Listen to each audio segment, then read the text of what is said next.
My allergies are very bad right now.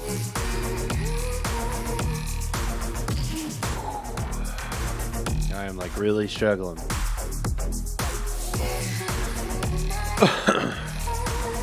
Hey, Vector. Ooh.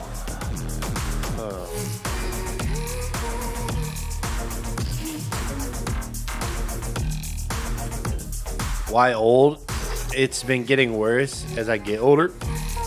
Wait. I don't want that up. The live bot is not working right now, and that's kind of frustrating.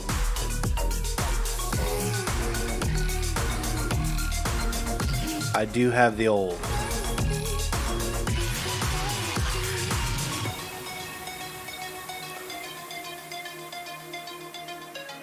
I slept very poorly last night, and then I woke up earlier than I wanted to go work at the liquor store.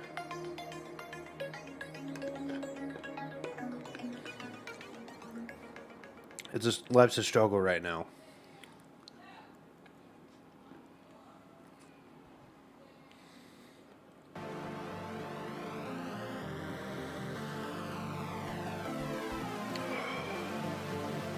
We're working through it, though.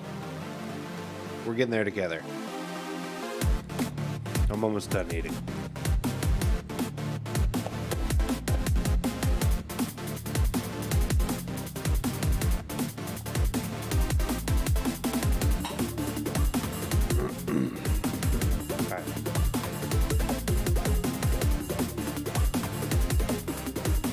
Wow.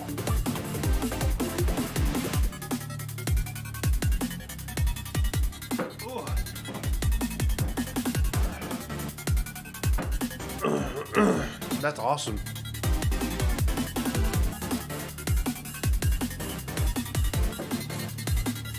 Oh.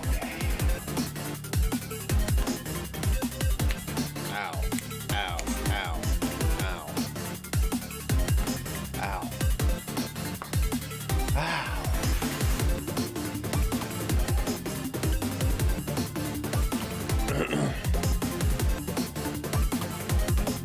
Okay. We're gonna play spooky games.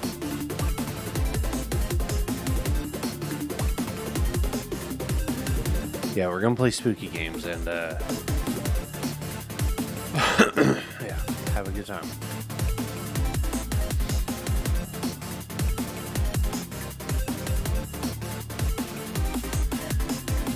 I'm really frustrated this fucking bot's not working right now.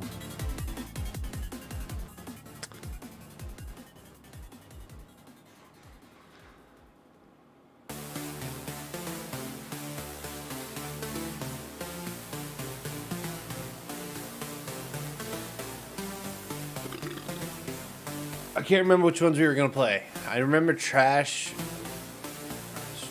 collection, but I'm struggling to remember anything else.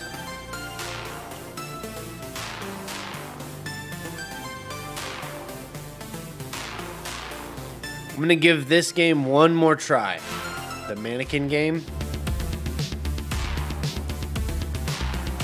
We're gonna try Bug House first.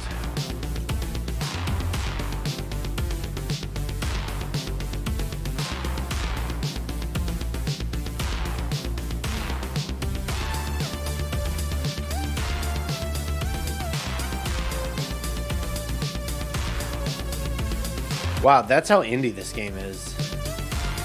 Oh, it's all one word. Maybe that's it.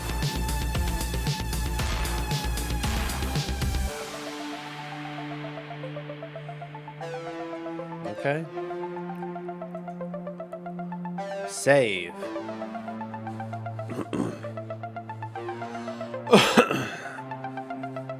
By the way, likes on the stream are super appreciated, always.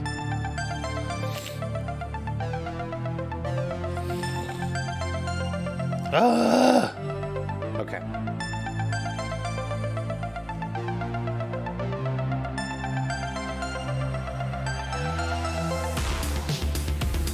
Shh.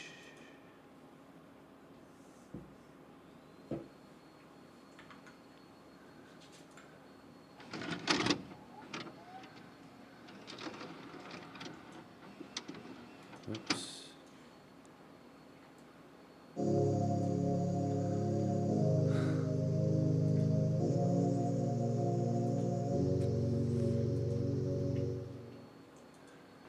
Go.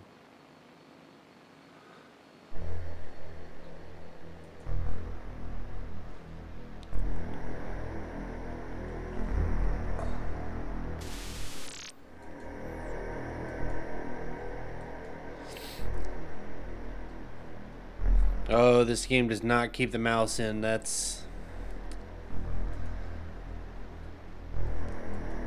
hyper unfortunate.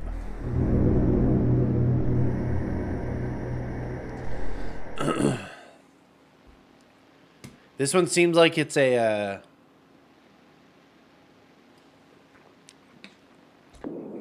like a PlayStation VHS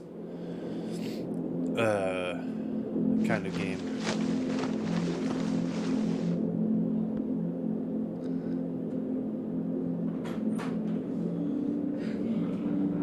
Hi, baby. So sorry, but I need her to sit. Oh, that's fine. Somebody's trying to start dumping cherry juice on herself and spitting it out. So don't hold her too tight to you. I see that. The baby decided to spit her juice all over herself, so and the couch, so Jamie needs me to hold her for a minute, and that's fine. Okay. Hello. This is one of those times when it's not fun to have a baby.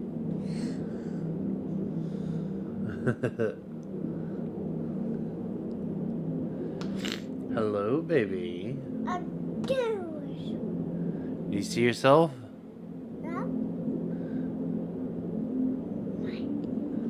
Oh my god.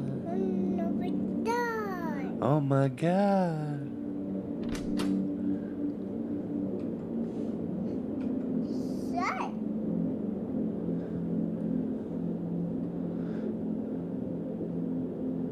I just heard a door open.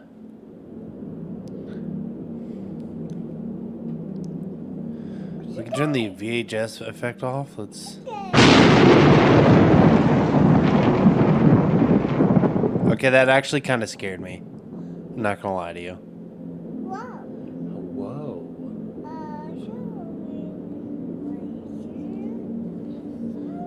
Oh yeah? Hello, baby. No thanks. Say what?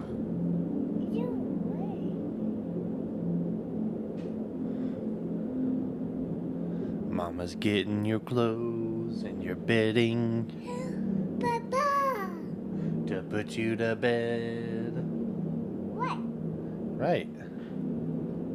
What are you doing? She stopped napping, so it's like at 7:30, she just becomes the biggest butthole.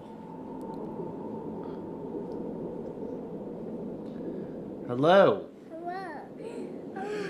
Shh. Oh my God. Oh my god. Mama's getting you a bath ready. Let's go, Stinky. Alright. Have a good bath. I hope you come out a better person. Willie's ready to go to sleep. That's right. Stopping by to say hi. You got to go to work in a little bit. What? What is it, like almost 6 o'clock? You working late though. Well, thanks for stopping by, Sloth. I really appreciate that. Oh, you're on lunch. Okay, so your shift has started. Okay. Well, I appreciate you thinking of me. Light switches can be turned on and off. Use the darkness to evade any threats. However, too many light switches on at one time may trigger a power cut. Oh, that's tragic.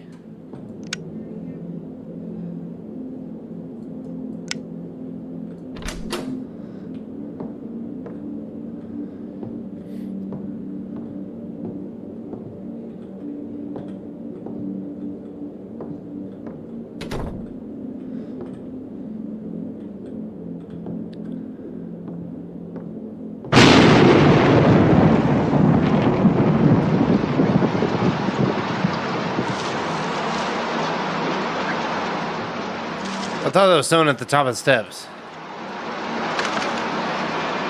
Man found dead by 13-year-old boy. That lighting is so good. It really is. You get out at 10 most nights. Do you enjoy your job, Sloth? The most important question about any job. Is it fun? Or is it enjoyable? Nice. On October 31st, an unnamed child found his father hanging in their family home after supposed divorce between their parents.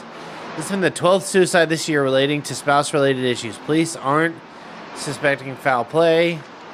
In the neighboring town of Maston, 3 teenagers and 1 police officer, Emma Andrews, were found brutally murdered in the Miller and Sons slaughterhouse. It is still unclear what happened within the abandoned slaughterhouse, but officials say it has made all officers and EMTs who arrived at the scene resigned, being too gruesome to describe.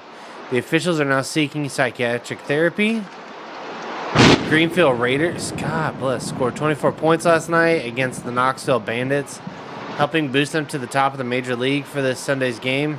Little League has reportedly been canceled for this evening due to severe weather warnings issued by the Greenfield weather analysts. Severe flooding and thunderstorms are apparent and could cause major power outages. I heard a door.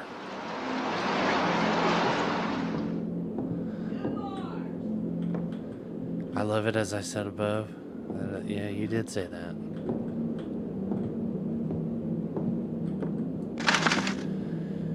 Left a list of chores for you to complete whilst we're away tonight. If you have any problems, give Nana a call. Please don't forget your pills. If anyone comes to the door or window tonight, please go to your closet and lock the door. If the power goes out, the fuse box is in the basement. I love you so much, Christopher. Just know Papa is watching down on you. He was so proud of his little boy loved Mom.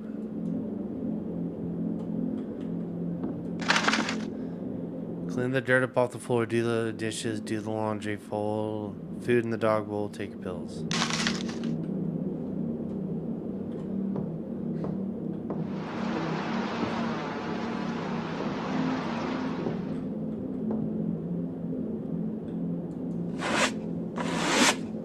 Okay. This is Bug House.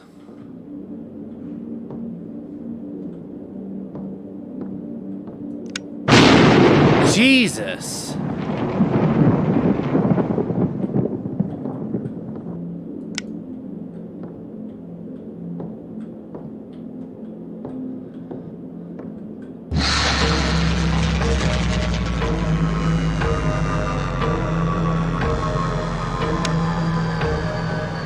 Oh my God, that scared me so bad.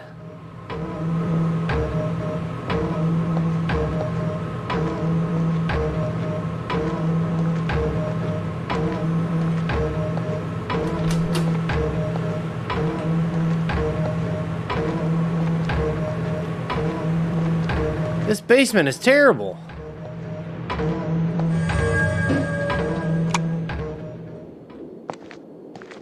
Sheesh.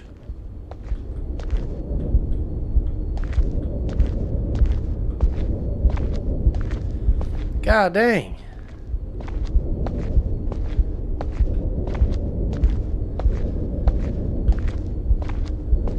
I didn't even get to see what the danger was.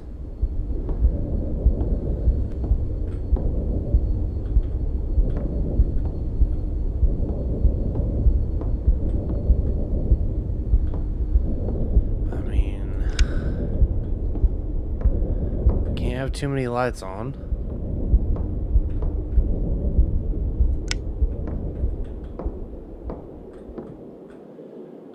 What kind of room is this?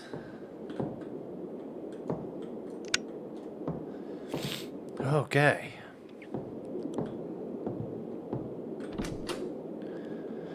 Who keeps opening doors?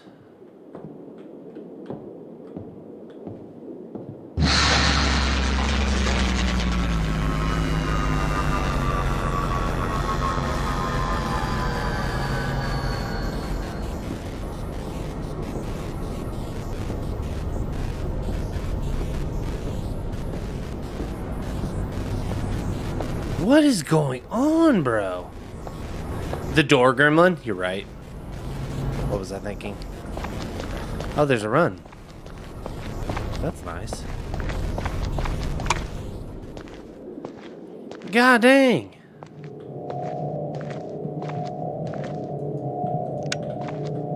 Maybe these lights need to be turned off?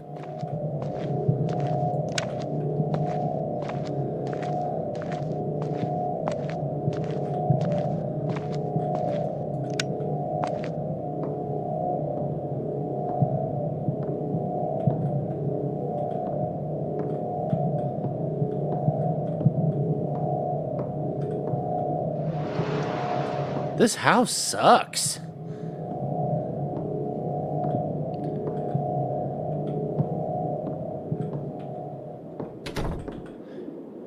Okay, bro. This bathroom is off the hook.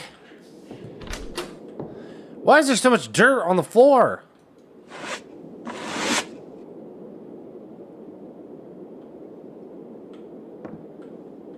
Who's throwing all this dirt around?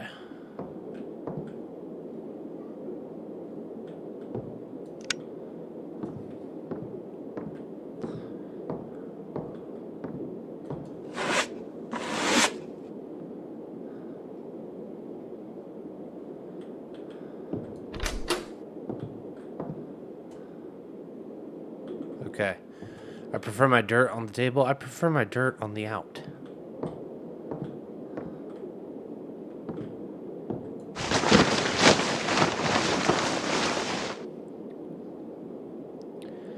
Bro, hold up. Are you telling me my dude's got to walk out of his room to get clothes? Jesus Christ.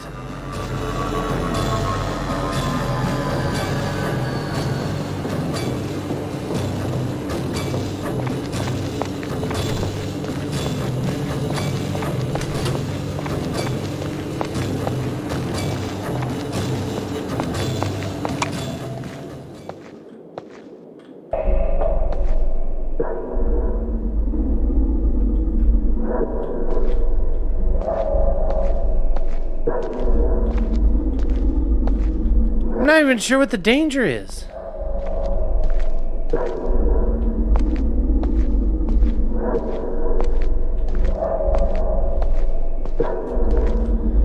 All I know is the music gets all funky and then my man has like a full-blown seizure.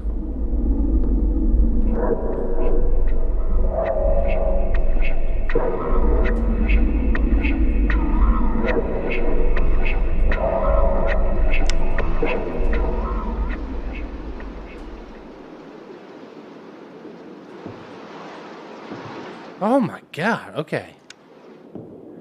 Can't have too many lights on.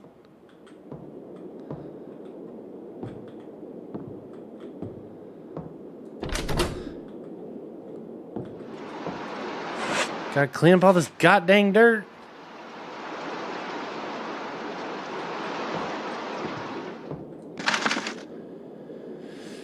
Pick up Christopher's all pills, groceries, see mother on the 6th.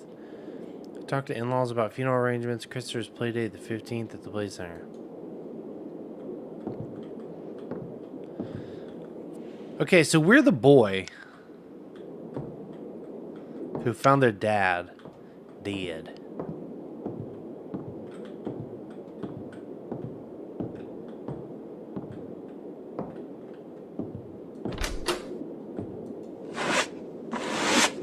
Is this it? Just that we're like doing the chores?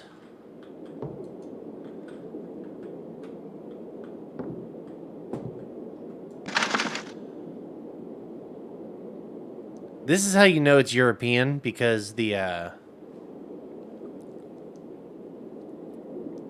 date.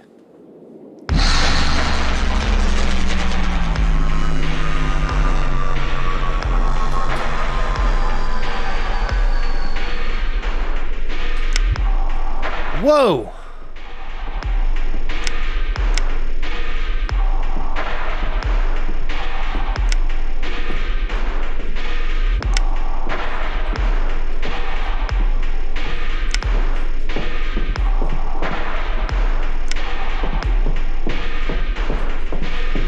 Oh, I've lost my direction.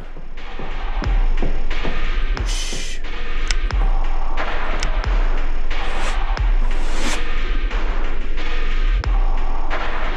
Dude, this house sucks.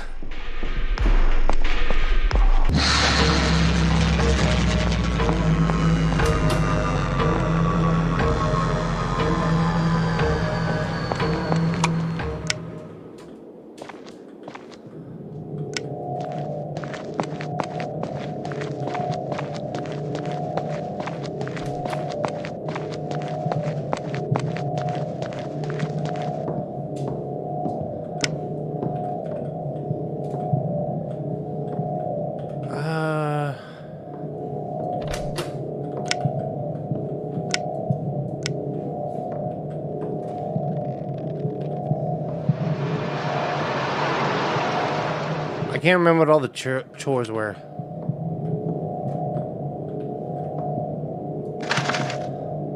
Do the dishes? Where's the sink?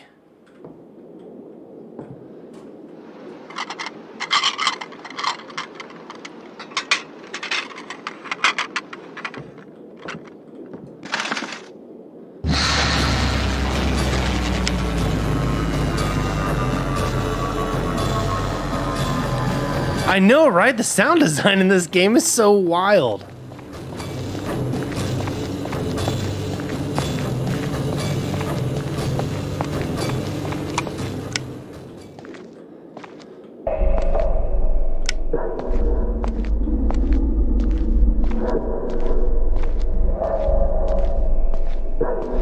I don't even think that anything is actually after me. I think that I just get scared when the power turns off.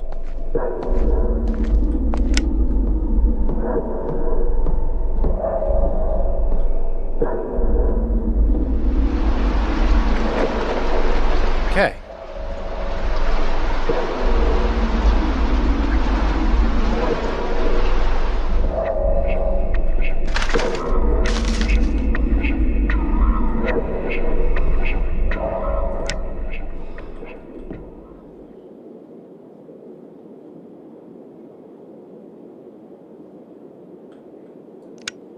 Okay. I have to take my pills?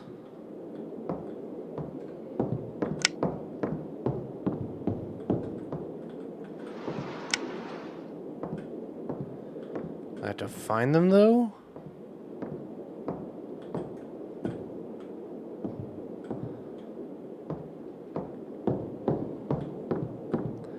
In a super crappy house?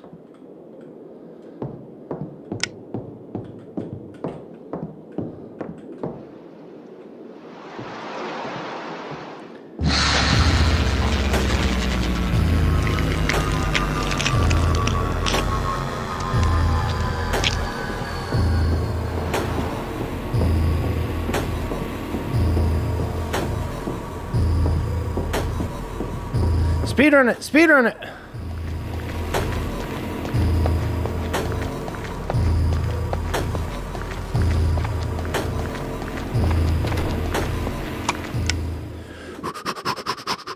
Do a dance? Okay.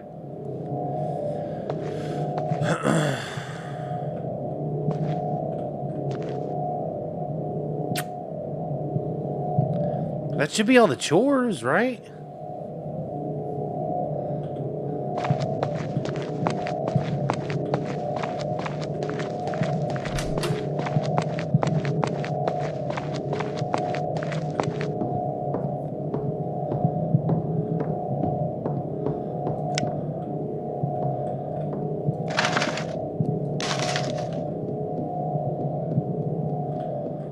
No! Mm-mm. Mm-mm. I'm supposed to hide in the closet now.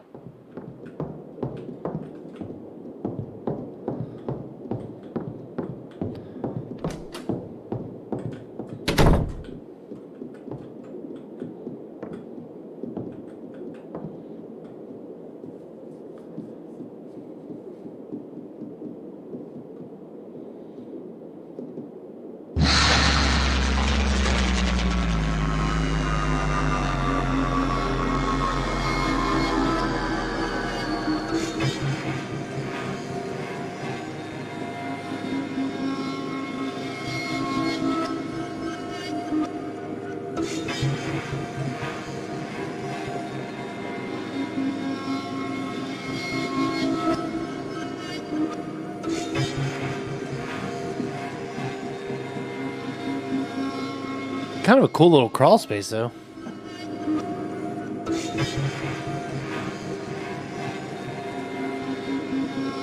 Is there actually a threat in this game, or is just the music that good?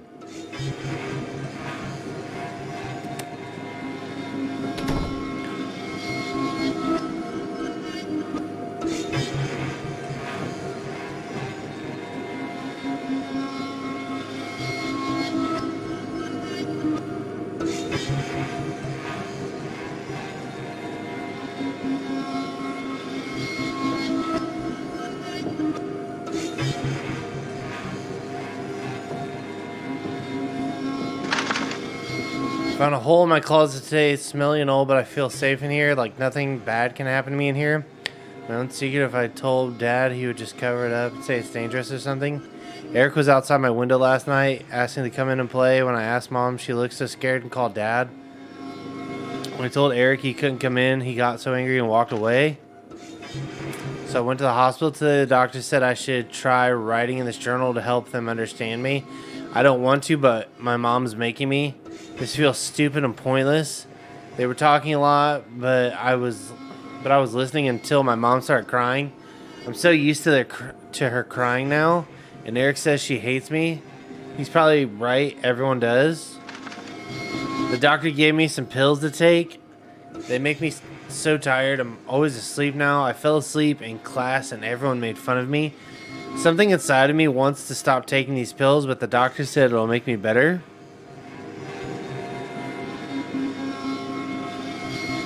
Dim dank memes, TTV. What? I took some more tonight and waited for Eric outside my window like every night, but he never showed up. I was so sad. I feel like everyone I know hates me. I woke up this morning and saw Eric outside again. I was so happy. I talked to him for a while and he asked to come in, but I went to the front door. My mom shouted at me. I explained she was so mad. She kept saying Eric can never come in again. I think Eric overheard us talking because I heard him shouting outside. He seems really mad. I hope he still likes me. I drew some more pictures of me and Eric, but maybe I'll give them to him tomorrow. I did some coloring today for Mom. She put them on the fridge. She was so happy until I asked if Eric could come over for supper as he was outside.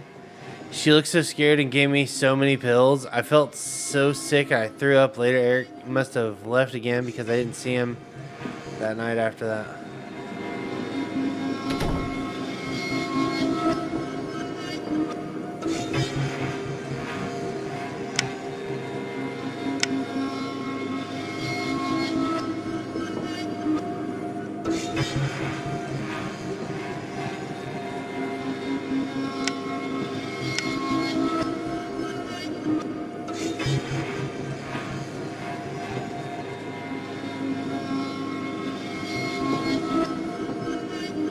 Okay, well, I'm pretty hidden in my...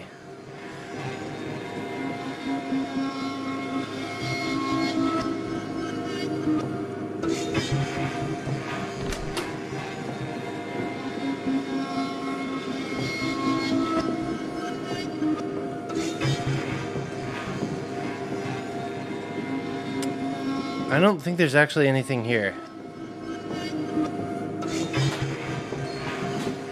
Jesus Christ.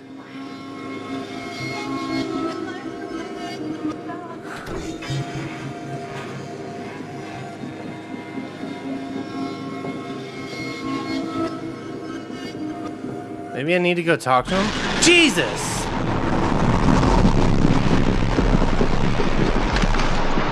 It's Eric. I see no one's home tonight. Please, can you let me in? Your mom won't know I came in. We can play some games like hide and seek. Come here, baby. Give me a kiss. Yeah, hide and seek. I know how much you like hiding in your bedroom closet at night. Maybe you can start there. When the lights go off, you have 30 seconds, and then I come in. Mwah.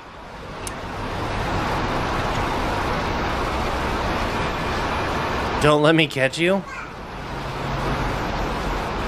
Oh God, the timer was going off the whole time, bro. Yeah.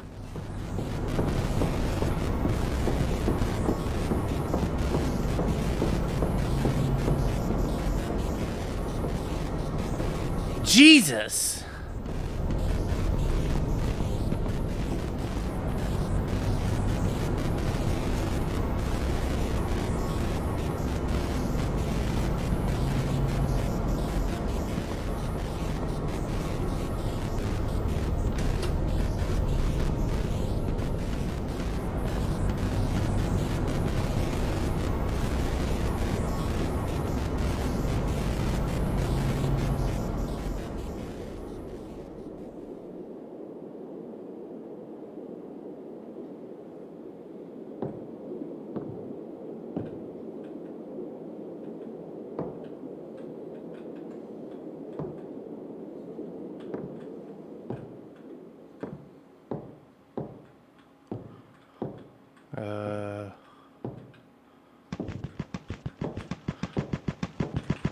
What the? What the fuck, bro?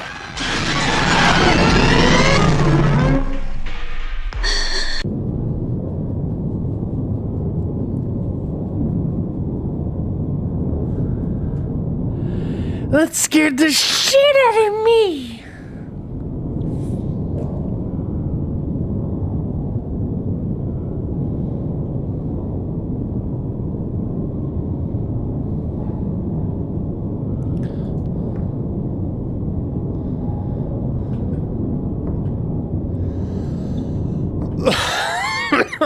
I hate it here.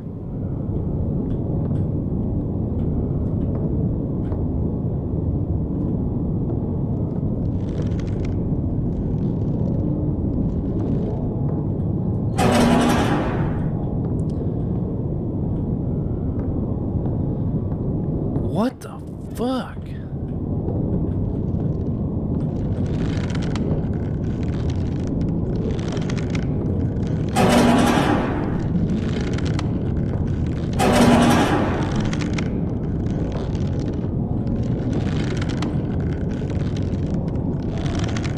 Okay.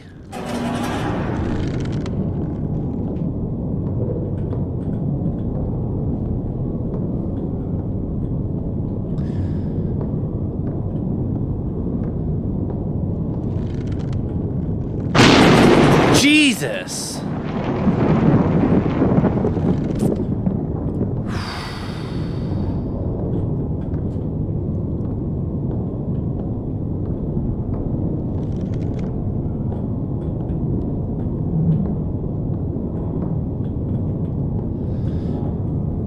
Okay, well, let's go downstairs now.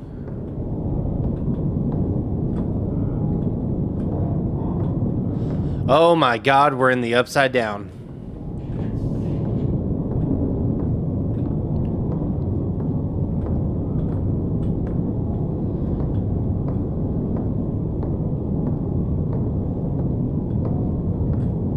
The walls keep distorting and it's like really hurting my ability to like...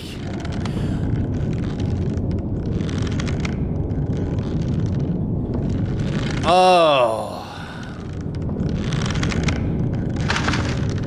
How dare she take my only fucking child? I'm so sorry, Christopher. I'll do everything to get you back to your father. That fucking bitch. While I'm stuck here rotting in this tiny apartment, she's out being some slut using my alimony and house to fuck whoever she wants. She'll pay. Oh, she'll pay. I have just the plan to really get to her for life. It involves a chain in her garage. I know she's out all night, so I'll sneak in and give her the biggest surprise of all. Oh, bro.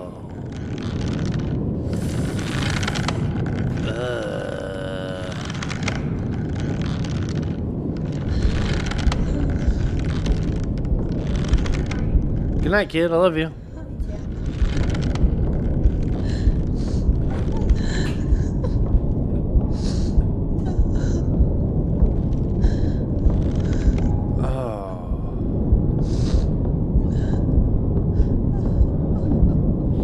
Oh, it's about this kid dealing with like PTSD.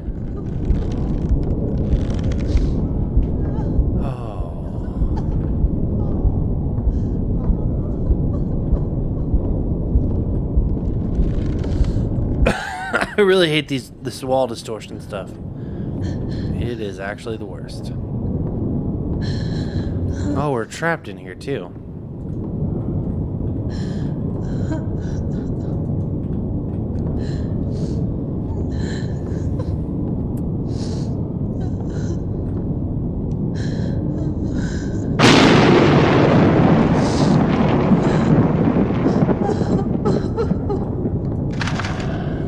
Can't take this anymore. It feels like the whole family is cursed, like it's slowly eating at me. I feel like I'm dying inside. Nothing feels right anymore. Christopher's constant crying and whining about Eric, my husband's attitude and always starting unnecessary arguments. Just yesterday, he pulled a knife out on me with this crazed look, like yelling and finally ending it all. I just took Christopher and ran to Mom's. God, why did I marry him? I've decided to divorce is the only thing left for us. This relationship has gone for far too long. James, this needs to end now. Otherwise, I don't think I'll survive any longer. I'm crying every night now. Only the wine is calming my nerves. I can feel the other moms at Christopher's school staring at me every day. This house is cursed. Jesus!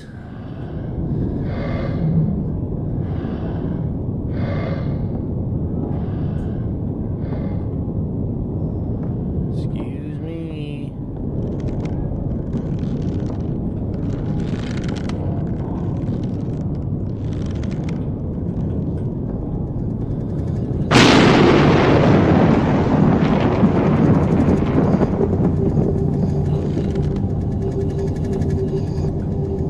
Have I been in here?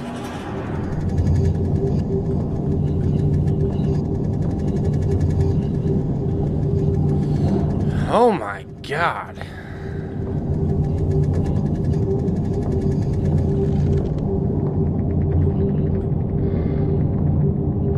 Do I...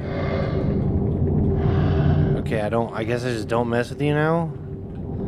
Okay, well, bye.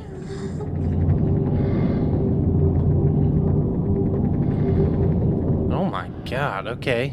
More diary.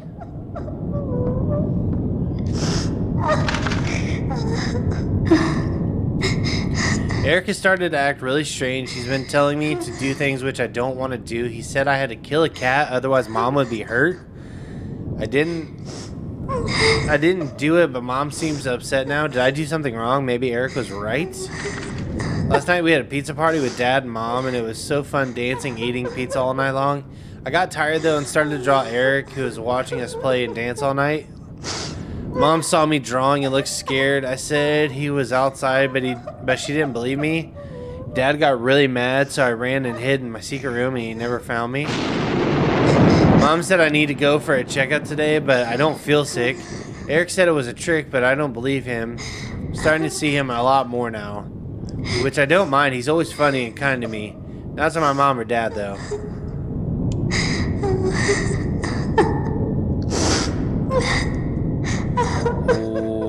Okay.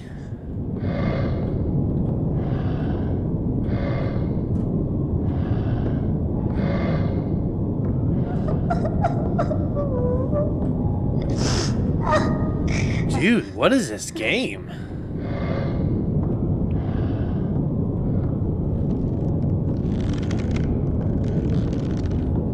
Okay, Dad's still hanging there. Hold on for one more day.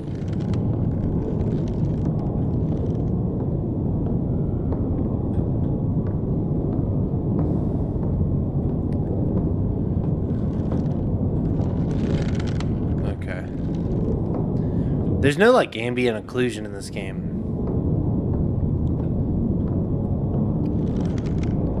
Just when you're within radius of hearing something, you just hear it.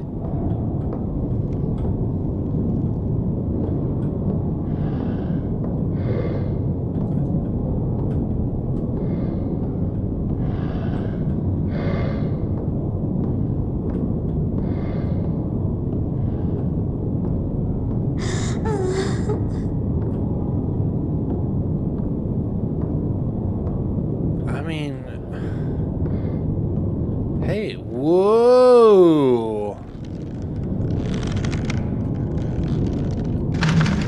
Christopher's mother has brought in Christopher today for a well-being checkup. At first glance, he appeared normal, however, with a glazed, fixed stare outside the window. This seemed normal at first, although when he mentioned he could see someone smiling outside the window, I became suspicious, as we were on the 6th floor after all. After analyzing Christopher for most ailments of his age, I believe PTSD and or psychoactive dissociative disorder fits the closest. However, this is rare in someone his age. and has no real treatment apart from constant dose of sedation. I need to delve deeper into this young boy. He seems as if he's at a breaking point. Note, Christopher has a possible alternate personality called Eric. Extreme caution must be taken when evaluating Christopher due to the sensitive nature of this condition. No relapse at the moment in time. Citation and extra analysis needed.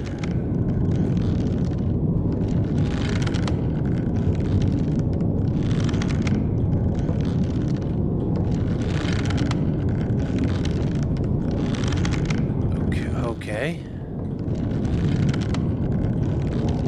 Dude.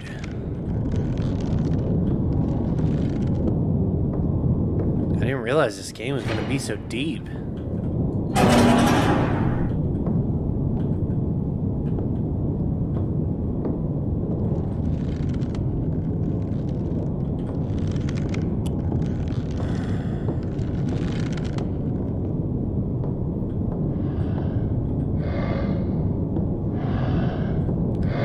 Pardon me, big guy.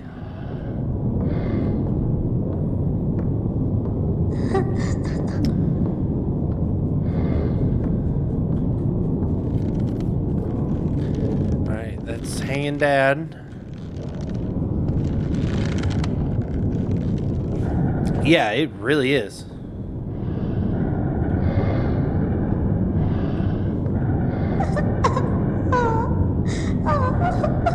Okay, I think I need to go downstairs. There's a new sound. And it doesn't seem to be coming from up here, or from the ground floor.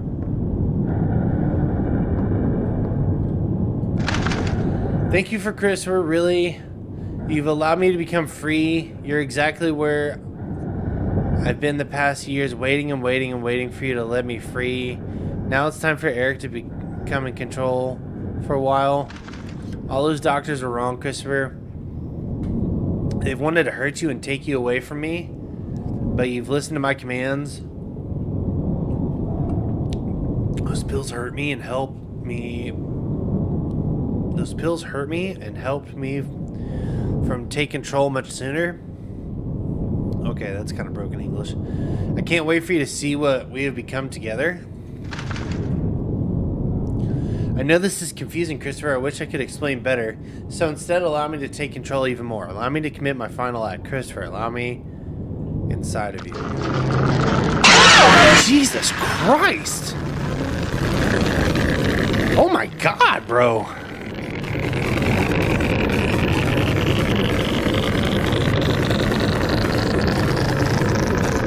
Okay, well, he wins.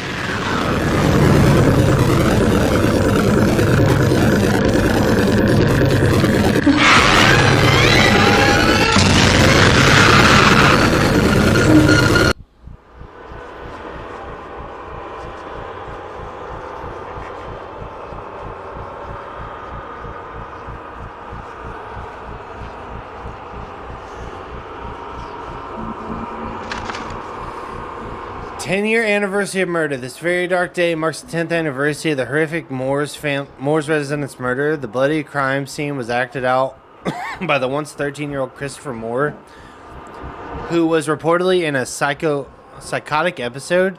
He is now spending his life in the local Greenfield State Institution for the Insane, otherwise referred to by of the locals the Bug House of Greenfield, due to its holding of the most criminally dangerous and insane. Neighbors called police when sounds of screaming came from the residence, which turned out to be Christopher stabbing his own mother 73 times. She was pronounced dead at the scene. Christopher's defense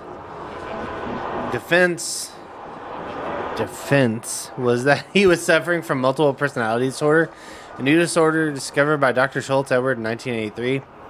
The jury pleaded insanity, and he was spared the death penalty.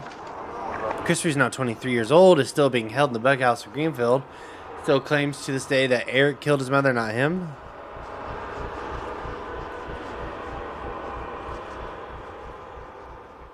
Wow.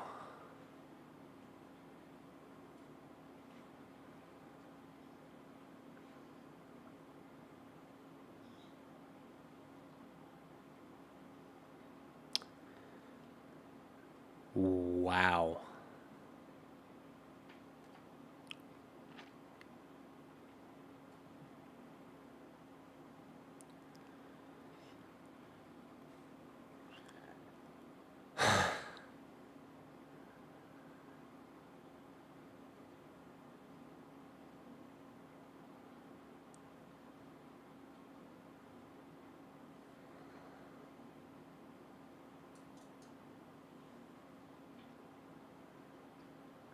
That was really good. My dog just farted.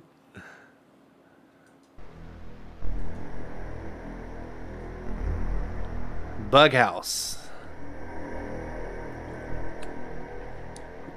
Holy moly.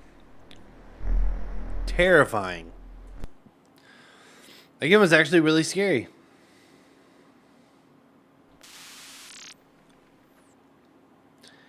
I'm very glad we played it.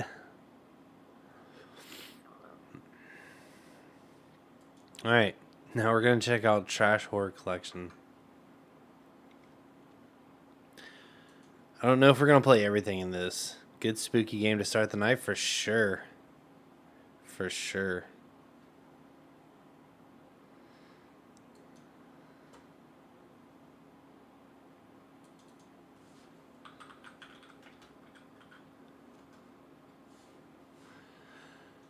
Oh, there's a second Trash Horror Collection?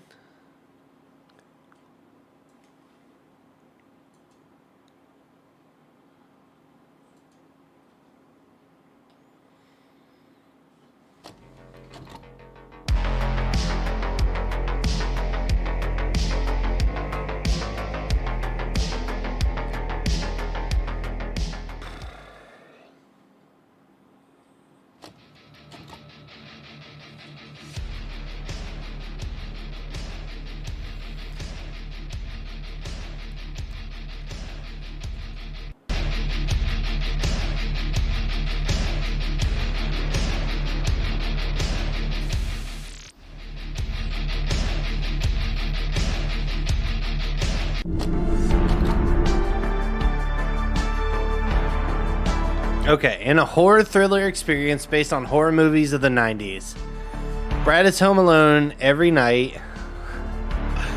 He has no father and his mother works at a hospital in the night shift.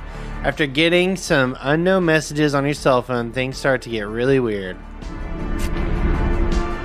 Endless Days is a horror game with PS1 inspired graphics. The game takes place in 1975. You control a lighthouse keeper working on an isolated island.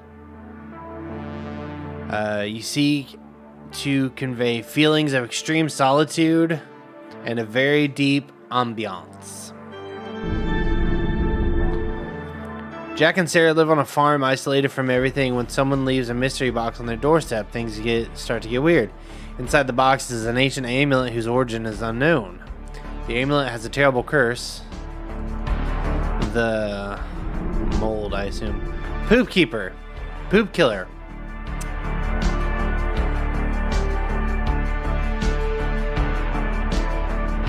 Is a horror comedy inspired by the trash horror movies of the 80s. It's a short, simple game with the object being exaggerated.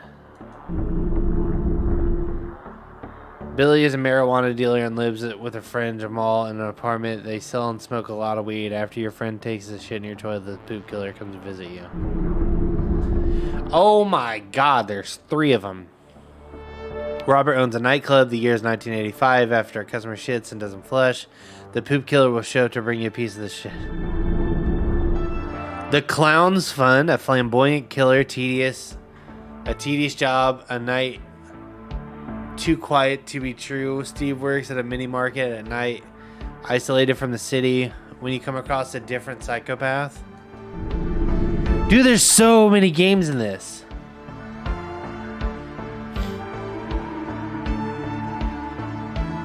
The elevator. Josh has been working a hotel front desk for a week on the night shift. After realizing that in the elevator of the place there is a mystery, he begins to investigate to find out what is happening.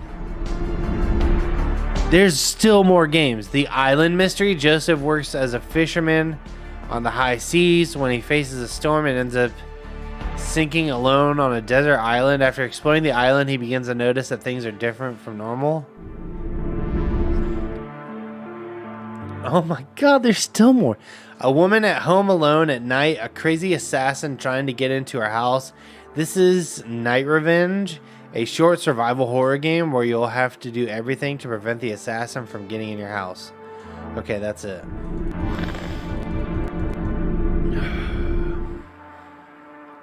Alright, let's try this one.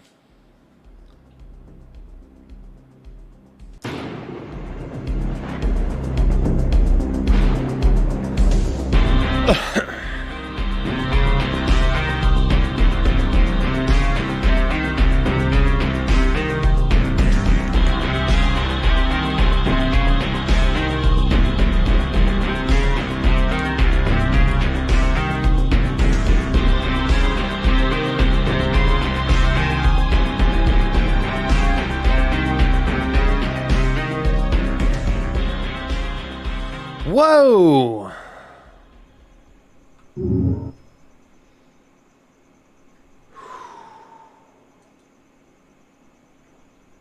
The mouse sensitivity is crazy.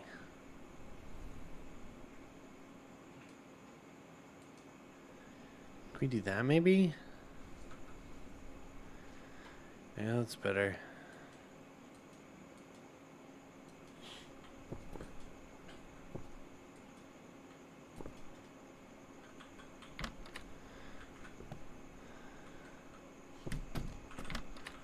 Okay, E activate stuff.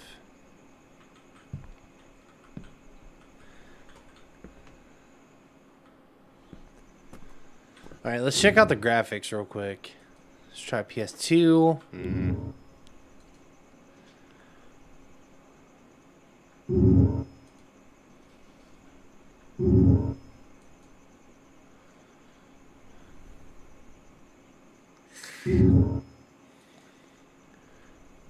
Peak half bath design, yeah. Oh, it's a full bath. Just the water collects forever because there's no drain.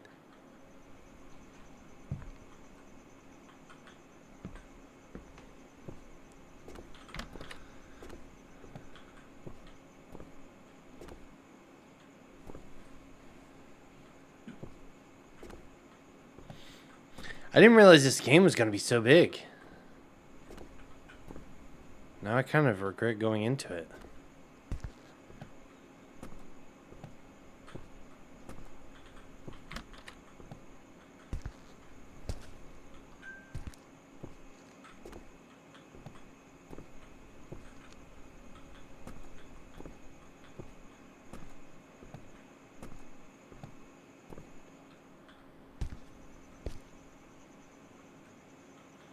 Okay, well, that's terrifying.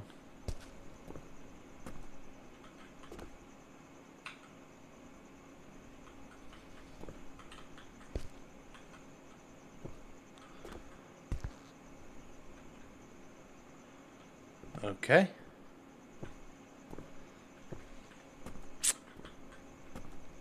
Let's try going downstairs, I guess.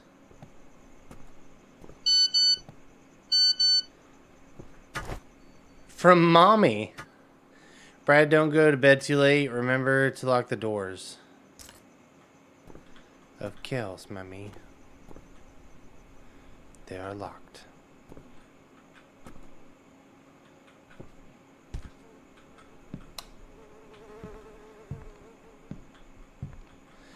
Good God, man. What do you live in the Netherlands?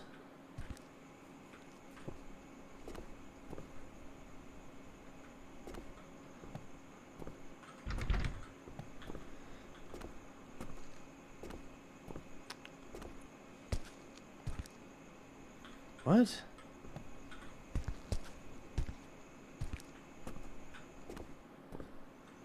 Hello, I have a cell phone and a rotary phone. Are you impressed? No? Oui, oui.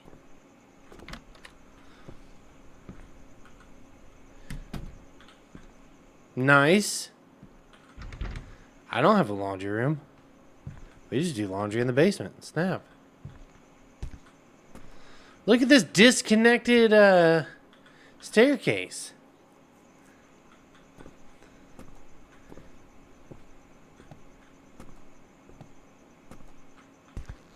Okay, well. Can I make some sandwiches?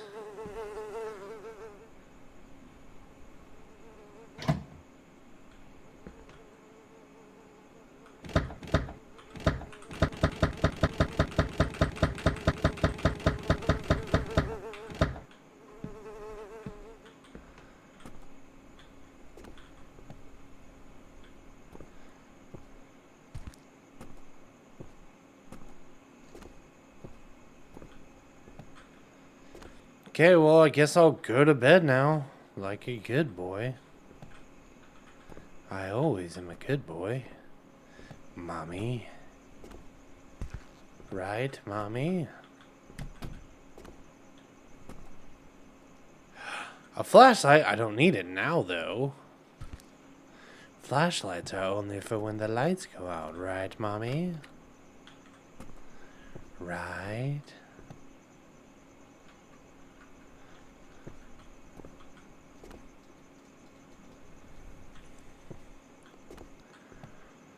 I like how he's got like a super stare mode. Like he's just standing there like, what?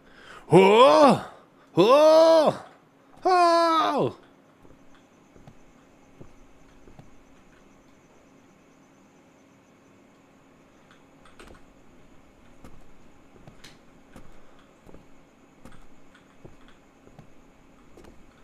Oh!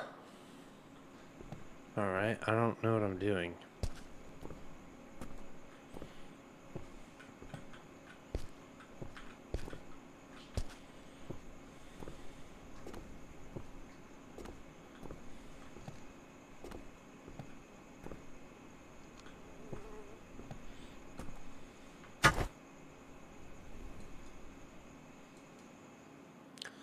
I have to reply. That's actually my greatest weakness in real life is replying to text messages. Holy. Dinner is in the oven. Don't open the door to anyone. Why is she mom when you text her, but in your contact she's mommy? Do you have like some weird psychosocial relationship with your mom? Ugh. Going back to work. I love you, son. Until tomorrow, I love you, Mom. Gross.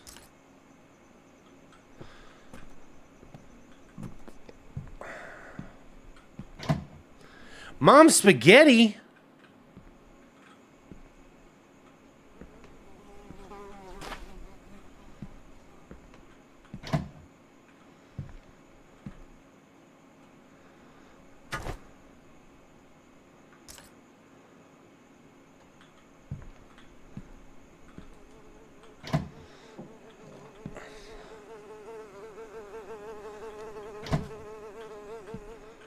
Huh. That's unfortunate. Mom's spaghetti was spoiled. I'm gonna watch a movie.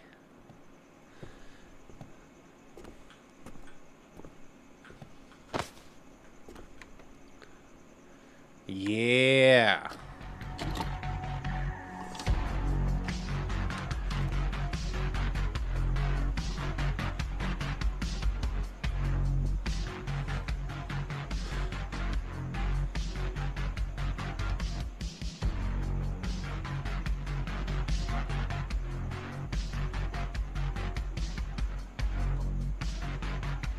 I see you out there, Mr. Man.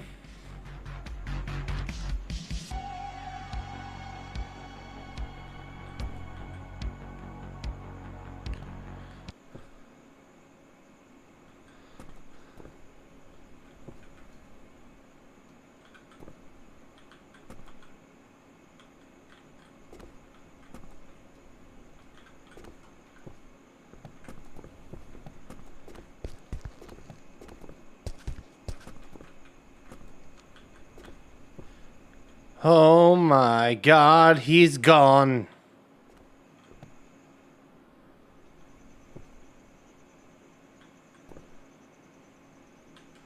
Is he still gonna be up there if I go? Hello, little boy? This is creepy now.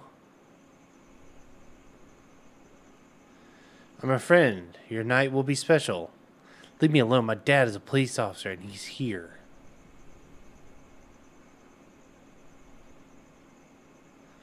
You don't have a father, Brad, and you're all alone. After midnight, I meet you. Please leave me alone.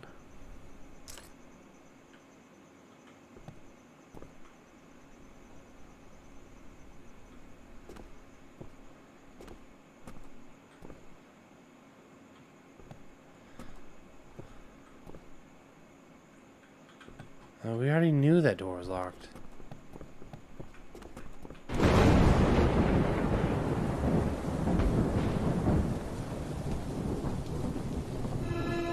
Okay, bro.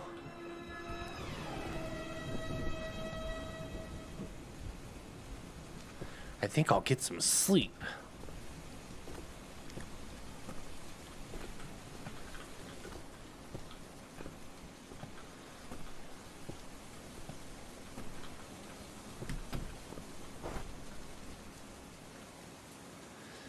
Is that a bag of Lay's potato chips?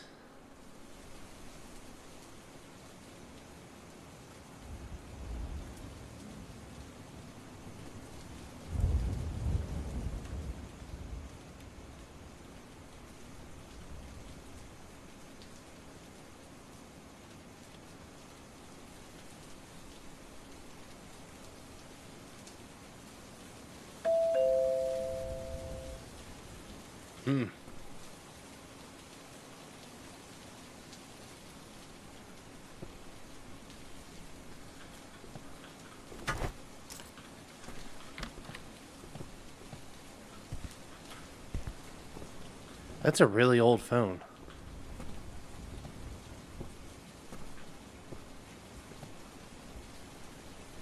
Nobody. Very strange.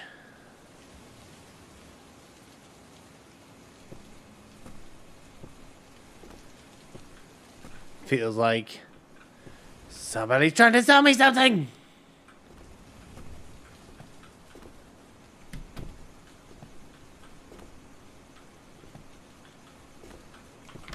We just established no one's at the door, bro.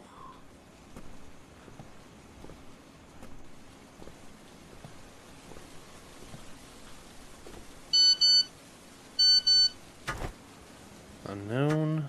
Midnight.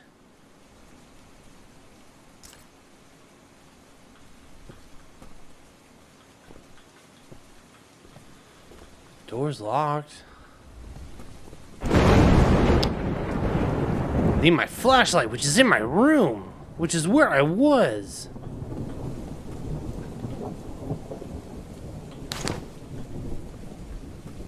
Oh, this is a huge help.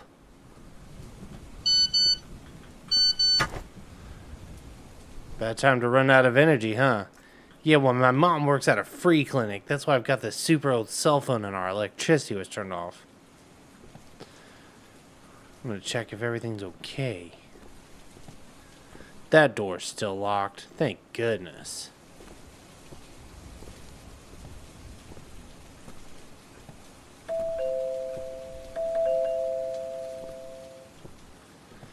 I don't think he's joking, big guy.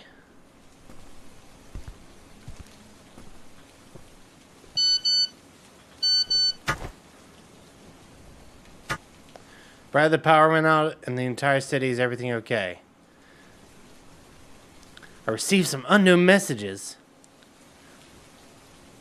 It was from a company that makes gaming chairs, and they want to sell me gaming chairs.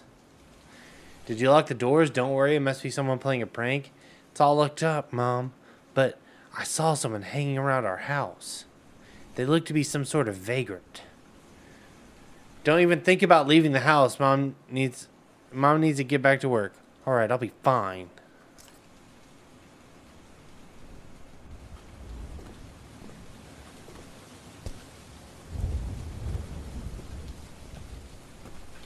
You know what else is a scam? Health insurance.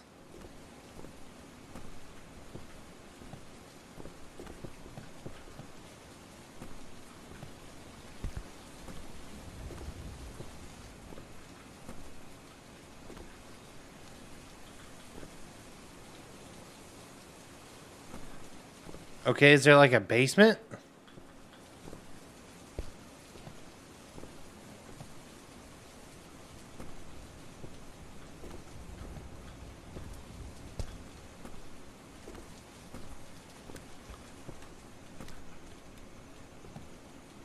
Still locked.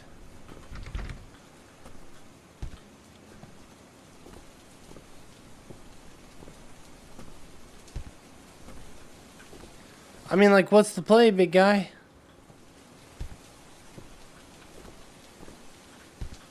Yay! Glad the energy is back. Now I can use Spirit Bomb and annihilate this fricker.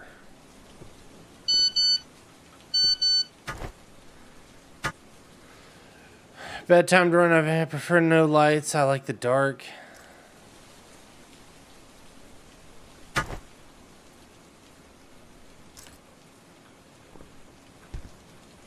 Sorry? Do not go to sleep. I'm waiting for you to sleep.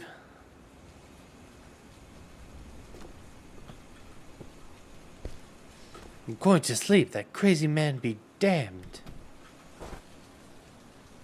Take that, idiot.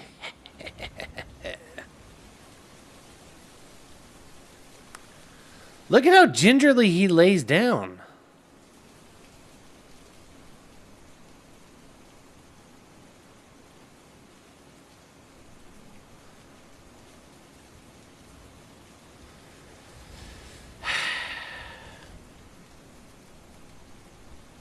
Also, hey, if you didn't know, liking the stream is a free way to support me. Just throwing that out there.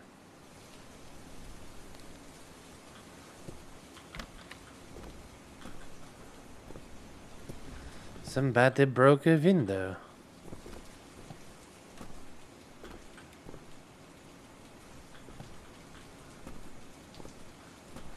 Don't you be breaking windows in my house, friend. We are from the Netherlands. Oh. I'm inside your house. Well, then I should just leave. How are you? Did you crawl in? You better not have eaten my mom's spaghetti. Thank God.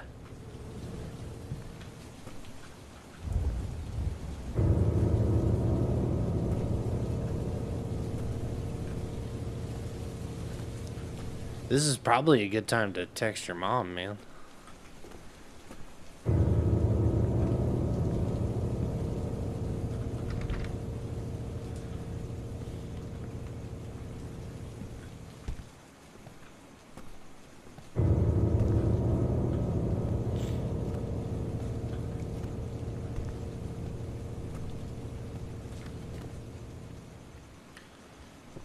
Are you watching my VHS tapes?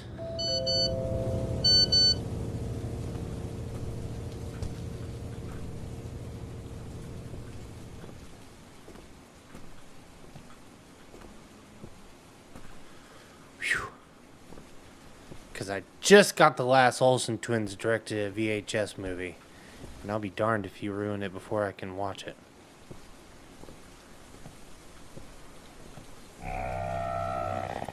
Good night, child. Sorry to knock on your door so late at night. Hi, Dylan. Who are you? Are you the one trying to scare me? Scare you? Oh no, my car broke down around the corner. I need help. Sorry, I can't help you. I'm a child. Come on, boy. I just need to go in your house and use your phone. Are you home alone? My father's here. He's sleeping. I'm sorry, but I really can't help. Please, boy, let me in. It's very cold in here, and I'm all wet. No. I cannot help. Please go away.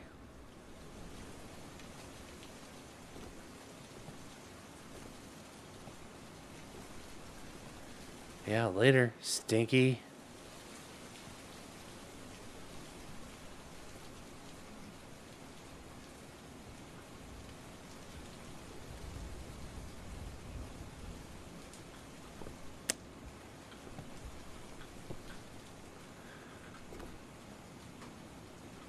Okay.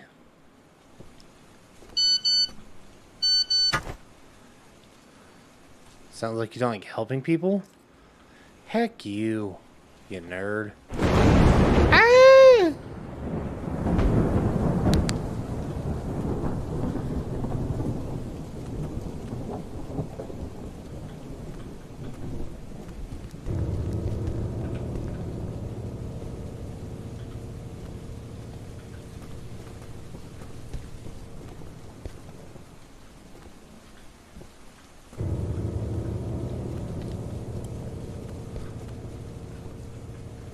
Okay.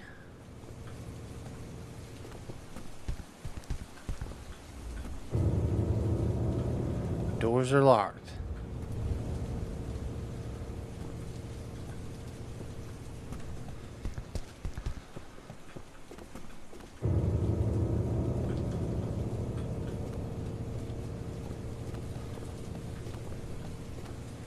What now? That sounded like a door unlocking, and like it's kind of getting to me.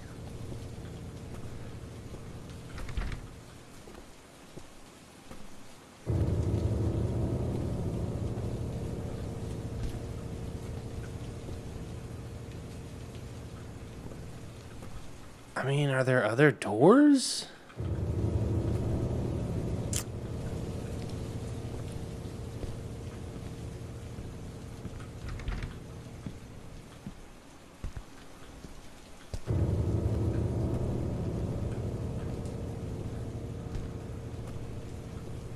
Try and walk upstairs?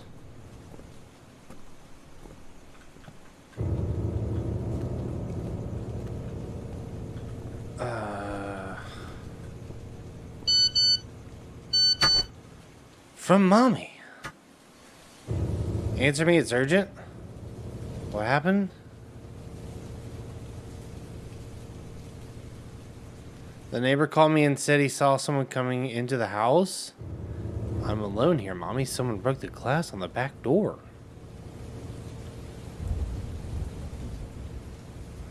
The neighbor called the police. If anything happens, hide under the bed.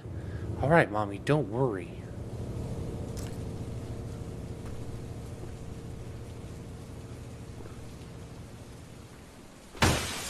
Jesus Christ.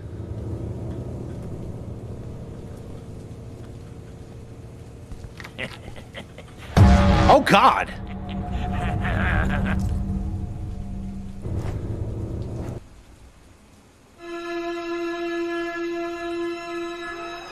Well, I dropped the flashlight right across.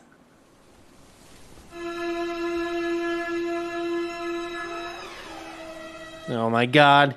He didn't wipe his feet before he came in the house.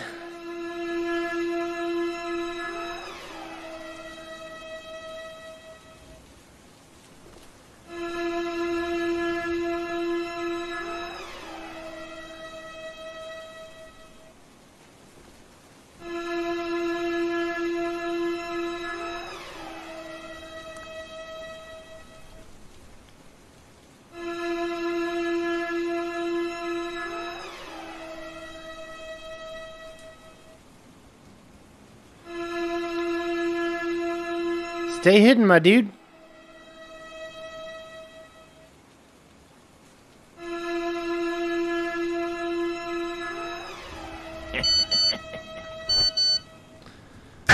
Oh my God.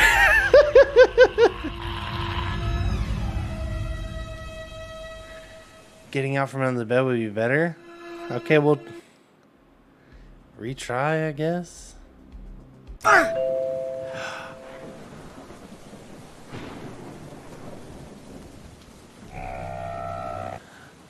Dude, it takes you so far back.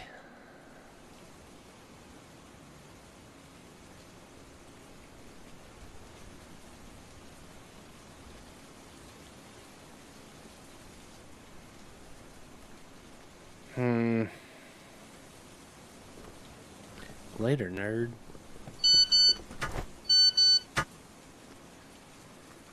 I like helping people.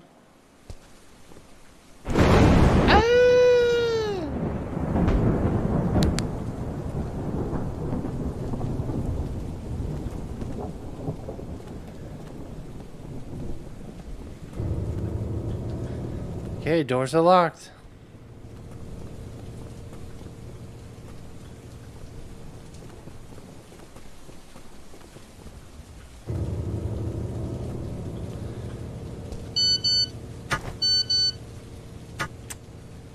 What happened? I'm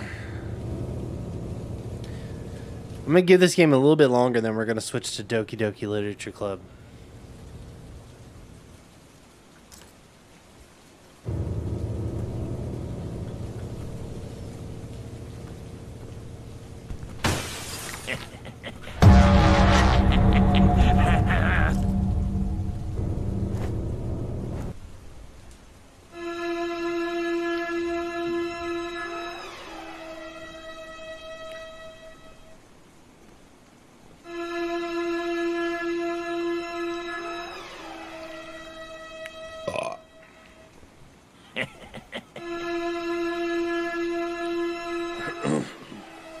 The guy just laughs in a really creepy way.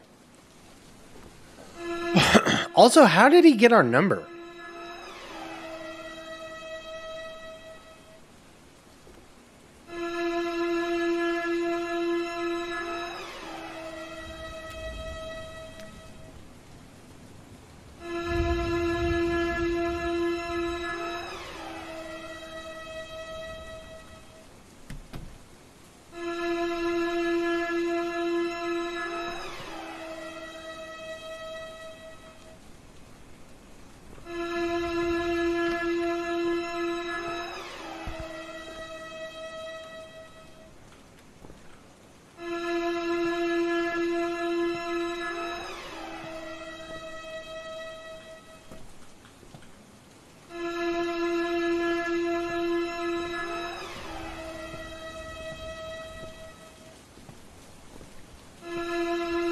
I mean, this guy's obviously still in the house, right?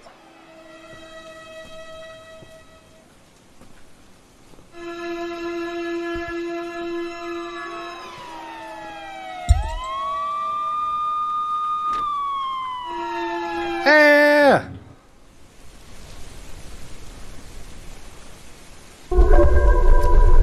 Nailed it.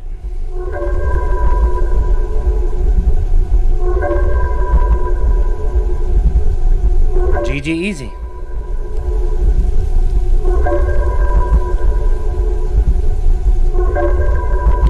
Special thanks to Beavis. Thank you, Beavis.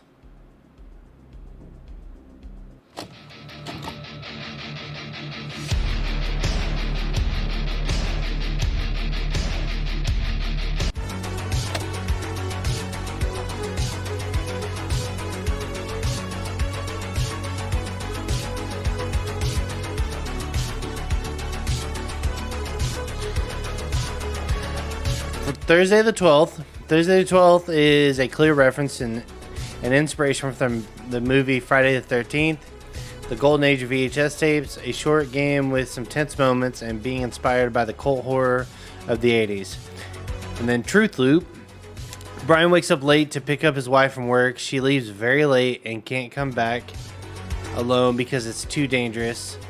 So he rushes out of the house to find her.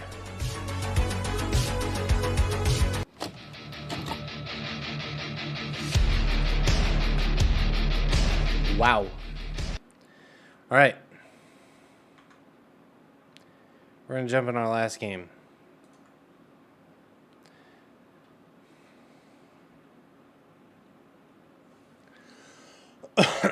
First, we're going to switch to Doki Doki Literature Club.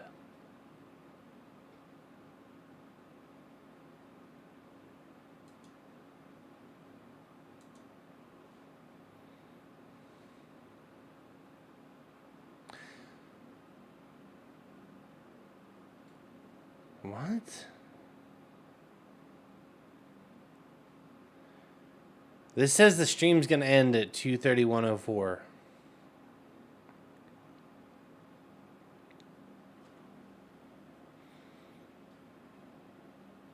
I'm confused. Whatevs. Alright.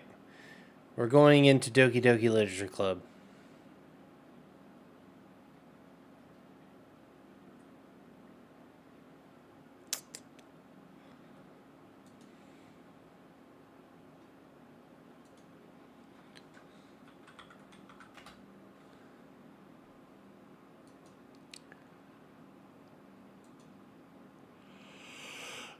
All right.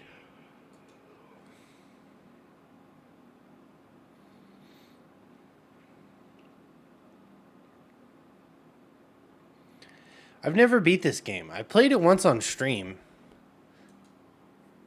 But I think I got bored with it.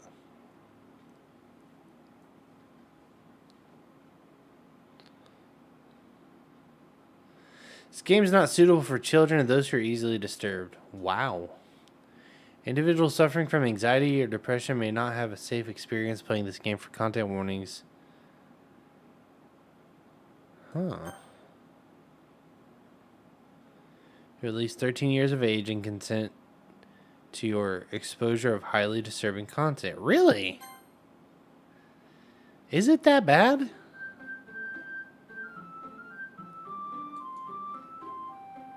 Because the game sounds like that.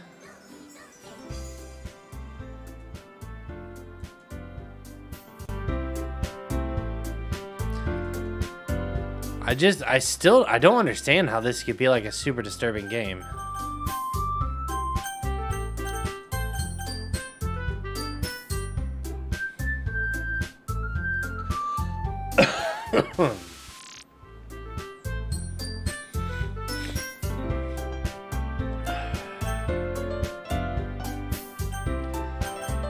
I guess new game? Enter your name? Oops. There we go.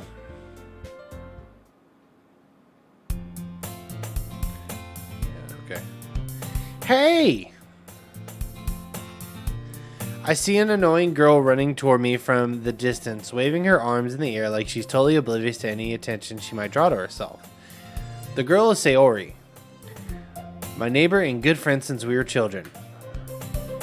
You know, the kind of friend you never see yourself making today, but it just kind of works out because you've known each other for so long.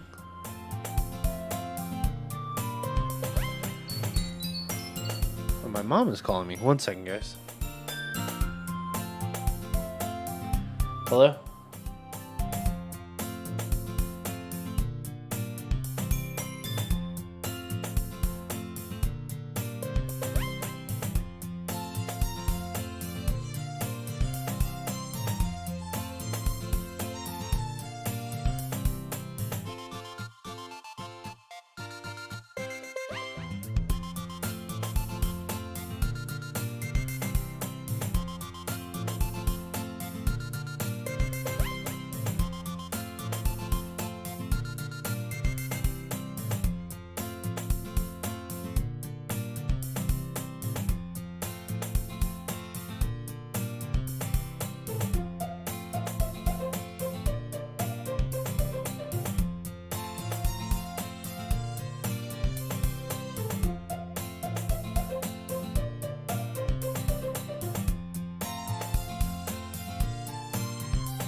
Yeah.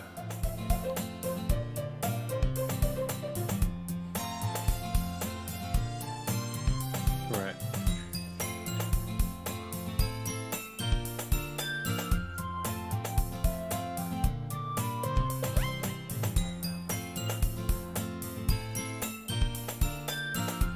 Right.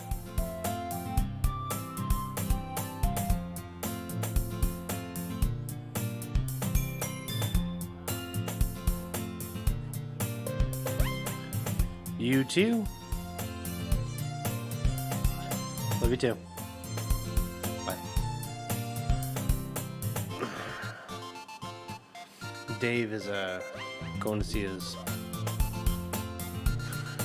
Dave's going to see his sister. She has breast cancer. Robert's working 7 days. I was trying to see if one of us wanted to work today. Friday.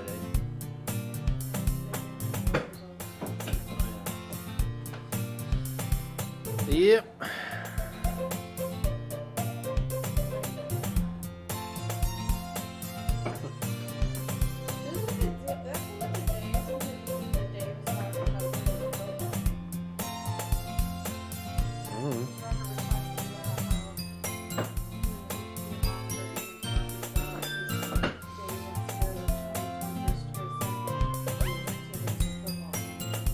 I guess he's going to Denver to see his sister.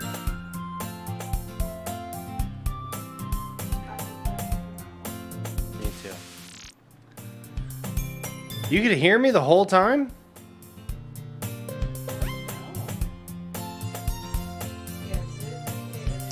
That's right, because it unmutes when I pause. Well, whatever. Yeah, it's all good. Right. Well, hopefully not. Alright. Do you care to take my bowl? Okay. Thanks.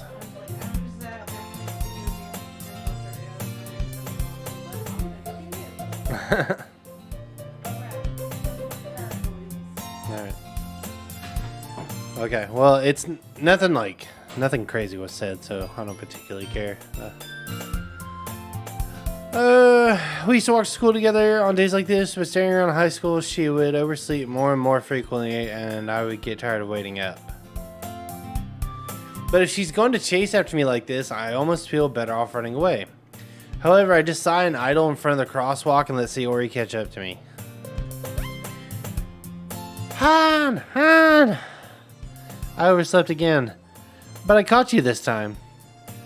Maybe, but only because I decided to stop and wait for you. You say that like you're thinking about ignoring me. That's mean, Thurb.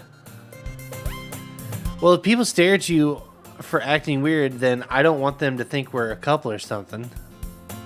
Fine. But you did wait for me after all.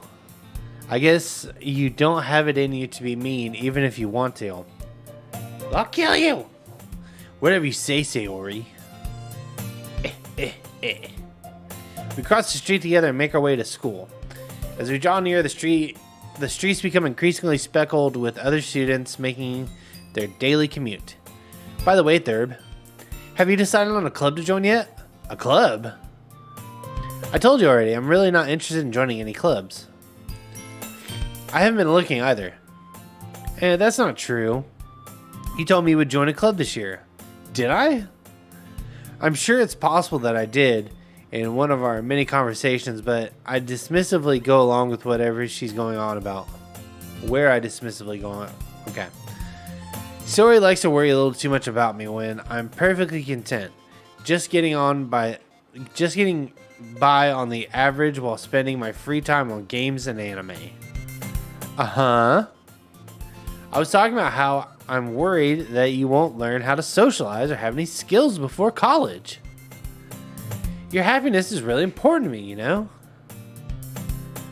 And I know you're happy now, but I died at the thought of you becoming a NEET in a few years because you're not used to the real world. What does it need?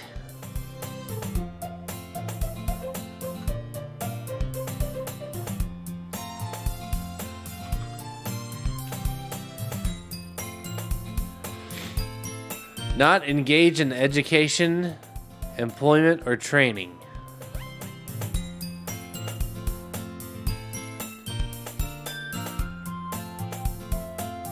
Wow. You trust me, right? Don't make me keep worrying about you. Alright. I'll look at a few clubs if it makes you happy. No promises, though. Will you at least promise me you'll try a little? Yeah, I guess I'll promise you that. Yay! Why do I let myself get lectured by such a carefree girl? Clearly she's not carefree because she cares about my life. My education. More than that, I'm surprised I even let myself relent to her. I guess seeing her worry so much about me makes me want to ease her mind, at least a little bit, even if she does exaggerate everything inside of her head. The school days... Oh, I need to...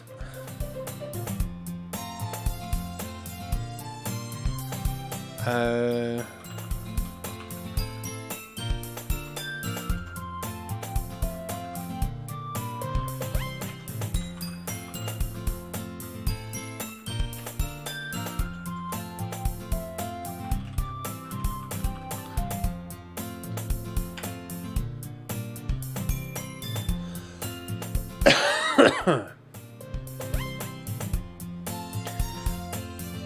can't do anything with this message. There we go. Now it's pinned.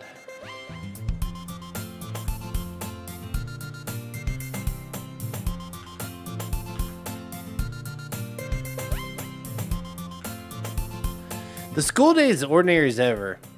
And it's over before I know it. After I pack up my things, I stare blankly at the wall, looking for an ounce of motivation. Clubs. Saori wants me to check out some clubs. I guess I have no choice but to start with the anime club. Hello? Saori? Saori must have come into the classroom while I was spacing out. I look around and realize that I'm the only one left in the classroom. I thought I'd catch you by coming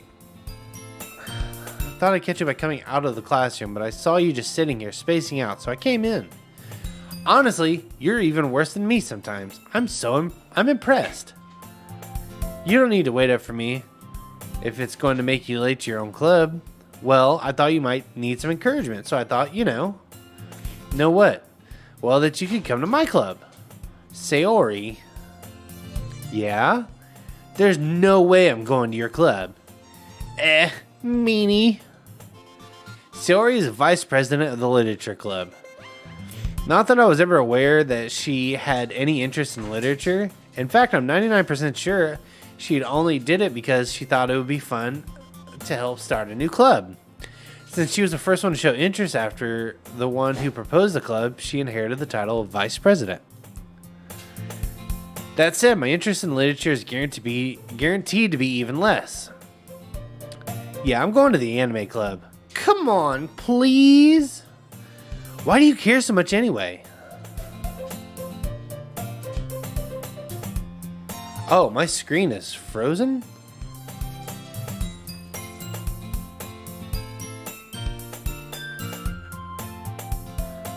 I just saw that.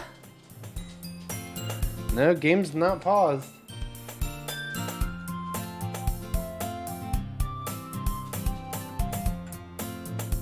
There we go. I kind of told the club yesterday I would bring in a new member. And Natsuki made cupcakes and everything. Don't make promises you can't keep. I can't tell if Saori is really that much of an airhead or if she's so cunning as to have planned all of this out. I let out a long sigh. Fine, I'll stop by for a cupcake, okay? Yay, let's go. And thus today marks the day I sold my soul for a cupcake. Danger. I dejectedly followed Sayori across the school and upstairs, a section of the school I rarely visit, but being generally used for third-year classes and activities. Sayori, full of energy, swings open the classroom door. Everyone, the new member is here. I told you, don't call me a new member. I glance around the room. Welcome to the Literature Club. It's a pleasure meeting you. She's the one who, I can't get the deep voice out of my head. I think it's because of Game Grumps. Welcome to the Literature Club. It's a pleasure to meet you. Sayori says nice things about you. Seriously? You brought a boy? Way to kill the atmosphere. Trying to flick some beans. Ah, Thurb. What a nice surprise. Welcome to the club. All words escape me in this situation. This club is full of incredibly cute girls. What are you looking at? If you want to say something, Say it. sorry. Natsuki. The girl with the sour attitude whose name is apparently Natsuki is one I don't recognize. Her small figure makes me think she's probably a first year. She's also the one who made cupcakes, according to Sayori. You can just ignore her when she gets moody. Sayori says that quietly into my ear, then turns back to the other girls. Anyway, this is Natsuki, always full of energy. And this is Yuri, she's smartest in the club. Don't say things like that. Yuri, who appears comparably more mature and timid, seems to have had a hard time keeping up with the people like Sayori and Natsuki. Well, it's nice to meet both of you. And it sounds like you already know Monica, is that right? That's right. It's great to see you again, Thurb. Monica smiles sweetly. If a girl ever leans like this, she's got nefarious plans. We do know each other. Well, we rarely talk, but we were in the same class last year. Monica was probably the most popular girl in class, smart and beautiful, athletic. Basically completely out of my league. So having her smile at me genuinely feels a little... You too, Monica? Sit down, Thurb. We made room for you at the table so you can sit next to me or Monica. I'll get the cupcakes. Hey, I made them. I'll get them. Sorry, I got a little too excited. Then how about you make some tea as well? I have a few... The girls have a few desks arranged to form a table. Sayori mentioned that it had been widened, so there's one space next to Monica and one space next to Sayori. Natsuki and Yuri walk over to the corner of the room where Natsuki grabs a wrapped tray and Yuri opens a closet. Still feeling awkward, I take a seat next to Sayori. Natsuki proudly marches back to the table, tray in hand. Okay, are you ready? Aye, aye, Captain. Ta-da! Wow. Natsuki lifts the foil of the tray to reveal a dozen white, fluffy cupcakes, decorated to look like little cats. The whiskers are drawn with icing, and little pieces of chocolate are used to make ears. So cute! I had no idea you were so good at baking, Natsuki. Well, you know. Just hurry and take one. Sayori grabs one first, then Monica. I follow. It's delicious. Sayori talks with a mouthful and already has managed to get icing on her face. I turn the cupcake around in my fingers to look at the best angle to take a bite. Natsuki is quiet. I can't help but notice her sneaking glances in my direction. Better get them bedroom eyes away from me.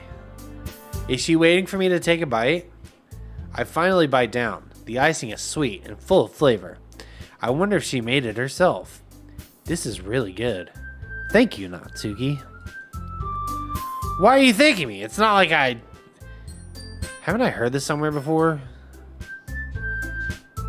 Made them for you or anything? Yeah, I thought you technically did. Sayori said, well, maybe. But not for you, you know. You dummy. All right. I give up on Natsuki's weird logic and dismiss the conversation. Why did he say he's heard this before? Are we like in a simulation? Yuri returns to the table. Is it all just a game? Carrying a tea set. She carefully places a teacup in front of each of us before setting down the teapot next to the cupcake tray.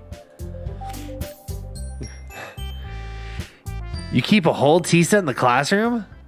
Don't worry, the teacher gave us permission. After all, doesn't a hot cup of tea help you enjoy a good book? I guess. Don't let yourself get intimidated. Yuri's just trying to impress you. That's not true. Insulted, Yuri looks away. I meant that, you know. I believe you. Well, tea and reading may not be a pastime for me, but at least I enjoy tea. I'm glad. Yuri faintly smiles to herself in relief. They all want the Venus. It's clear. Monica raises an eyebrow, then smiles at me. So what made you consider the literature club? I was afraid of this question. Something tells me I shouldn't tell Monica that I was practically dragged here by Sayori. Well, I haven't joined any clubs yet, and Sayori seemed really happy here, so that's okay. Don't be embarrassed. We'll make sure you feel right at home, okay? As president of the literature club, it's my duty to make the club fun and exciting for everyone. Monica, I'm surprised. How come you decided to start your own club? You could probably be a board member of any of the major clubs. Weren't you a leader of the debate club last year? Well, you know. To be honest, I can't stand all the politics around major clubs. It feels like nothing but arguing about the budget and publicity and how to prepare for events. I'd much rather take something I personally enjoy and make something special out of it. And if it encourages others to get into literature, then I'm fulfilling that dream. Monica really is a great leader. Yuri also nods in agreement. Her. Then I'm surprised there aren't more people in the club yet. She killed them. They're all dead. It must be hard to start a new club. You could put it that way. Not many people are interested in putting all the effort to start something brand new. Especially when something doesn't grab your attention, like literature. You have to work hard to convince people that you're both fun and worthwhile. But it makes school events like the festival that much more important. I'm confident we can all really grow this club before we graduate. Right, everyone? Yeah! We'll do our best. You know it! Everyone enthusiastically agrees. Such different girls, all interested in the same goal. My Venus. Monica must have worked really hard to find these three. Maybe that's why they're also delighted by the idea of a new member joining. Though I still don't really know if I can keep up with their level of enthusiasm about literature. Look at the way they're all staring at me. They want the pee-pee. I did say Venus.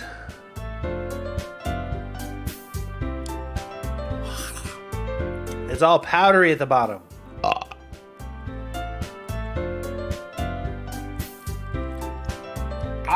I didn't mix it good enough.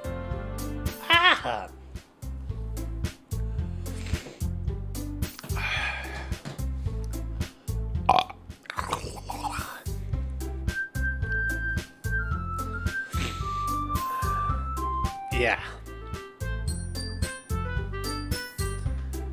Power is good. I'm glad the power is on.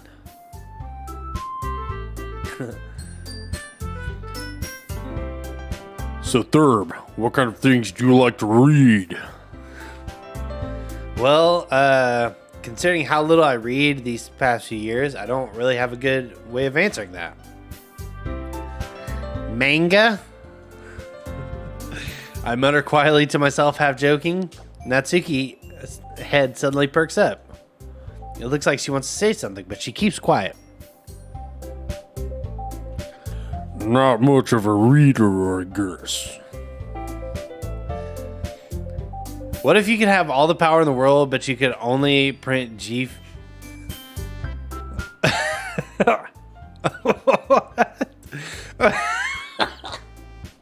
What? All the power in the world, but you only drink G Fuel in powder form?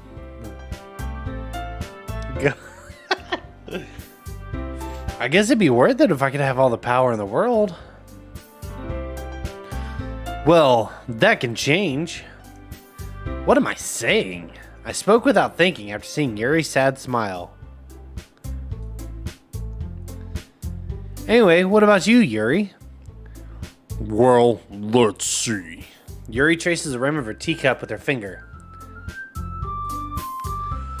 My favorites are usually novels that build deep, complex fantasy worlds. The level of creativity and craftsmanship behind them is amazing to me. And telling a good story in such a foreign world is equally impressive. Yuri goes on, clearly passionate about her reading. She seems so reserved and timid since the moment I walked in, but it's obvious by the way her eyes light up that she finds her comfort in the world of books, not people. But you know, I like a lot of things.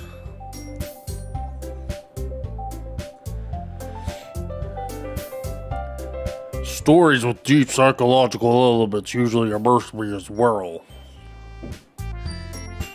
Isn't it amazing how a writer can so deliberately take advantage of your own lack of imagination to completely throw you for a loop? Anyway, I've been reading a lot of horror lately. I read a horror book once. I desperately grasped something I can relate to at the minimal level. At this rate, Yuri might as well have been having a conversation with a rock. Really? I wouldn't have expected that, Yuri. For someone as gentle as you? I guess you could say that. Oh, God. She's into weird stuff. But if a story makes me think or takes me to another world, then I really can't put it down. Surreal horror is often very successful at changing the way you look at the world, if only for a brief moment. It's always the quiet ones? I guess so. Ugh, I hate horror. Oh, why's that? Well, Natsuki's eyes darted over to me for a split second. Never mind. That's right, you usually like to write about cute things, don't you, Natsuki? What? What gives you that idea? You left a piece of scrap paper behind last club meeting. It looked like you were working on a poem called Don't Say It Out Loud. Hey, give that back. Fine. Your cupcakes, your poems, everything you do is just as cute as you are. Sayori sidles up behind Natsuki and puts her hands on her shoulders. I'm not cute. Natsuki, you write your own poems? Well, I guess sometimes. Why do you care? I think that's impressive. Why don't you share them sometime? No. Natsuki averts her eyes. You wouldn't like them. Not very confident writer yet. I understand how Natsuki feels. Sharing the level of writing takes more than just confidence. The truest form of writing is writing to oneself. You must be willing to open up to your readers, exposing the vulnerabilities and showing even the deepest reaches of your heart. Do you have writing experience too, Yuri? Just some fan fiction. Maybe if you share some of your work, you can set an example and help Natsuki feel comfortable enough to share hers.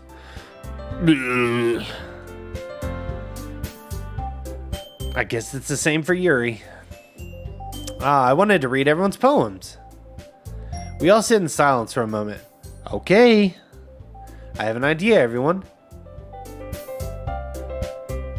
Visible questioning. Natsuki and Yuri look quizzically at Monica. Let's all go home and write a poem of our own. Then next time we meet, we'll share them with each other. That way, everyone is even. I don't think that's how that works.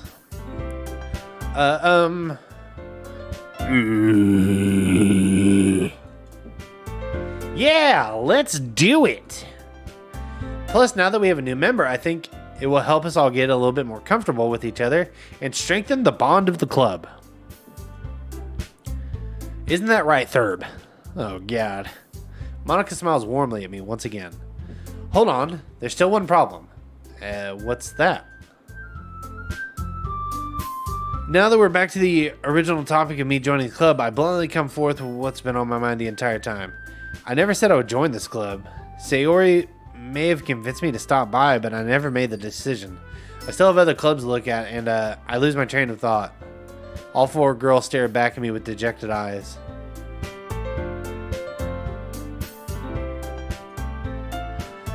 But I'm sorry, I thought. Hoof! Thurb? You all... I'm defenseless against these girls. How am I supposed to make a clear-headed decision when it's like this? That is, if writing poems is the price I need to pay in order to spend every day with these beautiful girls. Right. Okay, I've decided then. I'll join the literature club. Little did I know. One by one, the girl's eyes light up. Look, she just coomed. Yes, I'm so happy. Sayori wraps her arms around me, jumping up and down. Hey! You really did scare me there for a moment. If you really came for the cupcakes, I would be super pissed. And that makes it official. Quit leaning like that. You're not up to good stuff. Welcome to the literature club. Thanks, I guess. Okay, everyone. I think with that, we can officially end today's meeting on a good note. Everyone remember tonight's assignment. Write a poem to bring to the next meeting so we can all share. Monica looks at me once more. Thurb, I look forward to seeing you express yourself. How you express yourself. Yeah. Can I really impress a class star Monica with my mediocre writing skills? I already feel anxiety welling up inside of me. Meanwhile, the girls come to chit-chat as Yuri and Natsuki clean up their food. Hey Thurb, since we already here, do you want to walk home together? That's right, Sayori and I never walk home together anymore because she always stayed after for clubs. Sure, might as well. Yay! With that, the two of us depart from the classroom and make our way home. The whole way, my mind wanders back and forth between the four girls. Sayori, Natsuki, Yuri, and of course, Monica. Will I really be happy spending every day after school in the literature club? Perhaps I'll have the chance to grow closer to one of these girls. Alright, I'll just need to make the most of my circumstances, and I'm sure good fortune will find me. And I guess that starts with writing a poem tonight.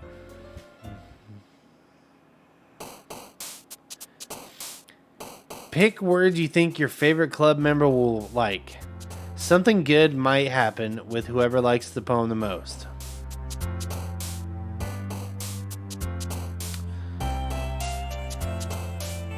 I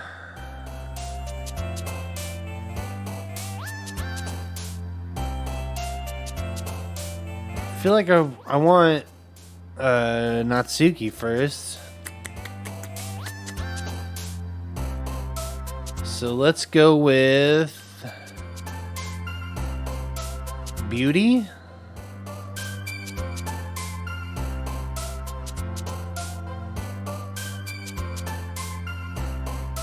Oh, God.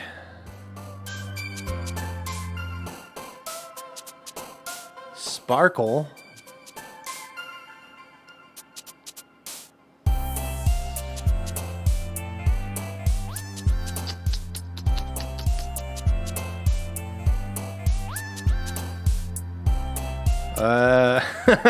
I keep wanting to click milk, but I don't think that's gonna be good.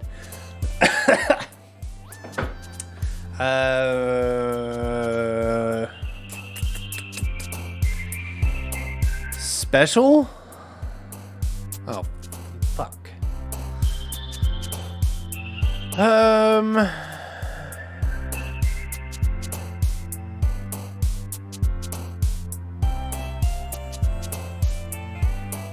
Parfait? Yes!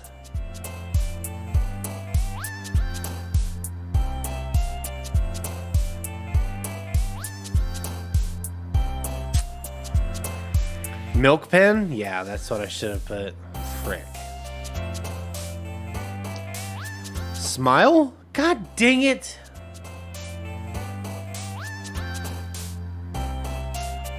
Sticky?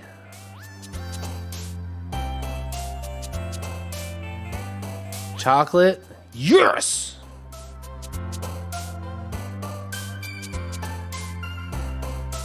Kitty? Yes!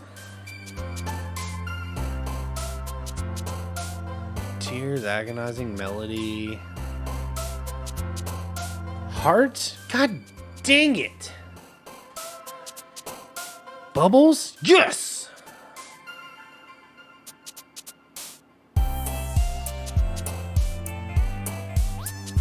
Blanket? That's what I'm talking about. Okay, so the Natsuki likes stuff that's gonna be like very childish. And then Sayori's gonna like stuff that's like food related, I'd imagine. Cute? Yes.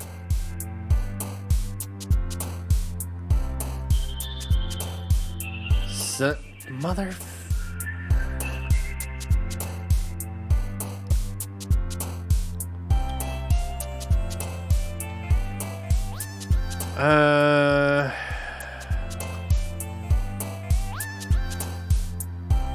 Feather. Mother of God. Meager, warm, poof. Frick.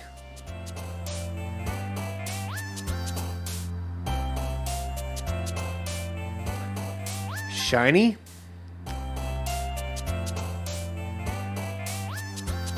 Fluffy.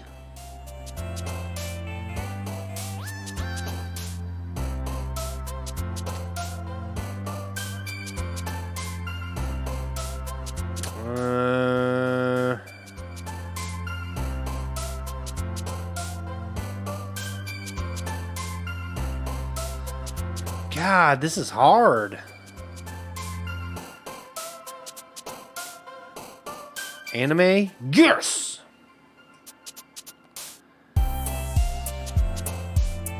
Clouds.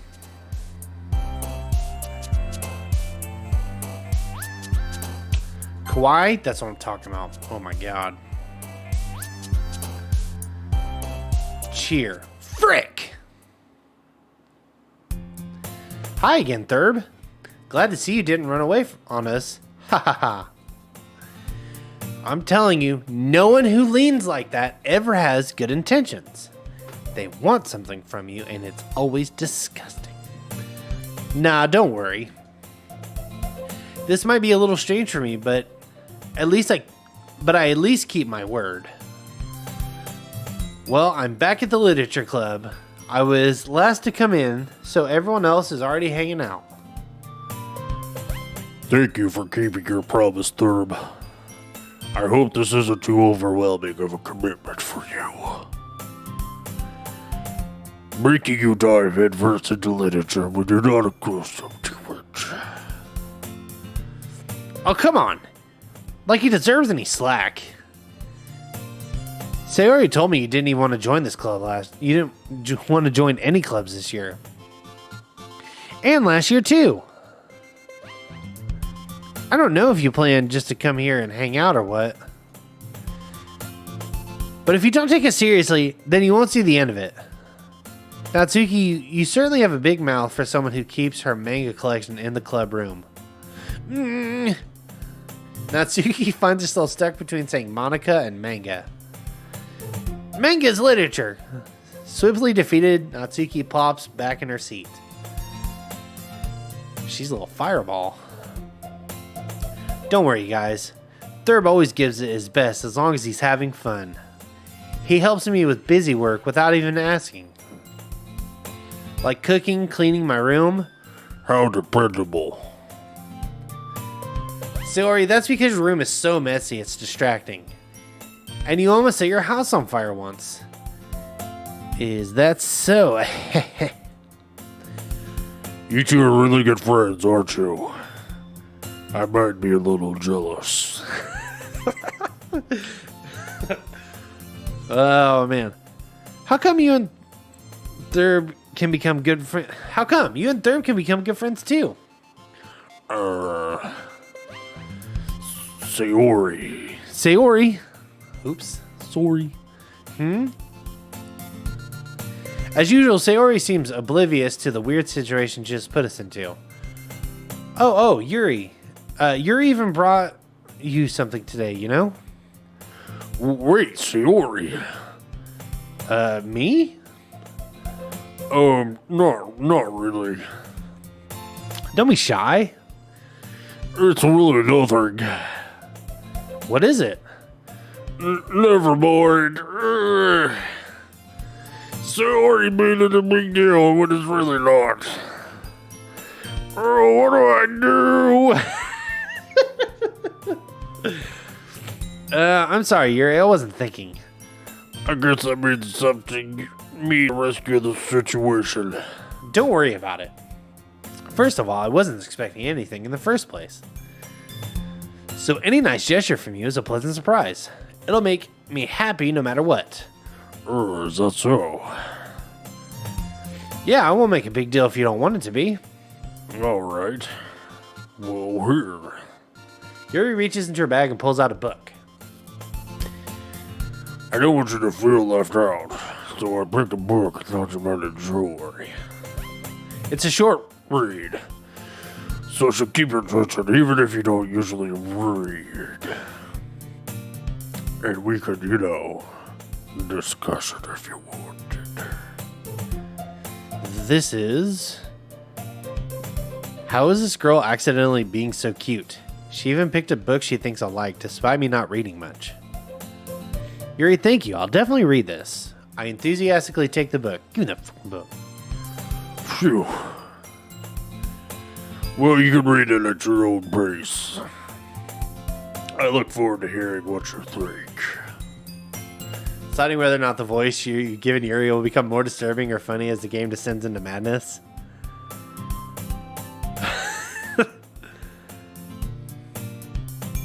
She kind of gives off what's the redheaded guy from Yu Yu Hakusho? His older sister. She kind of gives off those vibes. And she's got a deep voice. Not as deep as the one I'm giving, but, you get the idea. Now that everyone's settled in, I expected Monica to kick off some scheduled activities for the club. But that doesn't seem to be the case. Sayori and Monica are having a cheery conversation in the corner. Yuri's face is already buried in a book. I can't help but notice her intense expression, like she is waiting for this chance. Meanwhile, Natsuki is rummaging around the closet. I hear Natsuki utter an exasperated sigh from within the closet. She seems to be annoyed by something. I approach her in case she needs a hand. Shizuru? Yeah, I'll take your word on it. You looking for something in there? Freaking Monica. She never puts my stuff back on the right spot. What's the point of keeping your collection organized if someone else is just gonna mess it up? Natsuki slides a bunch of stacked books and boxes across the shelf. Manga. You read manga, right? Sometimes. Hello, Jack. We're playing Japan. How are you, Jack? Manga is one of those things where you can't admit you're really into it until you figure out where the other person stands. How did you know anyway? Japan Simulator. Yeah. Gasp. I heard you bring it up at some point. Besides, it's kind of written on your face. What's that supposed to mean? I see. There's a lone volume of manga amidst a stack of various books on the side of the shelves. I took a long freaking nap after our gaming session. Too much epicness. Curious, I pull it off the stack. There it is. Natsuki snatches it out of my hand. Then she turns to a box of manga and slips the volume right into the middle of the rest. Ah, much better. Seeing a box set with one book missing is probably the most irritating sight in the world. I know that feel. I get a closer look at the box set she's admiring. Parfait Girls. It's a series I've never heard of in my life. That probably means it's either way out of my demographic or it's simply terrible. If you're going to judge, you can do it through the glass of the door. She points to the classroom door. Hey, I wasn't judging anything. I was literally just saying that it might be terrible, but okay. I didn't even say anything. It was in the tone of your voice. But I'll tell you one thing, Thurb.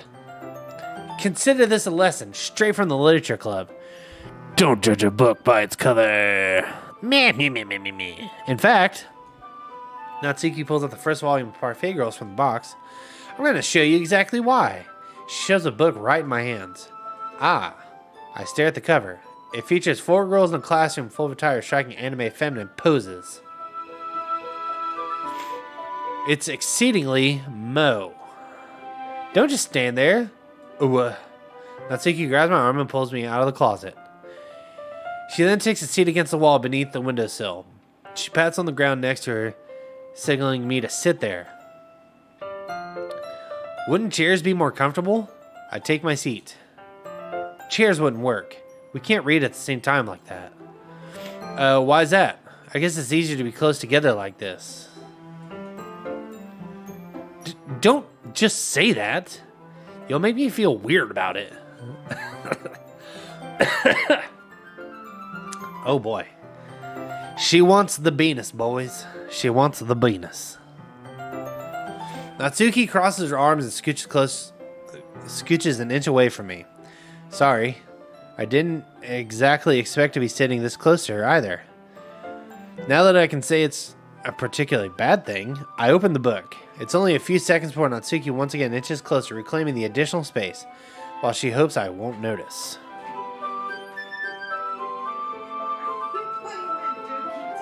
I am playing Doki Doki Literature Club, yes. Are you watching?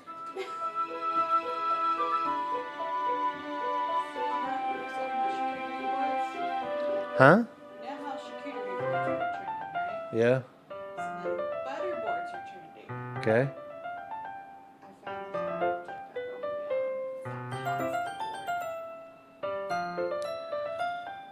this one. You fucking bit your finger like you're... Look at it. Yeah, okay, I'm there.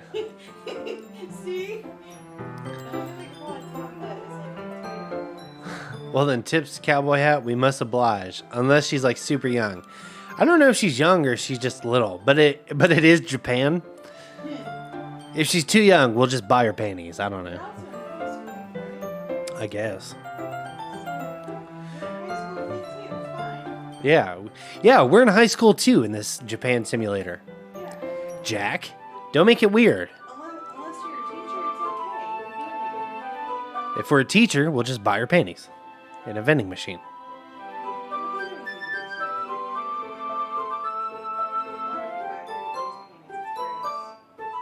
Anyway, we'll buy her panties off of her from a vending machine. Yeah.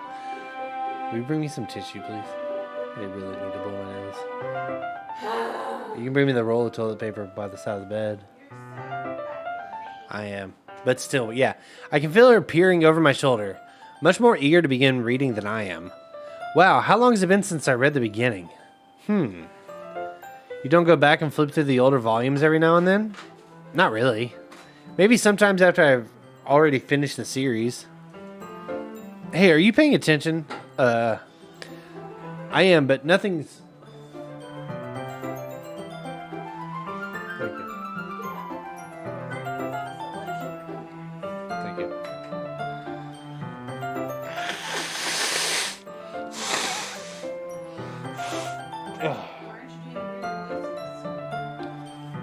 I kind of am.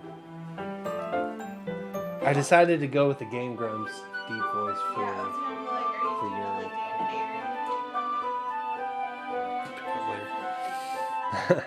Well, if you were watching the stream, maybe you would know. Maybe if you had the stream open on your phone and were supporting me, maybe if you liked the stream too, that would really help. You do? Alright. I am, but nothing's really happened yet, so I can't talk at the same time. Take a hot shower, blow that nose. Yeah. It looks like it's about a bunch of friends in high school. Typical slice of life affair. I kind of grew out of these since it's rare for the writing to be entertaining enough to make up for the lack of plot. So, what should I expect from this? Is there going to be plot?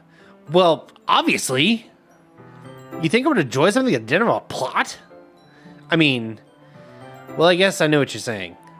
A lot of the beginning is about simple things. Like there's a really funny chapter where they're obsessed with a guy at an ice cream shop. But that just helps you get to know the characters. And besides, it's still entertaining.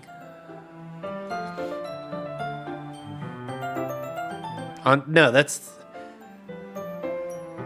You gotta go to the FetLife for that stream. But later on, there's all kinds of drama. Like when they get into all the backstories and when some of the romance starts to happen. That's really what makes it so good. There's so many touching parts. Ah, is that so? Sounds like you really know what you're talking about. Maybe I underestimated you. Hey, wait! What's that supposed to mean? Oh, Natsuki gives me a little shove. I just meant that I haven't seen you in your full power. But the penis. Good save. This chapter seems like it's about baking. This is just a guess, but there's a lot of baking in this manga. But is there a lot of baking in this manga? Well, Natsuki... By the way, I'm going to say manga. I might even say your mom at some point, but I'm probably never going to say it in a way that you like. Natsuki pauses for a moment as if she doesn't want to admit something. Yeah. Why does that matter? It doesn't, I was just curious. Since you enjoy baking too, right? That's just a coincidence. I just happened to get into baking around the same time I got into this manga.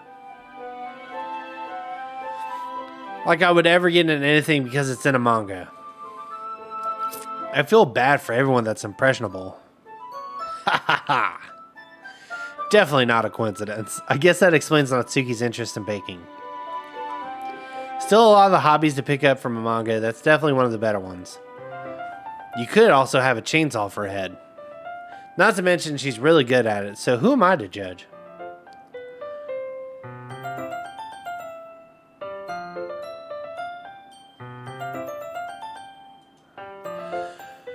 We read on for a few more minutes. I finished a couple of chapters at this point. Where's what we had? That had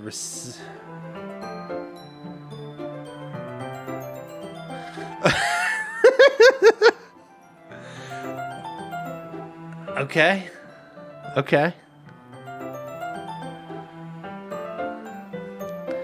I finished a couple of chapters at this point.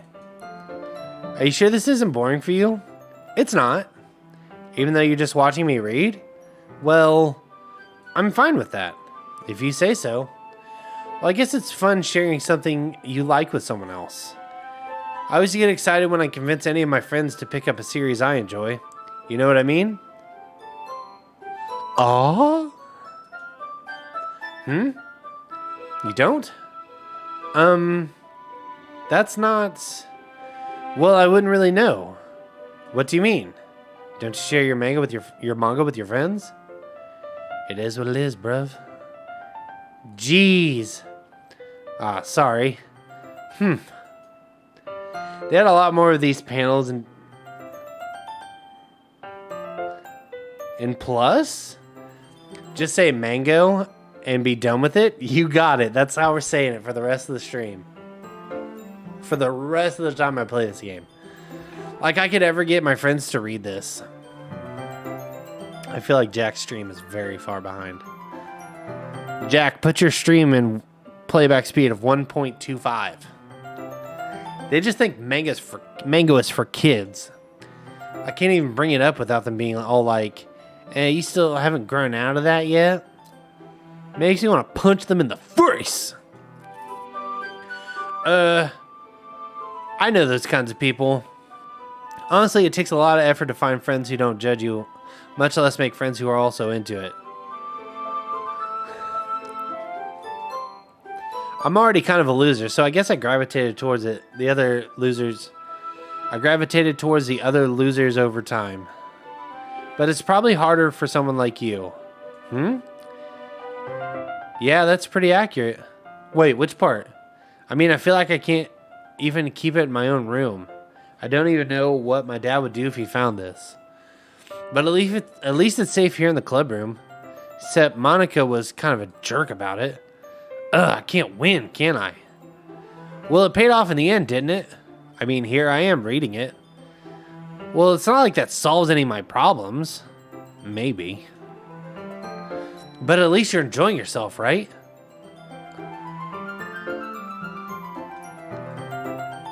So? Geez, that's enough. Are you gonna keep reading or what? Yeah. I flipped the page. Suddenly, Natsuki starts laughing. I totally forgot that happens. Natsuki puts her finger on one of the panels. Minori is one of my favorite characters. You always feel a little bad for her since she's so unlucky. But it gets especially bad when, I shouldn't be talking about that yet. Just finish this chapter. This music sounds like it's drafts from like a Legend of Zelda game. Natsuki's voice sparkles with excitement. It's a stark contrast to her usual bossy tone. But if she's not used to sharing her favorite manga with her friends, I can understand why. It's hard to express words the feeling you get when connecting with someone like that. And being able to prove that Natsuki, for whom it's a rare experience, the thought that makes me smile a little myself. Okay, everyone. Are you ready for today's poem? Oh, come on. Could your timing be any worse? Sorry. I just need to make sure we have enough time. Dude, I'm telling you, no one leans like that with good intentions.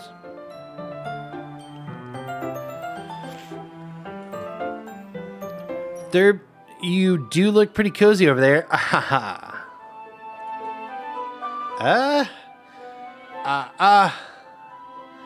I'm on my pewter now. Nice. Natsuki just suddenly notices how close she's gotten to me. Liking the stream is always appreciated, and it's a very great way to freely say that you like my content. Just saying. She hastily slides herself into a good 12 inches away from me. All right. Guess I'll stop here for now. I close the book and hand it towards Natsuki. You're just giving it back? Don't you want to know what happens? Yeah, but Monica just said, don't be dumb. Just take it home with you. Is that really all right? I say that mostly because I don't plan on using my spare time to read this. Well, of course. It would take forever to finish if you didn't take it home. Just finish that one before tomorrow so we can start the next one. And if it gets bent, I'll kill you. by tomorrow? I only got partway through this volume so far. Frick. Might fall behind on some shows if I try to get through this. Imagine reading a book and not having background stuff. But I suppose that's necessary sacrifice in exchange for seeing Natsuki's enthusiastic face. Or am I scared of what will happen if I don't finish it? Alright then. I stand up. I return to where I put my stuff and carefully slip the book into my bag. By the way, did you remember to write a poem last night? Yeah. My relaxation ends. I can't believe I agreed to do something so embarrassing. I couldn't really find much inspiration since I've never really done this before. Well, now that everyone's ready, why don't you find someone to share with? I can't wait. Can't I still go in the background if I read? I won't be able to focus. If I don't have like a TV show or some music in the background when I read stuff, the ringing in my ears gets so loud that I want to die.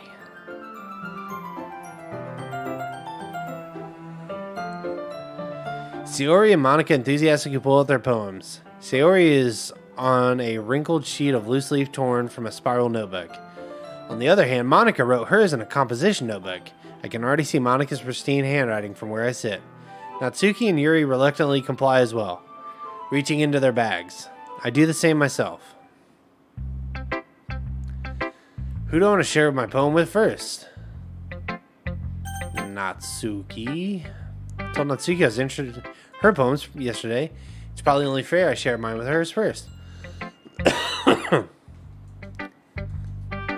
Okay, well, let's start with the things I don't like. First of all, rereads my poem. Never mind, I don't feel like giving my opinion. Then what's the point of sharing in the first place? I wrote this when I could have been doing other things. In fact, remember how I said I wanted to read your poems? That's what I had in mind when writing this. I want to help you feel comfortable enough to share yours. Like Monica said. Well, I should be more comfortable sharing my poems with your... I would be more comfortable sharing my poems if yours was really bad. You were supposed to show me some dumb poem and make me go, ha! Well, look, it's not that great, but let me show you what real literature looks like. If I have stuff going on in the background to distract me. And you went and ruined it.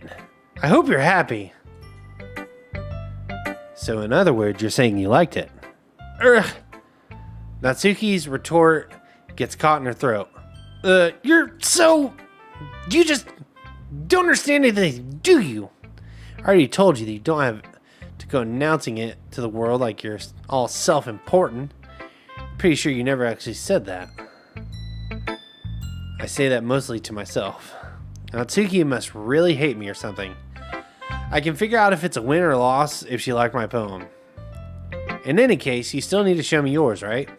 Grr, fine, I guess. Only because Monica will make me if I don't. Eagles can fly, monkeys can climb, crickets can leap, horses can race, owls can seek, cheetahs can run, eagles can fly, people can try, but that's about it.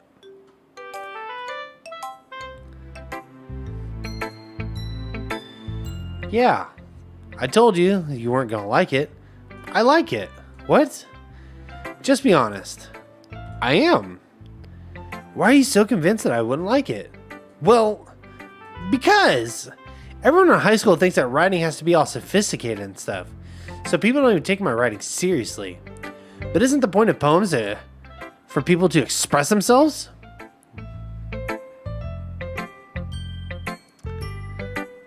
I'm feeling good right now.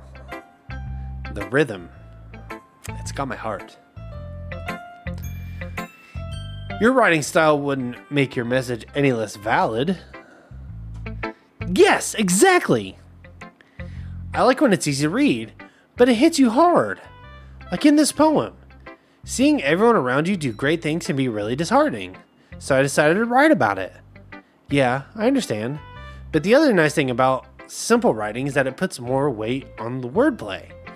Like I set up a rhyme for the end, but then made it fall flat on purpose. Oh my god, I didn't even notice that. It helps bring out the feeling in the last line. So you did. I guess more went into that than I realized.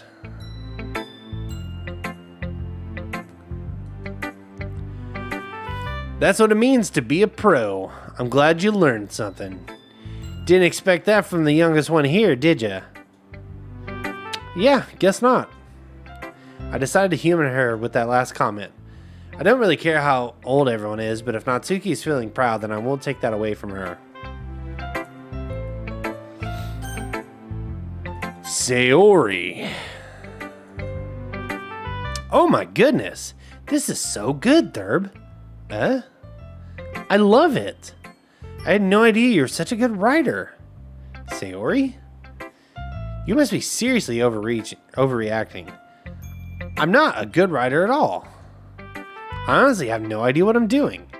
Well, maybe that's why. Chick can write poems, confirmed.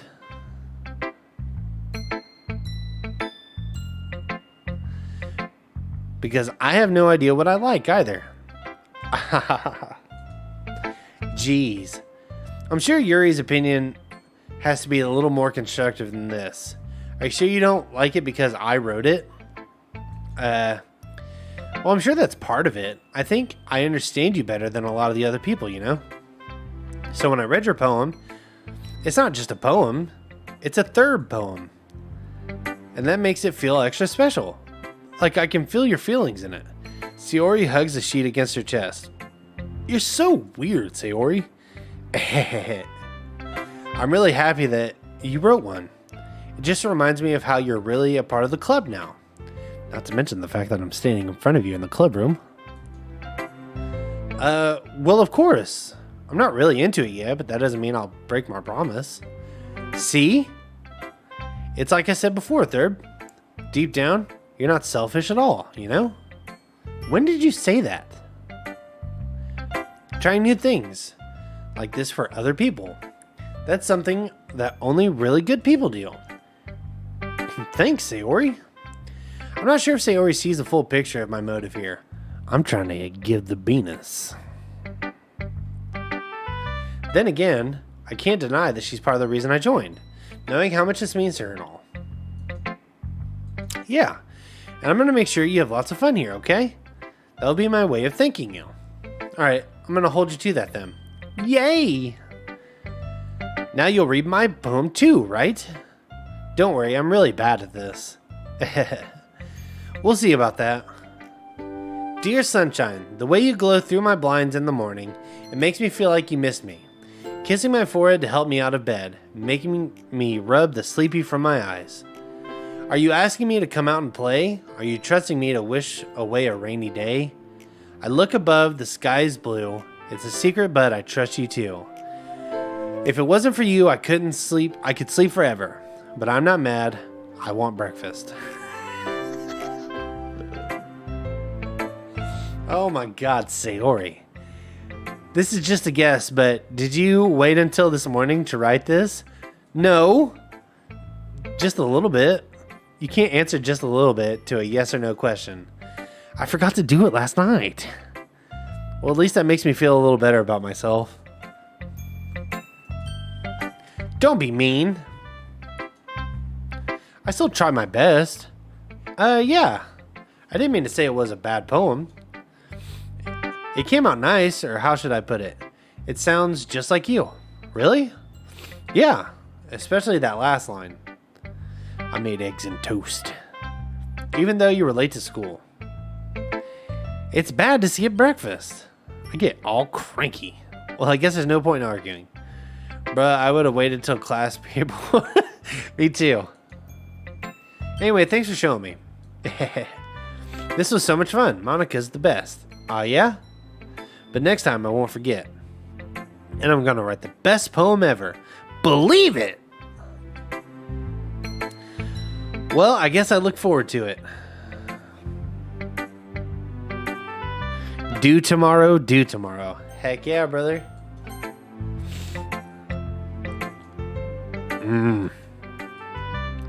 Yuri stares at the poem. A minute passes More than enough time for her to finish reading. Oh. Sorry. I forgot to start speaking. It's fine. Don't force yourself. I'm not. I just need to put my thoughts into words. Hold on. Okay. This is your first time writing a poem, right? Yeah. Why do you ask? I'm just making sure. I guess that it might be after reading through it. So it's that bad? No! Did I just raise my voice? I'm so sorry. Yuri buries her face in her hands. I couldn't help but notice it's been several minutes and we haven't gotten anywhere. It might take Yuri a while to get used to new people. It's fine, I really didn't notice. What were you saying? Right, it's just that your specific writing habits are usually typical of new writers. And having been through that myself, I kind of learned to pick up on them. I think the most notable thing I recognize in new writers is they try to make their style very deliberate. In other words, they tend to pick a writing style separate from topic matter, and then they form-fit the two together. The end result is both style expressives are weakened. Once Yuri finds her train of thought, it's as if her demeanor totally changes. Her stammering is completely gone, and she sounds like an expert. Of course, that's not something you can be blamed for. There's so many different writing skills and techniques to get into writing even a simple poem.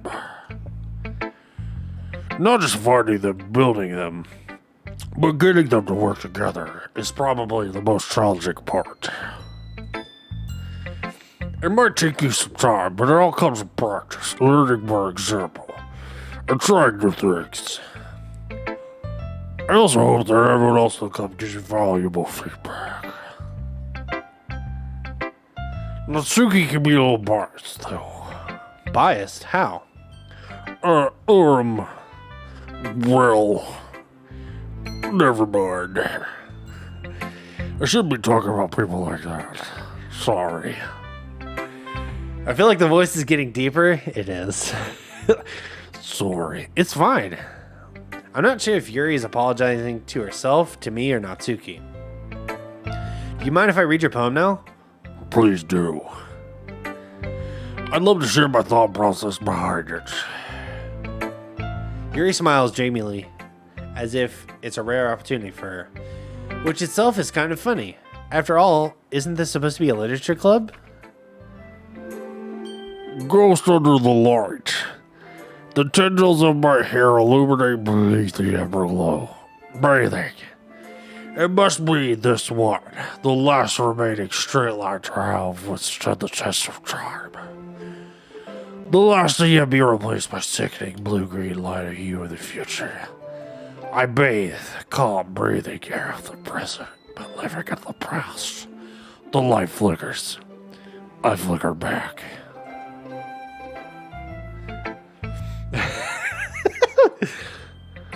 I'm sorry, I have terrible handwriting. What? I wasn't thinking that at all. But it took you a long time to read. Well, I just don't read script very often. I actually think your handwriting is pretty. That's a relief. Also, I like the poem. Damn, Barry White got bars. Even though it's short, it was really descriptive. It wasn't too short. I usually write longer poems. Not at all. I'm really glad you like it. I'll be honest. Since it's our first time sharing, I want to write something a little more mild. Something easy to digest, I suppose. Are you into ghosts, Yuri? Oh. Actually, the story is about a ghost and all third. Really? I must have totally missed the point. Well, I suppose you did have only a glance over it after all. But remember, the poets often express their own thoughts, feelings, and experience in their own work. They usually do more than tell a simple story or paint a picture. In this case, perhaps the subject of the poem is being symbolically compared to a ghost, lingering in her last remaining place of comfort, or able to like all of the past. It's true to be left with nothing. That's a lot more solid putting it that way. I had noticed that. That's impressive. I think I used the wrong voice. There's nothing really. Trick, thank you for keeping up the continuity. It's what I do. Well, it makes me happy that you think that. Just remember, it won't be long before you break up with these things too. Yeah, maybe you're right. I guess I'll have to keep trying. I'm counting on you. Who should I show my poem to next? I guess Monica. Hi, Thurb. Having a good time so far? Yeah. Good, glad to hear it. By the way, since you're new and everything, if you ever have any suggestions for the club, like new activities or things we can do better, I'm always listening. I'm always listening to you.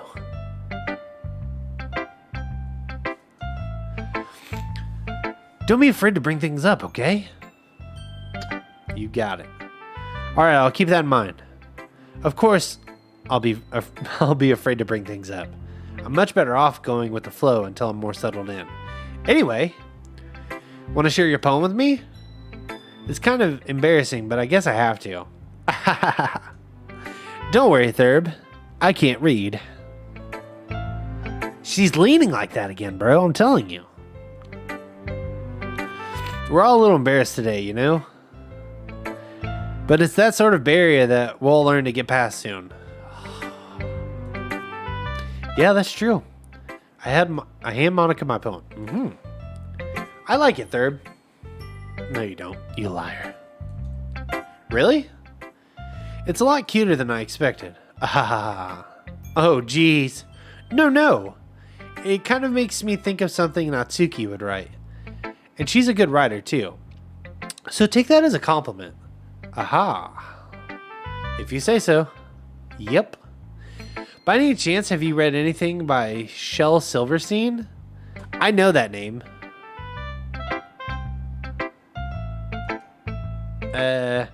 Maybe a long time ago. He's famous for telling all kinds of stories, just a few simple words. His poems can be funny, endearing, or even sad. And sometimes they're only a few lines long.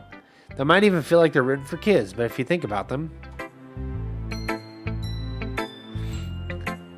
they can express views of the world that would apply to anybody. I see. So you're saying that Natsuki is kind of like that. Sort of. Maybe she's not an expert, but you probably won't find much filler in her poems. They might be easy to write, but they're super challenging to get the meaning through. So I can see why it would be your kind of poem to explore. I'm sure I'll end up trying different things a lot. It could take a while before I feel comfortable doing this. That's okay. I'd love to see you try new things. And that's the best way to keep the kind of style that suits you.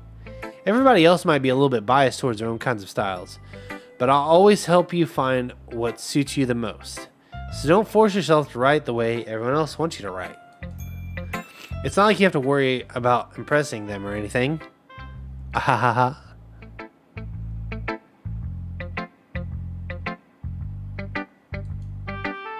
Ahaha. Anyway, do you want to read my poem now? Don't worry, I'm not very good.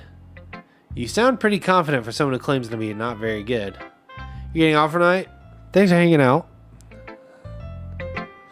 I appreciate you, memes. You sound pretty confident for someone who claims to be not very good. Well, that's because I have to sound confident. That doesn't mean I always feel that way, you know? I see. Venus. Well, let's read it then.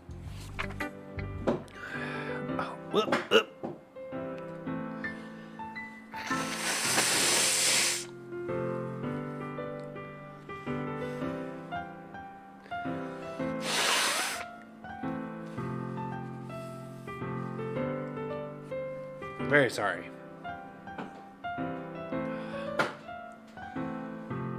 I was watching Ben 10 stuff. Hole in the wall. Hole in wall. Couldn't have been me. See that direction? The sparkle protrudes. A noisy neighbor, an angry boyfriend. I'll never know I wasn't home. I peer inside for a clue. No, I can't see. I reel blind like a film left out in the sun. But it's too late. My retinas. Already scorched with permanent copy of meaningless image. It's just a little hole. It wasn't too bright. It wasn't too deep. Stretching forward into everything. A hole of infinite choices. I realize now that I wasn't looking in. I was looking out. And he, on the other side, was looking in. So what do you think? It's very freeform, if that's what you call it. Sorry, I'm not really the right person to ask for feedback. Aha, it's okay. Yeah, that kind of style has gotten pretty popular nowadays. That is, a lot of poems have been putting emphasis on timing between words and lines. When performed out loud, they can be really powerful. What was the inspiration behind this one? Well, I'm not sure if I know how to put it. I guess you could say that I had some kind of epiphany recently. And it's really been influencing my poems a bit. An epiphany, you say? Yeah, something like that. I'm kind of nervous to talk about deep stuff like that because it's kind of coming on strongly. Maybe after everyone is better friends with each other. Anyway, here's Monica's writing tip of the day. Sometimes when you write a poem or a story, your brain gets too fixated on a specific point. If you try so hard to make it perfect, then you'll never make any progress. Just force yourself to get something down on the paper and tidy it up later. Another way to think about it is this. If you keep your pen in the same spot for too long, you'll just get a big dark puddle of ink. Epiphany, I know her. Yeah. So just move your hand and go with the flow. That's my advice for today. Thanks for listening. Whew. I guess that's everyone. I glanced around the room, and that was a little more stressful than I anticipated. It's as if everyone is judging me for my mediocre writing abilities. Even if they're just being nice, there's no way my poem can stand up to theirs. This is a literature club, after all. I sigh. I guess that's what I ended up getting myself into. Across the room, Sayori and Monica are happily chatting. My eyes land on Yuri and Natsuki. They gingerly exchange sheets of paper sharing their respective poems. As they read in tandem, I watch their expressions change. Natsuki's eyebrows furrow. Meanwhile, Yuri smiles sadly. What's with this language? Did you say something? Oh, it's nothing.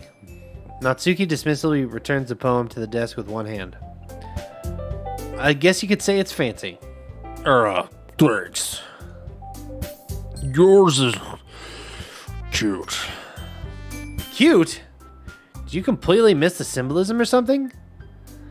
It's clearly about feeling of giving up. How can that be cute? I know that. I just meant the language, I guess. I was trying to say something nice. You mean you have to try hard to come up with something nice to say? Thanks, but it really didn't come out nice at all.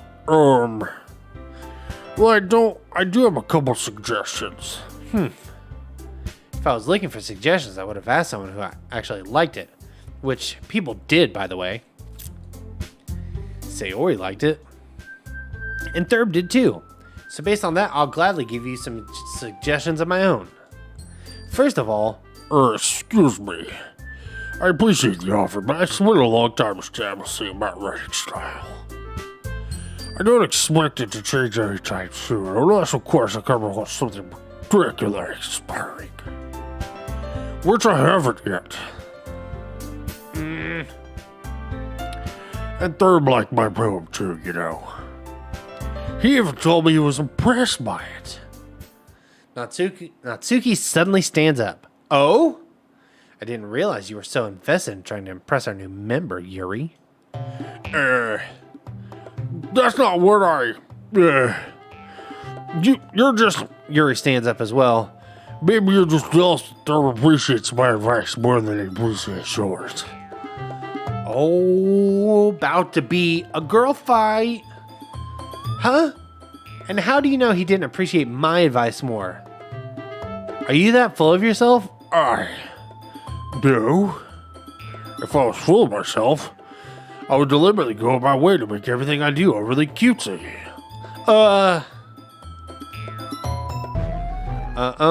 Is everyone okay? Well, you know what? I wasn't the one whose boobs magically grew a size bigger as soon as Thurb started showing up. But Natsuki! Natsuki, that's a little... This doesn't involve you. I don't like fighting, guys. Suddenly, both girls turned towards me as if they just noticed I was standing there. Thurb. She's just trying to make me look bad. That's not true. She started it. If she could get over herself and learn to appreciate that simple writing is more effective, then this wouldn't have happened in the first place. What's the point of making your poems all convoluted for no reason? The meaning should just jump off at the reader, not force them to have to figure it out. Help me explain that to her, Thurb. Wait. There's a reason we have so many deep expressive words in our language. It's only a way we have conveyed complex feelings and meanings most effectively. Avoiding them is not only unnecessary in limiting yourself, it's also a waste. You understand that, right, Thurb? Well? How did I get dragged into this in the first place? It's not like I know anything about writing. But whomever I agree with, they'll probably think highly of me.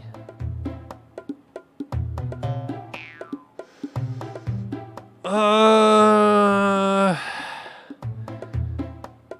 think we're gonna go with Natsuki first, just because she seems like a little spitfire, you know?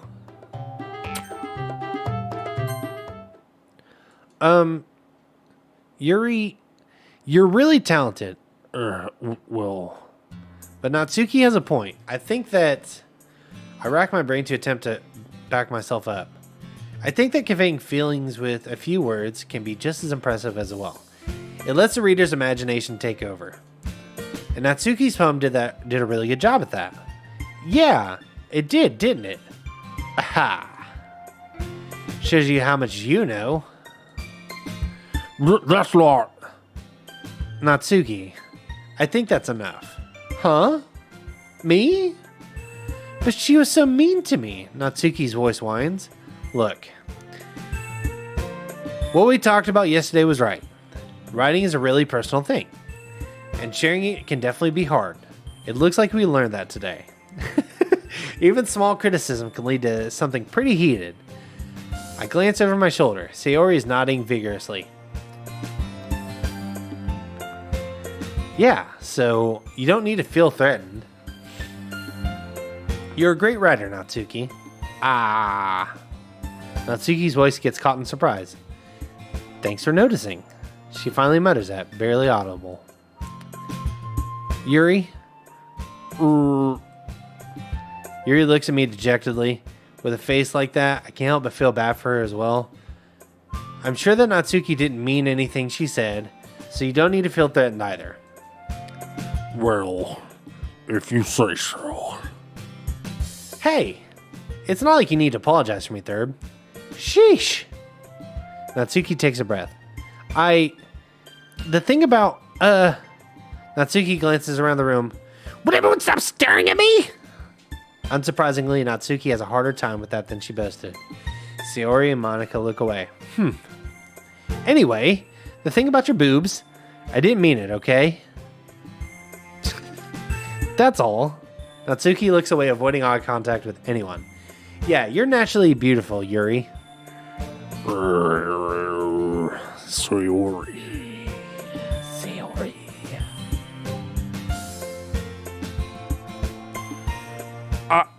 I'll go make some tea. I was just trying to help. Ugh, okay.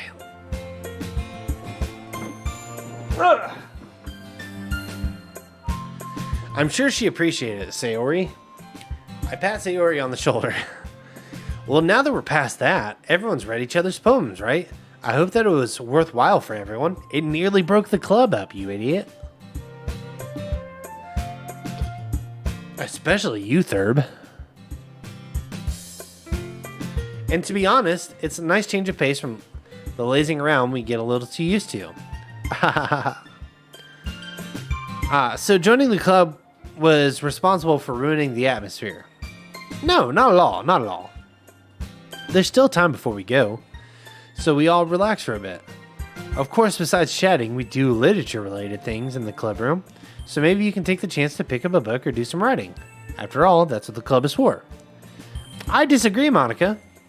About what?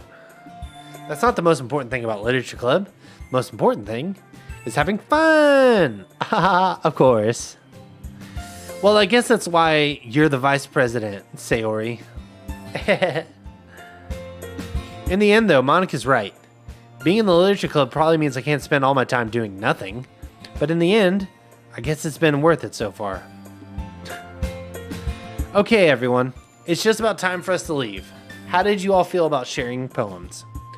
It was a lot of fun. Well, I'd say it was worth it. It was alright. Well, mostly. Thurb, how about you? Yeah, I'd say the same. It was a neat thing to talk about with everyone. Awesome. In that case, we'll do the same thing tomorrow, and maybe you learn something about your friends too. So your poems will turn out even better. I think to myself, I did learn a little about the kinds of poems everyone likes, and with any luck, that means I can at least do a better job impressing those I want to impress. I nod to myself with newfound determination. Thurb, ready to walk home? Sure, let's go. Sayori beams at me. It truly has been a while since Sayori and I have spent this much time together. I can't really say I'm not enjoying it either. Sayori, about what happened earlier. What do you mean? You know, between Yuri and Natsuki? Does that kind of thing happen often? No. That's really the first time I've seen them fight like that. I promise they're both wonderful people. You don't hate them, do you? No, I don't hate them. I just wanted your opinion, that's all. I can see why they'd make good friends with you. Whew. You know, Thurb, it's nice that I get to spend time with you in the club. But I think seeing you get along with everyone is what makes me the happiest.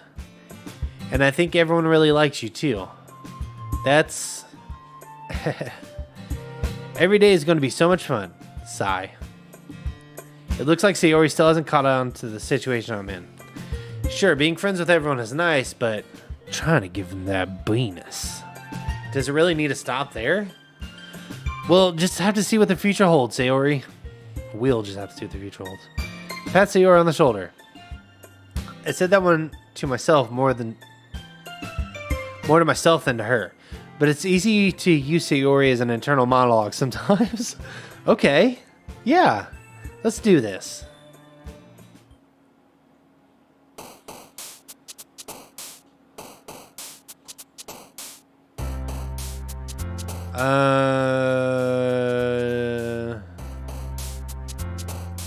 Dance? Damn it. Bubbles. Clouds.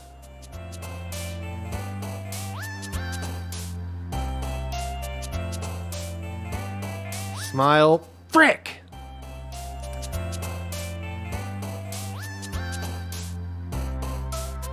Blanket. Yes!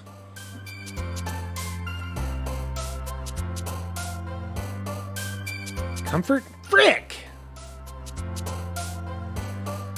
Happiness. Vivid. Vitality. Starscape.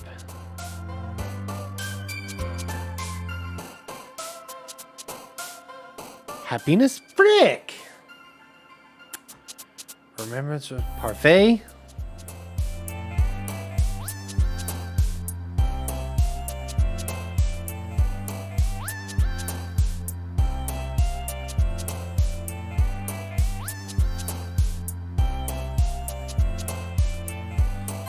Yes!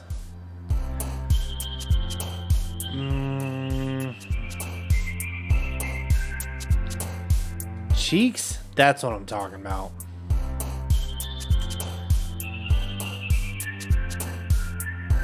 Hope? God dang it.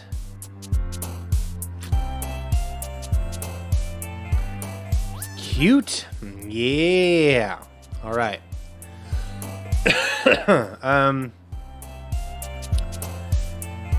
Shirt Venus poem. Yes. Skirt Venus poem. Yes. Yes, yes.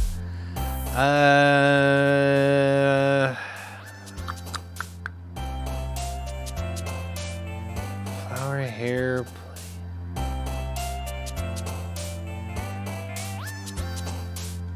Frick.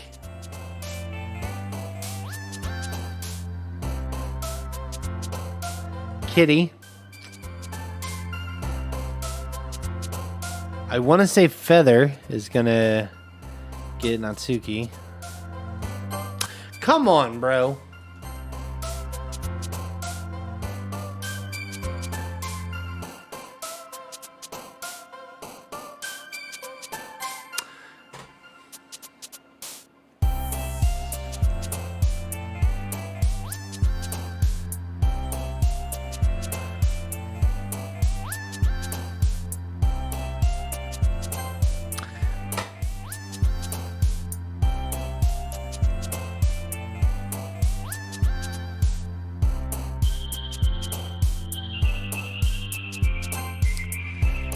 God dang it.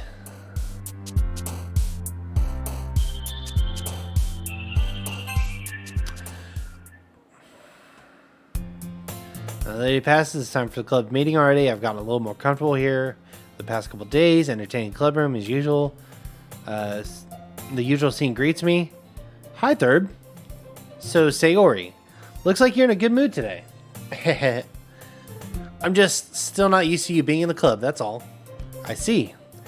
That's a pretty simple thing to get you in a good mood. But I guess it's always the simple things with you anyway. She's a simpleton. Speaking of which, I'm kind of hungry. Will you come with me to buy a snack? No thanks. That's not like you at all. I have my reasons. Why don't we take a look at your purse? Why that all of a sudden? No reason, really. I just wanted to look at it. Sarah nervously retrieves her coin purse, fumbles with the latches and opens it, and then she turns it upside down and the contents spill into the desk. Only 2 small coins fall out. I knew it. I can see right through you, Sayori. That's not fair. How did you even know? It's simple. If you had enough money in the first place, you would have bought a snack before coming into the club room. So either you're not hungry and want an excuse to take a walk, or you planned on conveniently forget you spent all your money so that I would lend you some. But there's one more thing. You're always hungry, and so that leaves one option. Ooh, I give up. Don't make me feel guilty. If you feel guilty, that means you deserve to feel guilty. Yuri suddenly giggles. I didn't notice that she was listening in. Her face is in a book as always. Aha! I wasn't listening or anything. It was just something in my book. Yuri! Tell Thurb to let me borrow some money.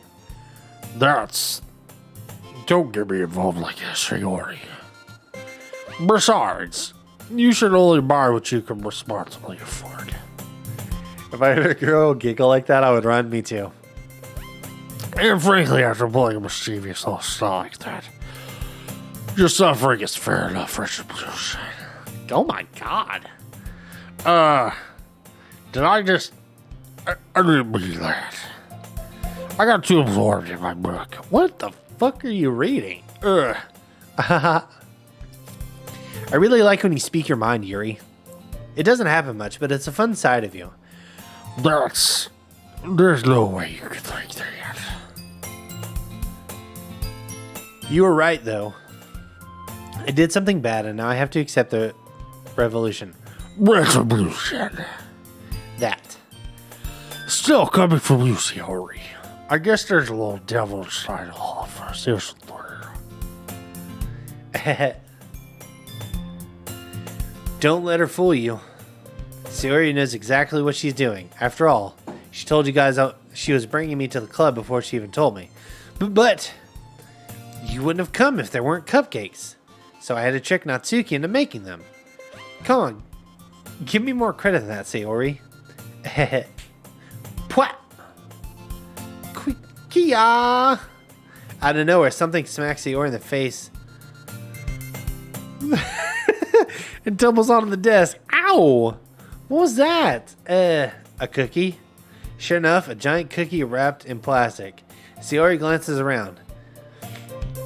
Is this a miracle? It's because I paid my restitution? Retribution.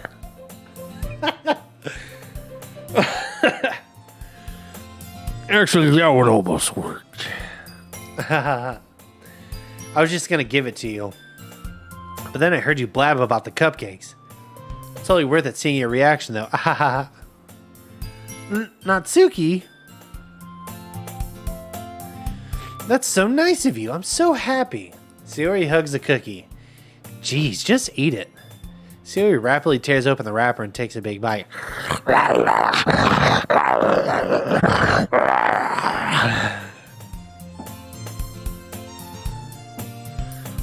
So good. Sayori suddenly clasps her hands around her mouth.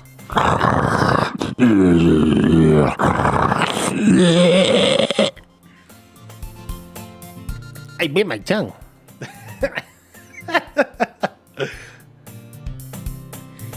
You're going through a lot over there, just one cookie.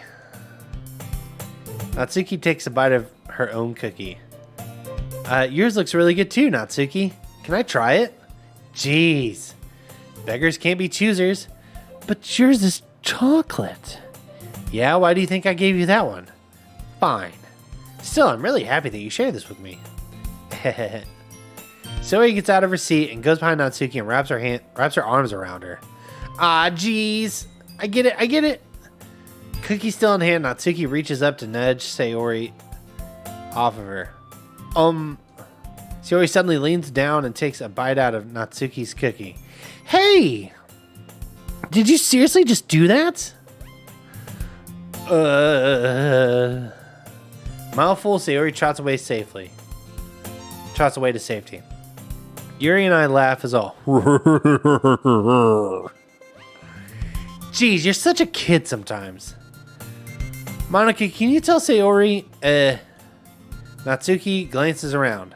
Monica isn't in the club room. Where's Monica anyway? The laugh, yeah. That's a good question. Have any of you heard anything about her being late today? Not me. Yeah, I haven't either. That's a bit unusual. I hope she's okay. Of course she's okay. She probably just had something to do today. She's pretty popular after all. You don't think she has a... I wouldn't be surprised. She's probably more desirable than all of us combined. That's true. Excuse me? Suddenly the door swings open. Sorry, I'm super sorry. Ah, there you are. I didn't mean to be late. I hope you guys weren't worried or anything. I ate cookies. Monica chose the club over her boyfriend after all. You're so strong-willed. Boyfriend? What on earth are you talking about? Monica quizzically glances at me. Never mind that.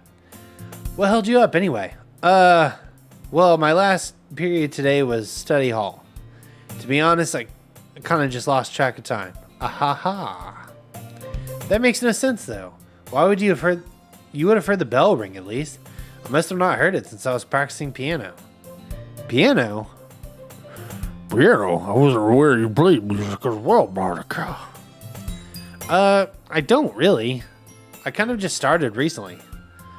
I've always wanted to learn piano. That's so cool. You should play something for us, Monica. Monica looks at me. Maybe once I get a little bit better, I will. Yay! That sounds cool. I also look forward to it. Is that so? In that case, I won't let you down, Thurb. Believe it. Monica smiles sweetly, plotting something, leaning like that.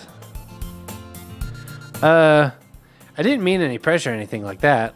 Haha, don't worry. Data bio?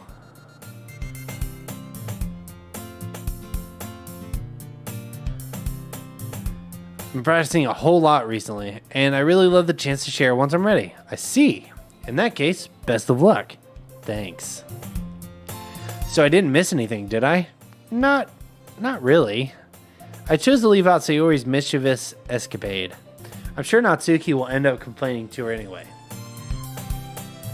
Are you guys speaking other language? This is an English-only stream. It looks like everyone has already settled down. Sayori somehow already finished her entire cookie. Yuri is back to her book, and Natsuki disappeared into the closet. Natsuki, if it's not long before Natsuki comes up to me expectantly. That's what Naruto says in Japanese? Okay, gotcha. Hokage Dadabayo.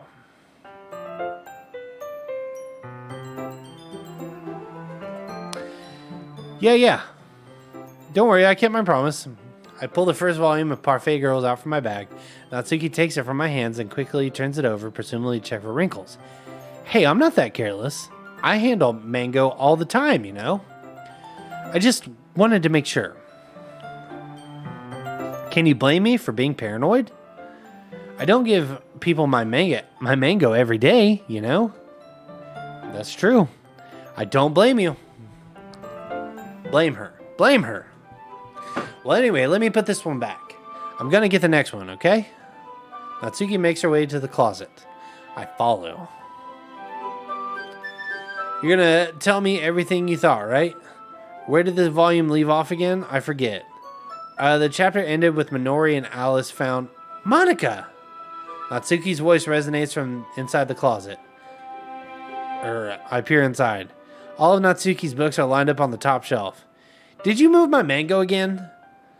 Sorry. The teacher got mad at me for taking up so much space in her closet. So I had to move some stuff around and clean up a little bit. It's all still there. I just had to organize a bit. The top shelf is far above Natsuki's head. She makes a futile hop trying to figure out how to reach her mango. Jeez, this is so inconvenient. I'm moving all these back down. There's plenty of room on these shelves.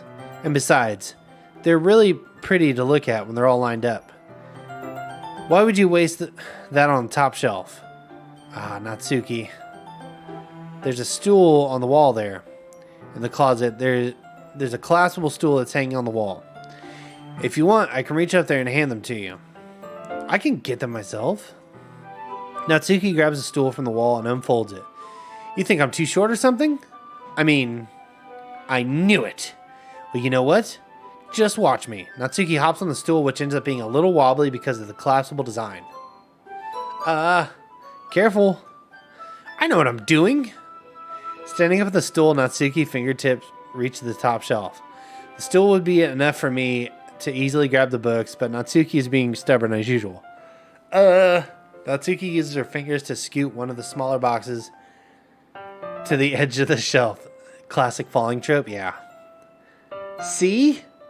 Kia! The box suddenly tips. Natsuki barely catches it before it falls to the floor. The stool wobbles. Wah! Losing balance, Natsuki hops off the stool. Thankfully, she was able to stay on her feet. She holds the box triumphantly. There! Having almost fell, Natsuki is a bit shaken up. Jeez. No need to prove yourself to me. There's no way you'll be able to get the bigger box like that. I can reach them, so I said I can do it. I don't want your help, okay? I'm gonna get a chair, so just hang on. Natsuki forces her way past me out of the closet. Let's see. Classroom chairs have the desks attached, so they're too inconvenient to fit in the closet. Aha! Natsuki trots over the teacher's desk with a computer chair behind it. She rolls the wheels back to the closet. It's a little dangerous since the chair swivels and rolls, but I've already learned my lesson, so I keep my mouth shut. Ish. Natsuki climbs on the chair, then slowly bounces onto her feet. Since she refuses my help, I take a seat in the back against the side of the doorway to simply watch. Yo! Ah, there we go. See, I can easily do it now. Natsuki grabs a stack of mango and bends down to put it on the shelf below. What? The chair swivels. Natsuki catches herself on the shelf. What are you doing? Can you at least hold the chair steady instead of sitting there doing nothing? Who was it who told me not to help? Yeah, I got you. I hold the chair while Natsuki reaches back up. I can almost see up her skirt. Good. I force myself to turn away. Natsuki seriously didn't think this through. Once she realizes I'll be dead. Hup! Natsuki wraps her arms around her Parfait Girls box. Set easily the largest one on the top shelf. Heavy. Hey, Thurb, I don't think I can bend down without falling. Hurry up and take this one. But then I have to let go of the chair. That's fine. Just for a second. Hurry up. All right. Let me just stand up. Slowly, I release my grip from the chair. What do you mean, stand up? Natsuki looks down at me. Why are you all the way back? Natsuki looks like she just realized something, but she'll lose her balance if she moves. Natsuki, the box. What are you looking at? You're trying to look at my... Natsuki's legs shake. I'm not. I was just... Natsuki didn't try to move. Don't try to move. Just give me the box. No, you perv. You set me up. Go away. Get out. But I'll do it myself. The chair suddenly swivels beneath Natsuki's feet. Natsuki! Kia! The scene turns into chaos in a split second. The chair flies from under Natsuki's feet. Frantically, I try to catch her. The box topples out of her hands and the books go flying. I got you! Crash. She's dead. The full force of Natsuki's body against me throws me to the ground. A whole bunch of books pelt me in the face. Natsuki tries to shield herself with her arms, and her face lands straight on my chest. My right arm and back seriously felt the impact. Slowly, Natsuki comes to her senses. She presses her arm straight into me to prop herself up. Natsuki seems to realize that it's not the floor that's beneath her. I would love some water. If this is vodka, I'd be very upset. Thank you. Yeah, it's poison.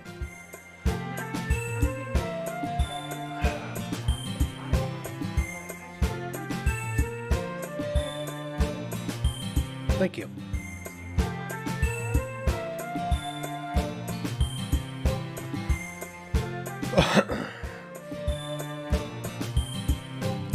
I love you.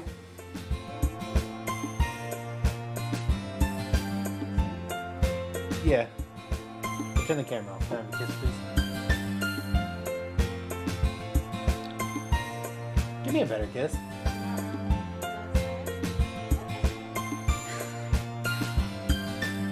There we go. Thank you. I am needy. Okay. Natsuki seems to realize that it's not the floor beneath her. Gross! Gak. A fist pounds into my chest. Natsuki then hoists herself to her feet. What were you thinking, you sicko? Everything okay over there? I heard a loud noise. Monica suddenly peers in. Monica! See what happens when you put the mango on the top shelf? Are you trying to kill your club members or something? Jeez. Sorry. Oh, and one more thing. It seems like your most recent club member is a total pervert. So I hope you're happy. Somehow it's impossible for me to explain the whole bizarre situation to Monica. I didn't do anything, I swear. I know, don't worry. Monica says quietly to me. Looks like I'm off the hook. Oh no, I look down. Natsuki is kneeling on the floor holding one of the books that are scattered all over. There's a large diagonal crease along the page she's desperately trying to smooth out. It must have landed on the page. Natsuki tries a bit more to fix the crease, but she can't get it out. Suddenly she gives up and slams the book, shuts, and throws it to the floor. Instead of continuing to kneel, she just lowers her head. Sob. Natsuki, are you... No! Natsuki voice squeaks. I see tears on her face. I'll help you get the crease out, okay? It's partially my fault, so Natsuki shakes her head, still looking down. No, I don't even care that much. I'm just having a really bad day today. Natsuki sobs again. I didn't mean to take it out on you. I really didn't mean to. It's fine. Is there anything you want to talk about? Natsuki shakes her head.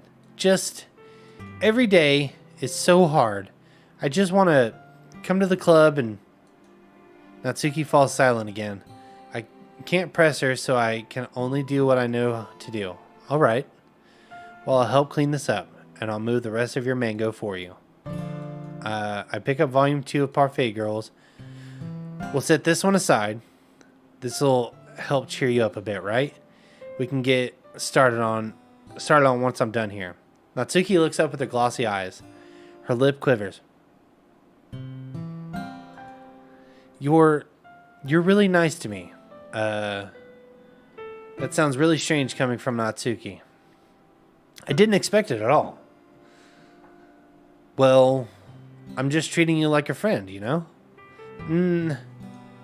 Natsuki lowers her head and stifles another sob. I'm not sure what happened to her today, but being nice is the least I could do. The next couple of minutes are silent between us as I begin gathering scattered books. I make sure to slip them into the box in their correct order. After a little bit, Natsuki starts helping. It isn't long before we're done, and I hoist the box into the shelf where Natsuki wanted to put it. Then I get the stool and quickly finish moving the rest of her books to the top shelf. From the top shelf. All right, that should do it. I hop off the stool. Natsuki averts her gaze. Thanks. It's nothing. Natsuki is holding the volume I set aside for her in her hands. All right, I'm ready. Good. Even if you weren't, I'd make you anyway. You're taking responsibility for what you said. What did I said? The thing about cheering me up. Oh my god, I almost spilled my water. All over my keyboard. That'd have been a real sad day for all of us here at Thurbeck's Trick Incorporated.youtube/TV.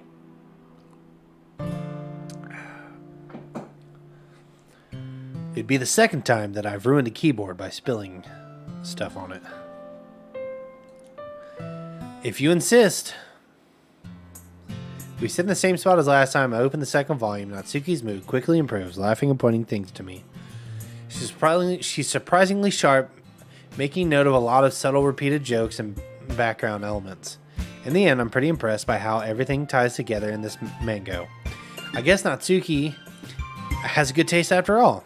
After some time, Monica gets our attention as usual, and it's time to share poems again. Guess I'll be holding on to this for now. Yep. Even you sound more enthusiastic this time. Well, I'm starting to get into it, you know? Told ya. Yeah.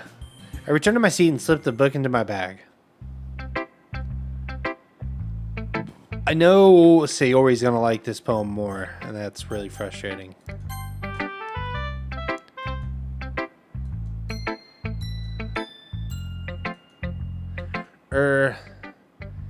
Is it that bad? No, it's not. It's good. It's really good, okay? There, I said it.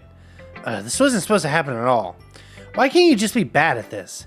My poems are supposed to impress you, not the other way around. You're trying to impress me. Obviously, you think I'd let you enjoy Yuri's writing more than mine? Give me a break. Well, in that case, what's the problem with me trying to impress you? I'll tell you, Natsuki's face freezes like she just realized something. You're trying to impress me? Natsuki vigorously scans her eyes over my poem one more time. Then the poem slips out of her hands and flutters to the floor. I have to use the bathroom. Ooh. Red-faced Natsuki quickly walks out of the room. Hey, Thurb. Did you do something to Natsuki? I saw her rush out like that. You didn't do anything terrible, did you? No. I just told her that. My voice gets caught in my throat. There's no way I could tell Monica I'm trying to impress Natsuki. Monica sees the poem lying on the floor, swiftly picks it up. She reads through it, her smile fading from her face. I see. You wrote this for Natsuki, didn't you? I mean, not really. In fact, she didn't like your poem a lot the other day, too. Didn't she seem to like your poem the other day, too? I'm surprised you know her taste so well already. Are you sure you're not cheating, Thurb?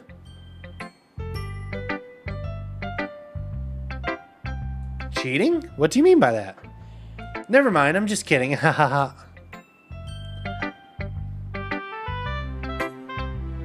Is this getting meta? I didn't understand Monica's joke at all. Anyway, how do you think Natsuki feels about you? Oh, you don't need to answer that. It was just something for you to think about. Hey! Natsuki comes up and snatches the poem out of Monica's hands. Neither of us had noticed her re-enter the classroom. Did you read this, Monica? Of course, I liked it. You should really stop reading things that aren't for you, you know. You have a bad habit of doing that. But Thurb wrote this poem, and we're supposed to share with everyone, right? Natsuki freezes. She apparently forgot that my poem was technically for everyone to read. Okay, well, I think Thurb is done sharing his poem with everyone. It's not like anyone would want to read this anyway. In fact, I'm just going to hold on to this. If you insist.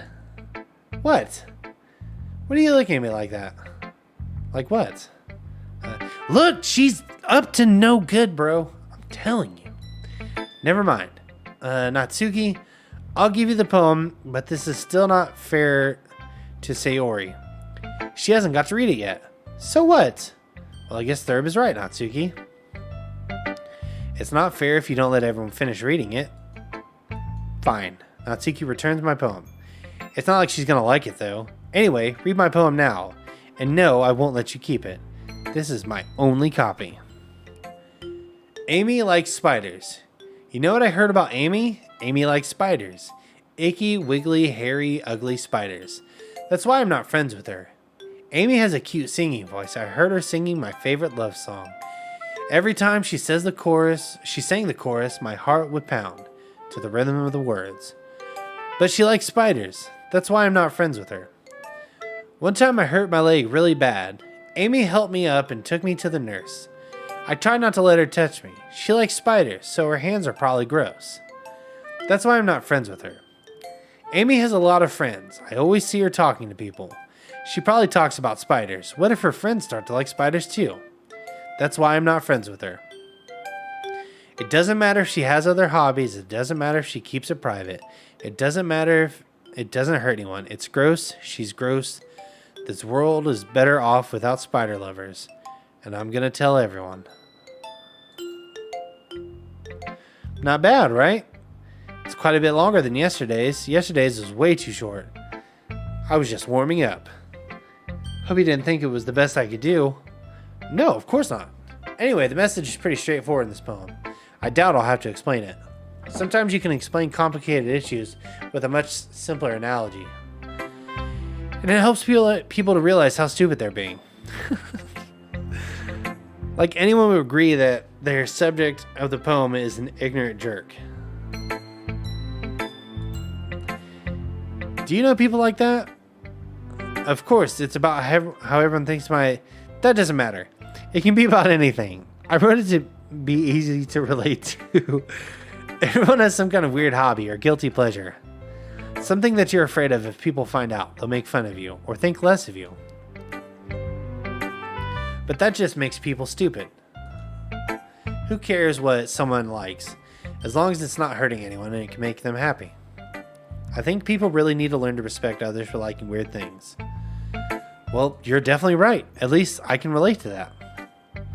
I'm sure a lot of people can too.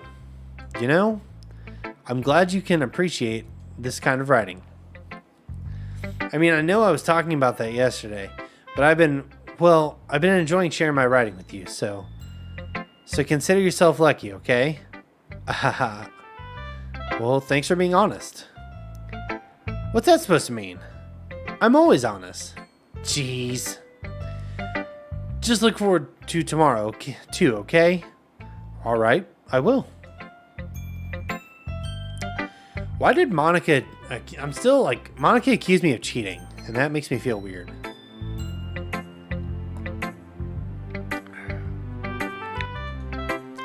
Thurb, I really love your poems. I can't believe you've been hiding these from me. I'm not hiding anything, but your poems are so good. Yesterday's and this one too. You can't tell me you haven't done this before. I mean, you're really the only one who feels this way, so... No way. Not even Natsuki?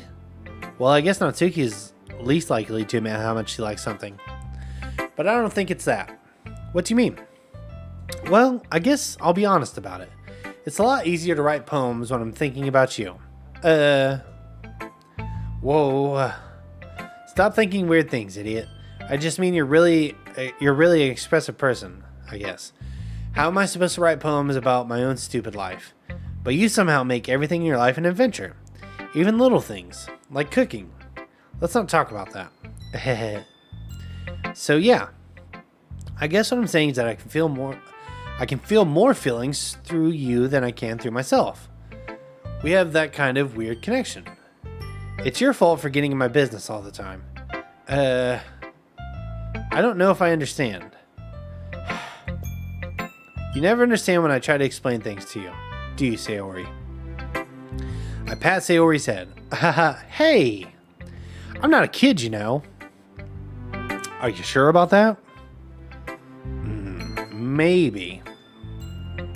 Sayori starts fiddling with her pencil between her hands. Hey, Thurb. Will you give me your poem? I kind of want to keep it. Huh? Why? Because, well, it's the first time you've written something for me. Sorry, you completely misunderstood. I didn't write this for you. Are you even listening anymore? Well, whatever. I'll give it to you when we go home. Really? Snap. I broke my pencil. Sirius hastily bends down to pick up the pieces she dropped. Being inattentive or silent, she bumps right into me. Sorry. It's fine. I'll get it for you. I bend down to pick up the broken pencil, so it clutches the desk beside her, support herself, knees shaking. I'm a little clumsy today. This is oddly sexual. Let's sit down, Sayori. Yeah. Grab Sayori's arm and help her sit down at the desk. Anyway, I still haven't read your poem. Oh, sorry, I forgot about that. But it's not as good as yours. Jeez, don't worry. I'm sure I'll like it. Bottles. I pop off my scalp like the lid of a cookie jar. It's a secret place where I keep all my dreams. Little balls of sunshine all rubbing together like a bundle of kittens. I reach inside with my thumb and forefinger and pluck one out. It's warm and tingly, but there's no time to waste. I put it in a bottle to keep it safe. The creepy starts to creep in. And I put the bottle on the shelf with all the other bottles. Happy thoughts in a bottle all in a row. My collection makes me lots of friends. Each bottle a starlight to make amends. Sometimes my friends feel a certain way. Down comes a bottle to save the day. Night after night, more dreams. Friend after friend, more bottles. Deeper and deeper my fingers go. Like exploring a dark cave, discovering secret things hiding in the nooks and crannies. Digging and digging, scraping and scraping. I blow dust off my bottle caps. It doesn't feel like time elapsed. My empty shelf could use some more. My friends look through my locked front door. Finally all done, I open up, and in come my friends. In comes such a hurry. I know, right? I swear, this is... It's not Honey Pop, I swear. Finally all done, I open up, and in come my friends. In they come, such a hurry. Don't want my bottles that much. I frantically pull from the shelf, one after another, holding them out to each and every friend. Each and every bottle, but every time I let one go, it shatters against the tile between my feet. Happy thoughts, happy thoughts, happy thoughts, and shards all over the floor. They were supposed to be for my friends who aren't smiling. They're all shouting, pleading something, but all I hear is echo, echo, echo, echo, echo inside my head. Holy crap! Did you write this? Of course I did. Didn't I tell you yesterday I was going to write the best poem ever? Yeah, but I didn't expect something that's to come from you. Monica taught me a whole lot, and I've been really in touch with my feelings recently. What's all this then? Yeah. It's almost kind of creepy. Creepy? Well, not exactly. Maybe because I'm used to you being cheerful. Well, never mind. I'm thinking too hard about it. The point is, it came out good, so you should be proud of it. Thanks. I feel like I was meant to express myself this way. It even helps me understand my own feelings a little bit better. Writing is like magic. You've gotten pretty passionate about this, huh? I hope you keep it up. Yeah. Writing's the best. I'm gonna keep writing until I die. Is she gonna die? Don't get ahead of yourself. Sayori's always had a habit of getting obsessed with something before dropping it no more than a week later. She is a person with autism and ADHD. Sayori's always had a week later. Okay. I wonder if this is one of those times. But seeing this passion in her eyes makes it hard for me to be pessimistic.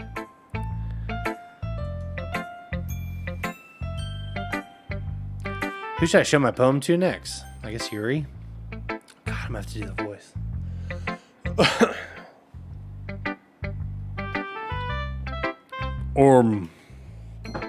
Are you still mad at me? For disrespecting Natsuki yesterday? Because reading this poem, now I know why you got mad at me. Because you prefer her writing over mine. That's not really true. Me, when I disrespected her, I disrespected you too, did I? Oh no. Yuri, you might be reading into this a little too much. How could I be so stupid? I always let this thing happen. Whenever I think before I speak, I just come off as awkward and unlikable. But if I speak without thinking, the things I want to keep inside come out and make people hate me. So please, don't force yourself to be around me. I know this is what Monica wants. But it's not fair to you when you can be enjoying your time with Natsuki and Sayori. Yuri. Please. It makes it easier for me to express any concern. But it's alright. I have my books with me. That's all I need. I feel like the voice has evolved into a 40-year-old overweight man who climbed 3 flights of steps with a donut in his hand. Yuri smiles sadly and puts her head down on her desk. I'm frustrated. I don't hate her, but it's as if she's not capable of listening to me over her own thoughts. I sigh to myself. All I can do is accept that that's how she is. If she wants to be left alone, then I have no choice but to abide by that request.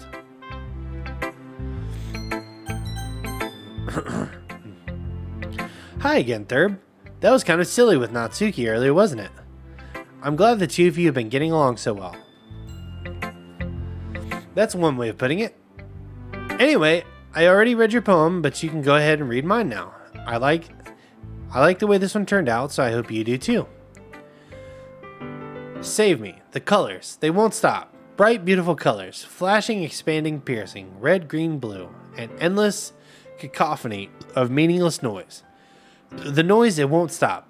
Violent, grating waveforms. Speaking, screeching, piercing. Sine, cosine, tangent. Like playing a chalkboard. Like playing a chalkboard on a turntable. Like playing a vinyl on a pizza crust. An endless poem of meaninglessness. An endless poem of meaningless. Load me. Whoa. What? What? Huh. Seemed more abstract than your last one, huh? I guess it's just the way I write. I'm sorry if you don't like it. No, I never said that. It's just kind of a thing I never really seen before, I guess. I kind of like playing with some space on the paper. Choosing where and how to space your words can totally change the mood of the poem. It's almost like magic. The way I wrote the lines really short makes it feel like they're trying to speak over the noise. I see. It's still hard for me to tell what it's about, though. Sometimes asking what a poem about isn't really the right question. A poem can be abstract as a physical expression of feeling, or a conversation with the reader. So putting it that way, not every poem is about something. Anyway, here's Monica's writing tip of the day. Sometimes you'll find yourself facing a difficult decision. When that happens, don't forget to save your game. You never know, this is meta, when you might change your mind. Or when something unexpected may happen. Wait, is this tip even about writing? What am I even talking about? Haha. That's my advice for today. Thanks for listening. Okay, everyone. We're all done reading each other's poems, right? I have something extra planned today, so if everyone could come to sit at the front of the room. Is this about the festival? Well, sort of. Do we really have to do something for the festival? It's not like we can put together anything good in just a few days. We'll just end up embarrassing ourselves instead of getting any new members. That's a concern of mine as well. I don't really do well with last-minute preparations. Don't worry so much. We're going to keep it simple, okay? We won't need much more than a few decorations. Sayori has been working on posters, and I've designed some pamphlets we can give out during the event. Okay, that's great and all, but that doesn't tell us what we're actually going to be doing for the event. Ah, sorry. I thought you heard about it already. We're going to be performing. Performing? Monica. Yeah, we're going to have a poetry performance. Each of us are going to choose a poem to recite during the event. But the cool part is we're also going to let anyone else come up and recite poems too. Sayori putting it all on the posters in case anyone wants to prepare ahead of time. Sayori, who's been coloring a poster, holds it up for us to see. Are you kidding me, Monica? You didn't already start putting his posters up, did you? Well, I did. Do you really think it's that bad of an idea? Well, no. It's not a bad idea, but I didn't sign up for this, you know? There's no way I'm going to be performing in front of a group of people like that.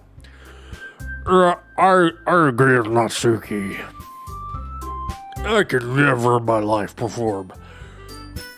something like that.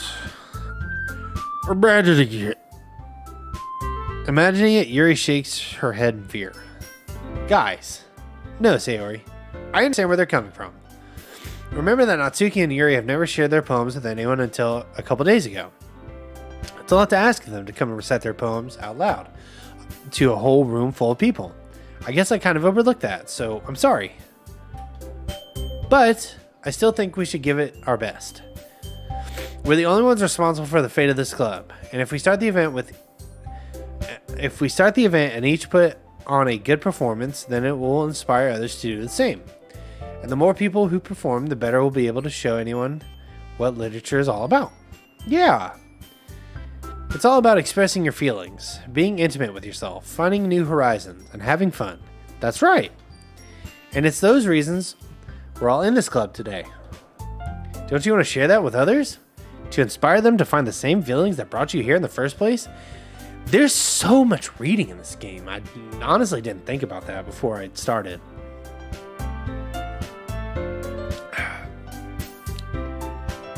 You know I do. I know you do. I know we all do. And if all it takes is standing in front of the room for 2 minutes and reciting a poem, then I know you can do it. Natsuki and Yuri remain silent. Sayori looks worried. I guess that leaves me no choice. I agree. I don't think it's too much to ask. I think that Sayori and Monica have been trying really hard to get new members. The least we can do is help them out a little bit. Well, maybe, but it looks like Natsuki doesn't have any argument left. Okay, fine. I guess I'll just have to get over with it. Get it over with.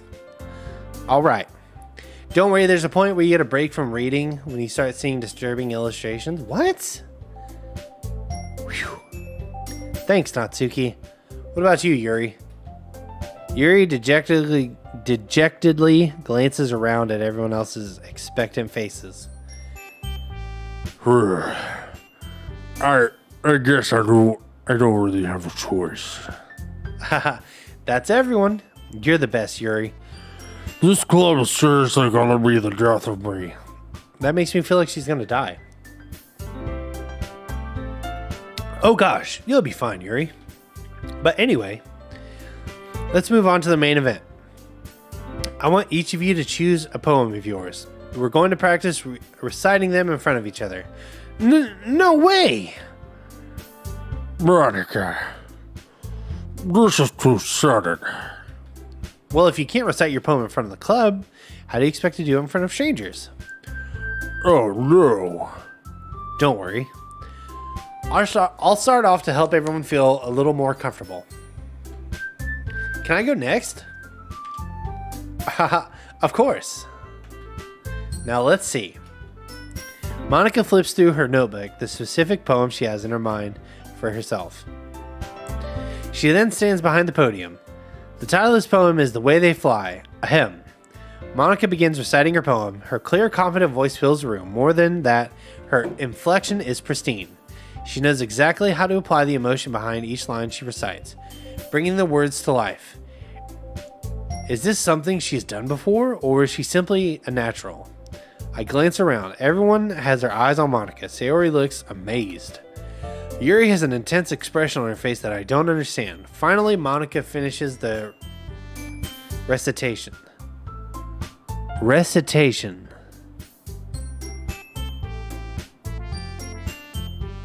This word has broken me. The four of us applaud. Monica takes a breath and smiles. That was so good, Monica. Thank you very much. I was just hoping to set a good example. Are you ready to go next, Sayori? I'll go next. Oh, Yuri's fired up all of a sudden. Yuri clutches a sheet of paper between her hands and stands up. Keeping her head down, she walks quickly over to the podium. This poem is called... Yuri anxiously glances at each of us. You can do it, Yuri.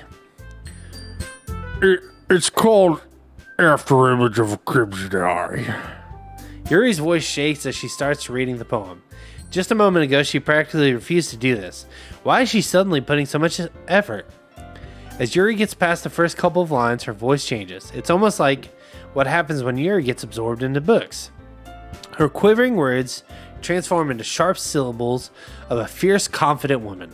The poem is full of twists and turns and structure that she enunciates with perfect timing.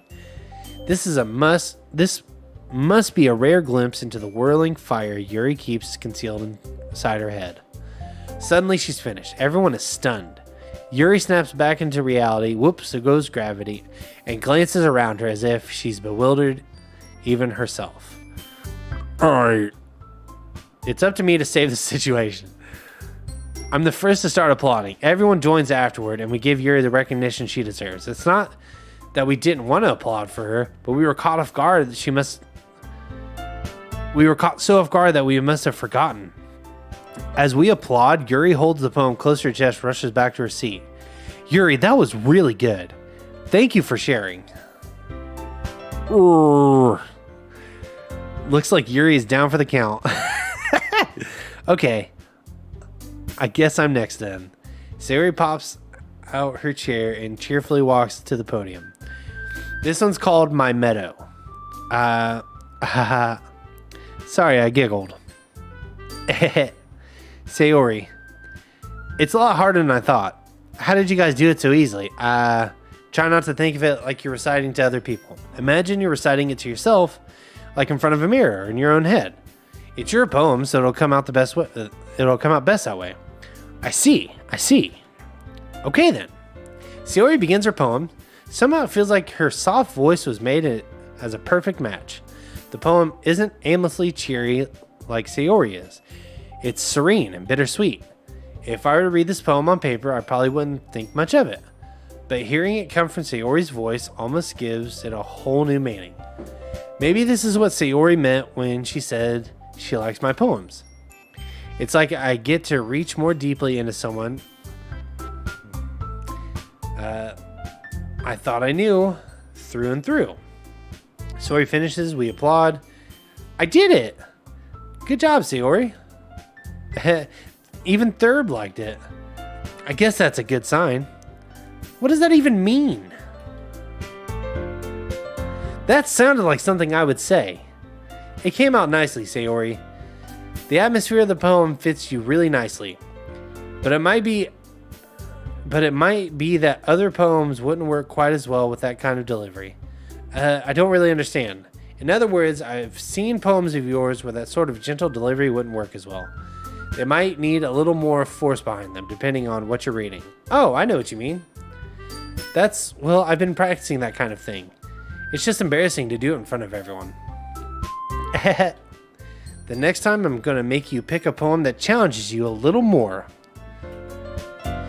We don't have much time before the festival, you know? Okay. Now who's next? Natsuki? Don't make me go before Thurb. It's not like I can compare you guys anyway. Might as well let Thurb lower everyone's standards before... Jesus, Natsuki. It's fine. I might as well get it over with. But it's not like I have much of a selection of what to read. I'll just go with what I wrote for today. I stand up and step in front of the poem. Everyone has their eyes on me, making me feel terribly awkward. I recite my poem. Since I'm not exactly confident in my own writing, it's hard to put energy into it. Despite that, once I finish, I receive applause anyway. Sorry, I'm not really as good as everyone else. Don't worry about it so much. I think it's less about your abilities and more about your lack of confidence in your writing. That's something that'll improve over time, though. Yeah, maybe. Alright then. That just leaves Natsuki. Yeah. I'm going.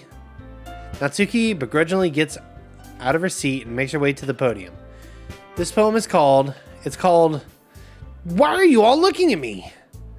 Because you're presenting. Anyway, the poem is called Jump. Natsuki takes a breath. Once she started reciting the poem, her sour attitude disappears a little. While she's still a little unenthused, her poem has a rhythm and rhyme to it. It's Natsuki's trademark style, and it works surprisingly well when spoken aloud. The words feel like they bounce up and down as if to give life to the poem. Natsuki finishes, everyone applauds. She huffs back to her seat. That wasn't so bad, was it? Easy for you to say. You better not make me do that again. Do you at least feel prepared enough to recite a poem in front of other people? I mean, doing it in front of other people would be way easier. I can put on whatever face I want for other people, but when it's just my friends, it's just embarrassing. That's a surprise, Natsuki. I think it would be the other way around for me. Well, that's just how it is, so, I guess in that case, you won't have much to worry about for the festival. That said, I want to thank everyone for coming through. It might be hard, but I hope that you all have an idea of what it's like now. Make sure you pick a poem and get enough practice before the festival, okay? I'll be making pamphlets, So let me know ahead of time what you'll be reciting. Geez, I should probably find some other poem to recite instead. That's fine too. It doesn't have to be your own. I'm already pleasantly surprised you're putting in all this effort for the club. It makes me really happy. Yeah, no problem. Okay, everyone. I think that's about it for today. I know the festival's coming up, but let's try to write poems for tomorrow as well. It's been working out really nicely so far, so I'd like to continue with that. As for the festival, we'll finish planning tomorrow, then we'll have the weekend to prepare. Monday's the big day. I can't wait! I could do this. I could do this. Alright.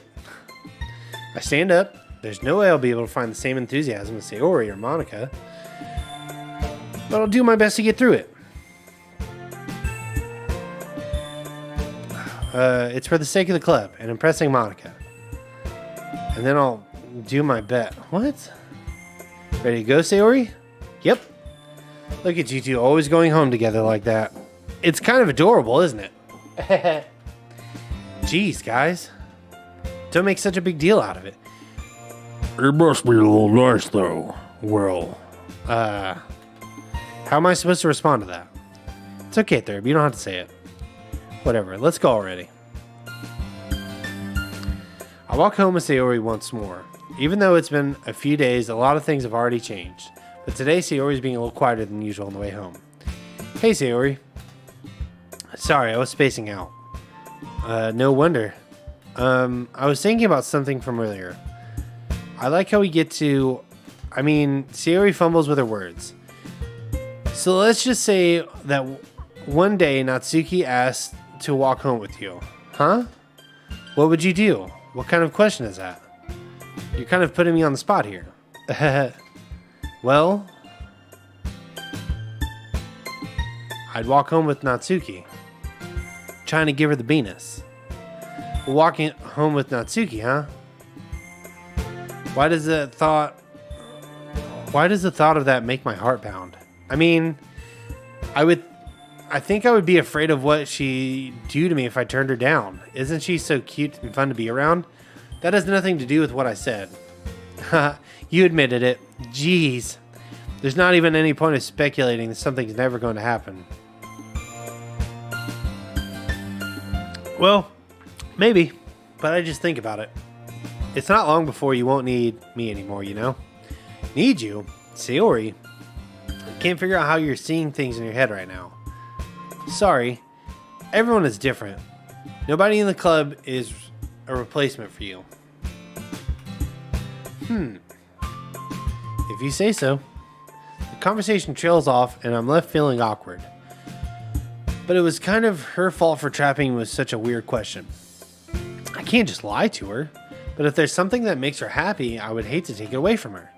So I said there's no point in speculating. Then again, the festival is only a few days away. Who knows what'll happen in that time? God dang it. Alright, I'm gonna stand up for a minute. Ugh. We're almost done.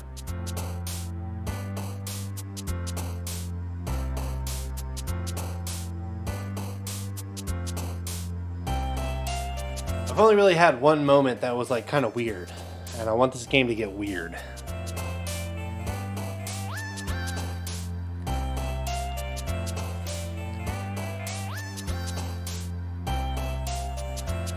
Thurb ain't no sip, exactly. Let's see.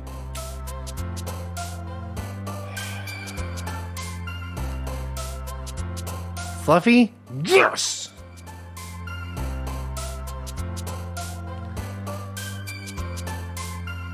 Fire. God, motherfucker.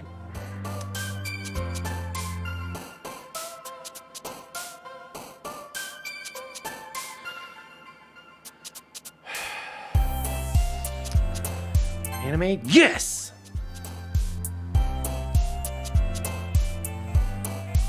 I know Feather is going to be Sayori, so I don't want that.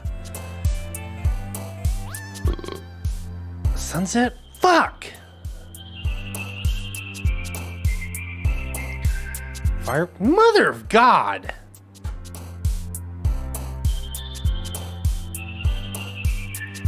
Why?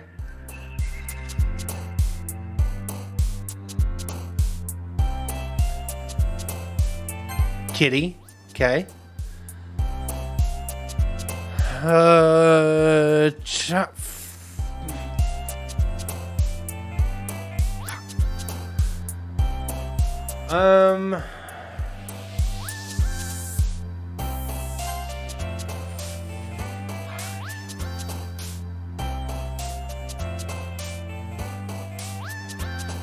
Son of a dude. I can't help. Puppy.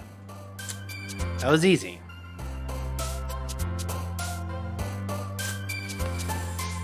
God dang it, man.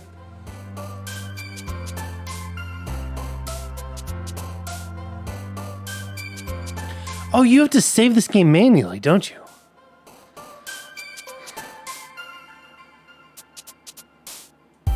Yes.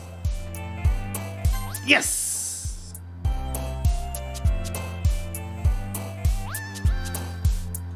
Damn it. Damn it. Yes. Climax. Oh my God.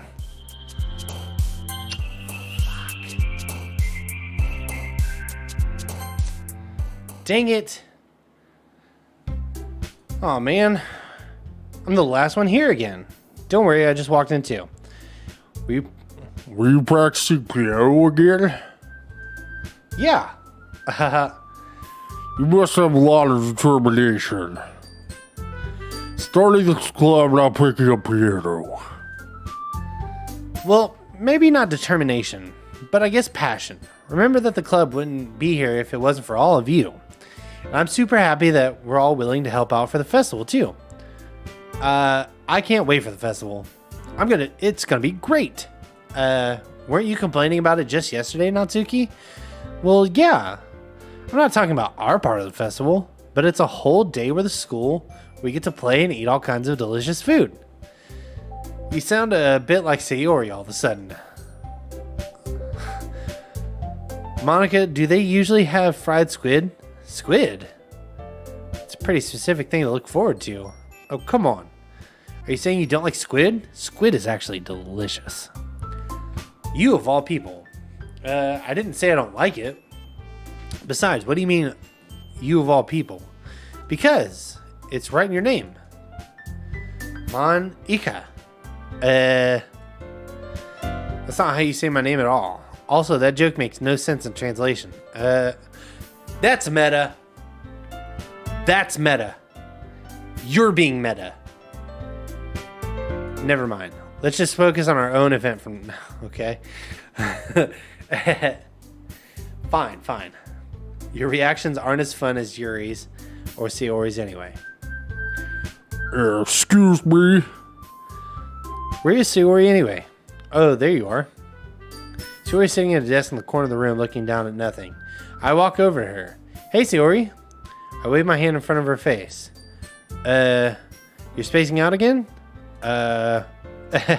Sorry, don't mind me. You can go talk to everyone else. Huh? Is everything alright? Of course. Why wouldn't it be? It just feels like you're a little off. Sorry for assuming things. Geez, you worry too much about me. I'm fine, see? Sayori shows me a big smile. Don't let me distract you from having fun with everyone. Well, alright, if you say so. I worriedly glance at Sayori before turning back toward everyone else. But the conversation is already dispersed with everyone back at their usual activities. So I have to pee. I'll be right back. Sorry, guys.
Okay, I'm back.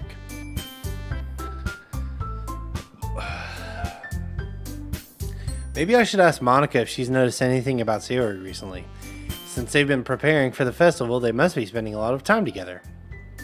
I timidly approach Monica, who is shuffling through some papers at her desk. Thurb, what's up? Hey, this might sound a little strange, but have you noticed anything up with Sayori recently? Anything up with her? In what way do you mean? Maybe I'm reading a little too much literature club joke, but she seems a bit downcast today. Oh, you think so? I can't say I've noticed anything about her. Monica peers across the room at Sayori, who is idly dragging a rubber eraser up and down her desk. Maybe there is something on her mind, but I'm surprised I'm not the one asking you, Thurb. You certainly know her a lot better than I do. Yeah, but she's really never like this. She's always talked to me about things that bothered her. But this time when I asked her, she was really dismissive. Sorry, I know it's not your problem. I just wanted to ask if you knew anything about it, so I'll drop it now. No. It's important to me too. I mean, I'm also friends with her. And I also care about the well-being of my club members, you know? Maybe I'll try talking to her myself. Are you sure about that? She seemed like she wanted to be left alone. Are you sure? Maybe she just had a hard time bringing up with a person of interest. Person of interest? What do you mean by that? I'm saying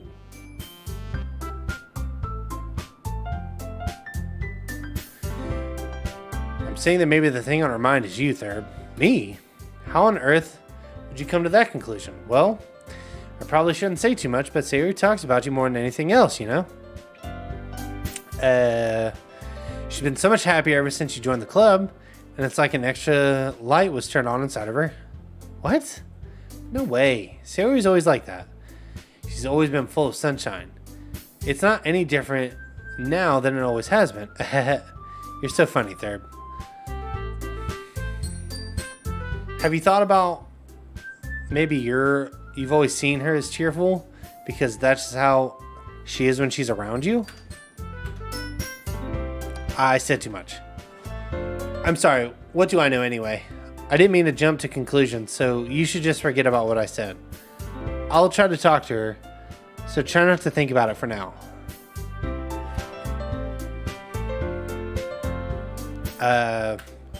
Alright. Monica smiles meaningfully. I know she said to forget about it, but I already know that I won't be able to get those words out of my head. Put this on screen for the trigger.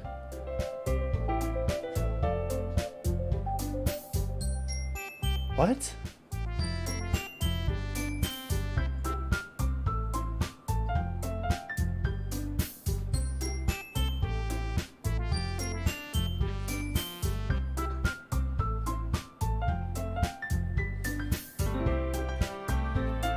Okay.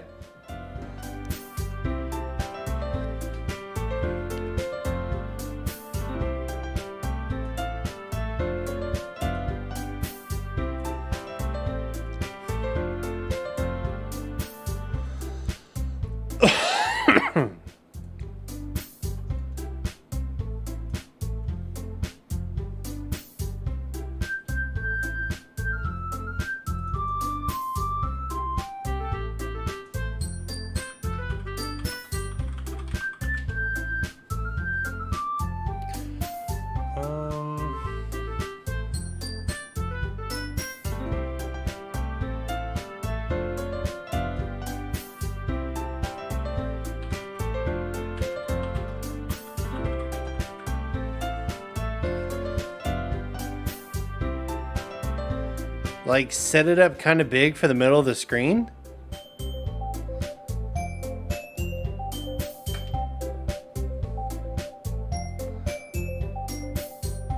Okay.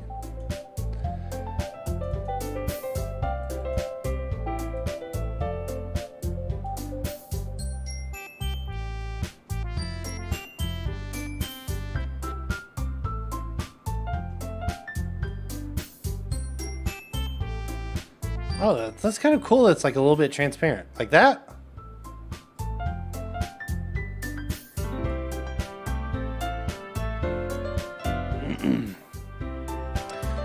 So I need to... Okay, 1 second. I'm gonna put a trigger on it for my...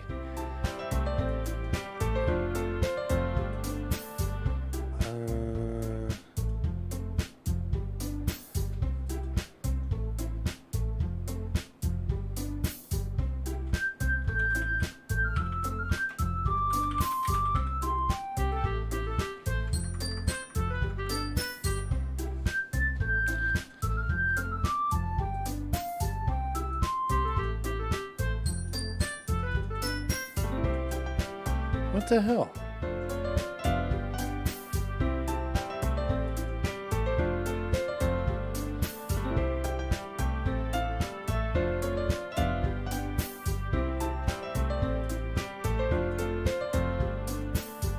Sorry, I'm trying to turn on the trigger. Try that. Never mind. Well, maybe.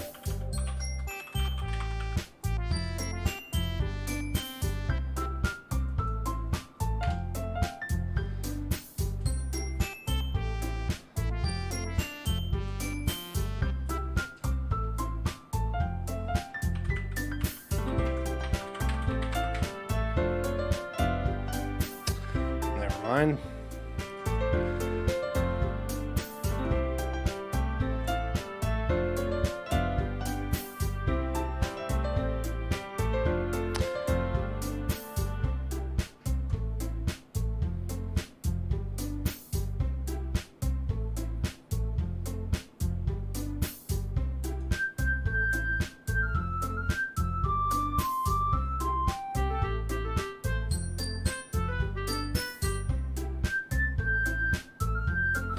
This is really hard to do for some reason.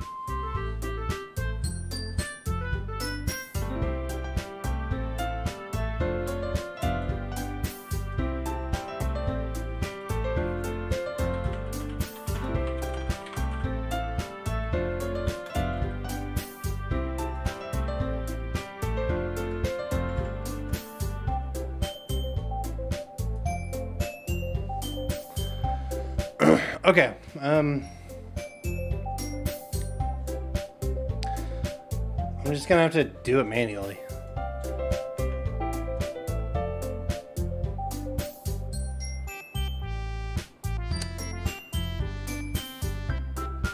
Oh, wait, no, I can do a hotkey.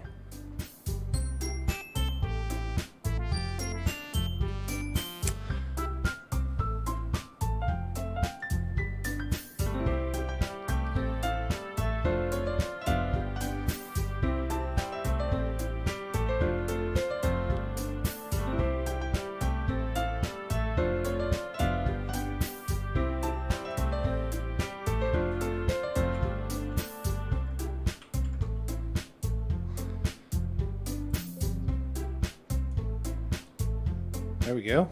And then I can go here.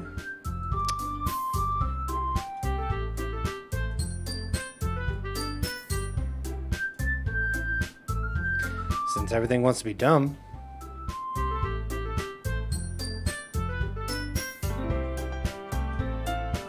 System. Hotkey. There we go. Bam! Now I should just be able to... Maybe.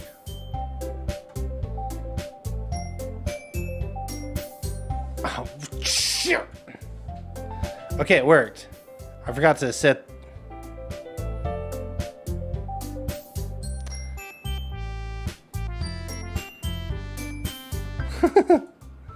Whoops.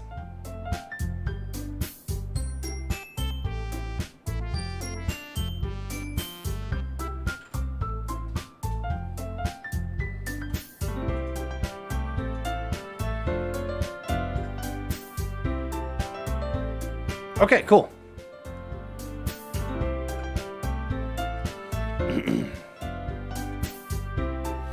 Monica stands up from her desk and walks across the room where Sayori is sitting. I watch her kneel down next to Sayori, gently talk to her. But she's keeping her voice so quiet that I can't hear anything from her. I sigh and sit myself down. I know Sayori told me not to worry about her and have fun with everyone else, but that's impossible to do when she's behaving like this. Exactly how much do I care about her that I'm letting it weigh me down so much? I feel like I'm the one behaving out of the ordinary, but there's nothing I can do besides wait for Monica. Hey, you. I look up to see Natsuki next to me. Are you just going to sit there and keep staring at nothing? There isn't much time, so, sorry? I didn't make you worry or anything. It's not like I'm worried. I was just... Natsuki glances down at her side. She's holding a volume of mango in her hand. That's right. Something just came up for a minute, but we can get started now. I won't make you wait any longer. Jeez. Now you're making me feel like a jerk. If something is bothering you, then you can just tell me to leave you alone and I will. I mean, assuming you didn't feel like talking about it or anything. She practically mumbles the last part. No, I'm probably making it seem like a bigger deal than it is. I just have been thinking about Sayori, that's all. Sayori? Thinking about her? She seems pretty down today. But she didn't want to admit it to me. So I can't but wonder if something's happened to her. Oh. Whew. Well, first of all, you should really work on your phrasing. But anyway, you're her best friend, right? Yeah, I guess so. Yeah? Well, in that case, I think you should trust her a little more. If she needed you, then you'd be the first person she would go to, right? Well, I guess that's true.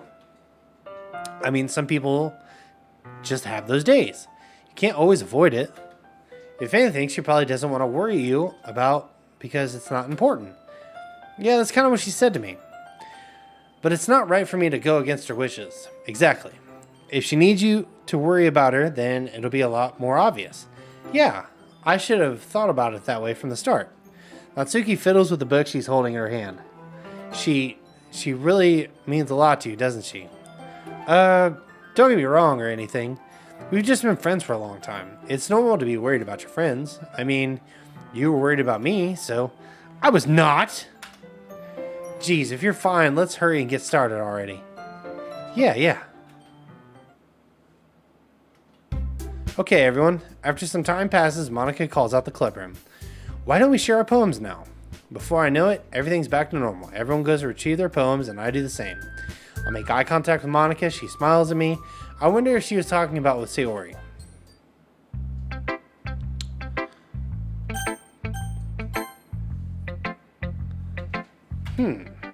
It's nice, I guess. Come on, I can already tell you don't like it. Well, you don't need to worry about what I think. After all, you wrote this for someone else, didn't you? Probably Natsuki. I didn't write this for anyone specifically. Maybe. That's not really what I meant, though. But it's okay. You're making new friends just like I was hoping. It makes me really happy. And you're happy too, right? In this club? Well, of course I am. Good. That's all that matters to me. Thank you, Thurb. Sayori? Is there something wrong? Huh?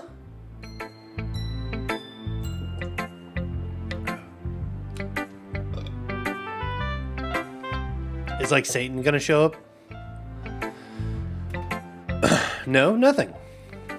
I'm just a little tired today. Alright. Just tell me if you need anything. I will. Don't worry about me, okay? You can go play with everyone else now. If you insist. Yay! I'm gonna go home a little bit early today. Sayori? Tell Monica I wasn't feeling well, okay? I'll see you tomorrow. Yeah, it does kind of come off like she's being abused at home or something. Before I can say anything else, Sayori cheerfully walks out of the classroom humming to herself. She's being bullied? I don't know. Not eating at home? Being forgetful? Trying to make other people happy when you're not? Those are signs of abuse. For sure.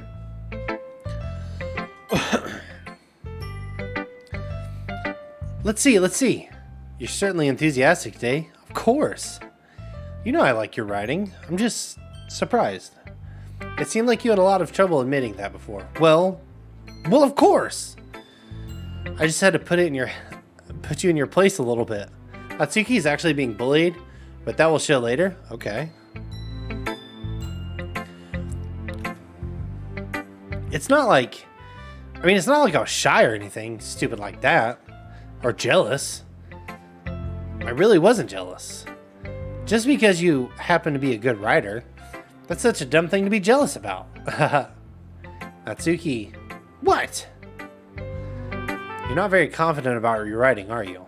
What are you talking about? My writing is obviously the best, right? It took me a while to figure out, but I think I finally did. Maybe Natsuki acts so arrogant because she's trying to make up for her own insecurities. Oh, nice character growth. If she acts like she's the best, then other people might think that. Right. Third, please just tell me you like my poems. I don't care if you hate them. Just please tell me I'm the best. I really need to hear that from someone. I know I sound stupid. Oh man, but there's a reason I've never shared my poems before this. Natsuki, because no one ever takes me seriously. What's the point of sharing my poems if people just laugh and say, "That's so cute, just like you, Natsuki." Sometimes I don't want to be cute, but nobody understands that. I try really hard when I write. The style doesn't matter. The emotions are there. Why can't anyone see that? I just want... Natsuki trails off. Maybe it's because her lip starts to quiver. I look down. My fists are clenched tight, really tightly. Hey, Natsuki.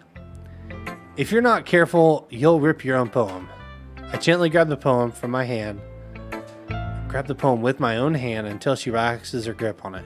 I place it flat on the desk and smooth out the wrinkles that she put into it. Don't read it. Before I can pick it back up, Natsuki snatches the poem right from the desk. It's not any good, and I know you hate my poems, so you don't have to read this one, okay? But I want to read it. Why? Because I like your poems. I really do. Why would I judge you for your style? It's not like my own style is anything crazy. I mean, it's true that the first time I read one of your poems, I didn't like it. I wasn't much into it. But I know you're better now. And it's wrong for Yuri to think that your style is any more amateur than hers. And Sayori, she always means well, but sometimes she's so focused on simple happiness that she doesn't understand what people really want. Yeah, I guess I never really thought about how hard it is for you. And I'm sorry if I was part of that problem. I understand now. You're not just cute, you're a lot more than that. Natsuki, you're doing it again. Once again, Natsuki clutches her poem a little too hard. She looks down, hiding her eyes from me. I never realized how difficult it was for her, but finally she forces herself to extend her arms and set her poem on the table. You can read it. Just turn that way. I don't want you to look at my face right now. Okay, I will. I'll be your beach. Your mind is so full of troubles and fears that diminished your wonder over the years. But today I have a special place, a beach for us to go. A beach for us to go. A shore reaching beyond your sight, a sea sparkles brilliant light. The walls in your eyes will melt away before the sunny glow. I'll be the beach that washes your worries away. I'll be the beach that you daydream about each day. I'll be the beach that makes your heart leap in a way you thought you left long ago. Let's bury your heavy thoughts in a pile of sand, bathe in sunbeams and hold my hand. Wash your insecurities in a salty sea and let me see you shine. Let's leave your memories in a footprint trail, set you free in my windy sail, and remember your reasons why you're wonderful. When you press your lips to mine, I'll be the beach that washes your worries away. I'll be the beach that you daydream about each day. I'll be the beach that makes your heart leap in a way you thought you left long ago. This is like a song. But if you let me by your side, your own beach, your own escape, you'll learn to love yourself again. Yeah? I felt like I kept writing about negative things, so I wanted to write something with a nice message for once. Besides, the beach is awesome. Kind of hard to write anything negative about the beach. So you decided to write about the beach first, and then came back with your message later. Yeah, well, it's only because of what happened yesterday. I mean, after Yuri and I realized, well, we kind of wrote about the same thing. I wanted to pick a topic and have us both write about it or whatever. So you can really see her doing that too. Making us write about simple topic, then trying to impress me by coming up with something all fancy. Well, it's not like I care. I just did it anyway. I mean, I guess mine ended up being kind of metaphorical too. But there's nothing wrong with doing that once in a while. At least it was good practice.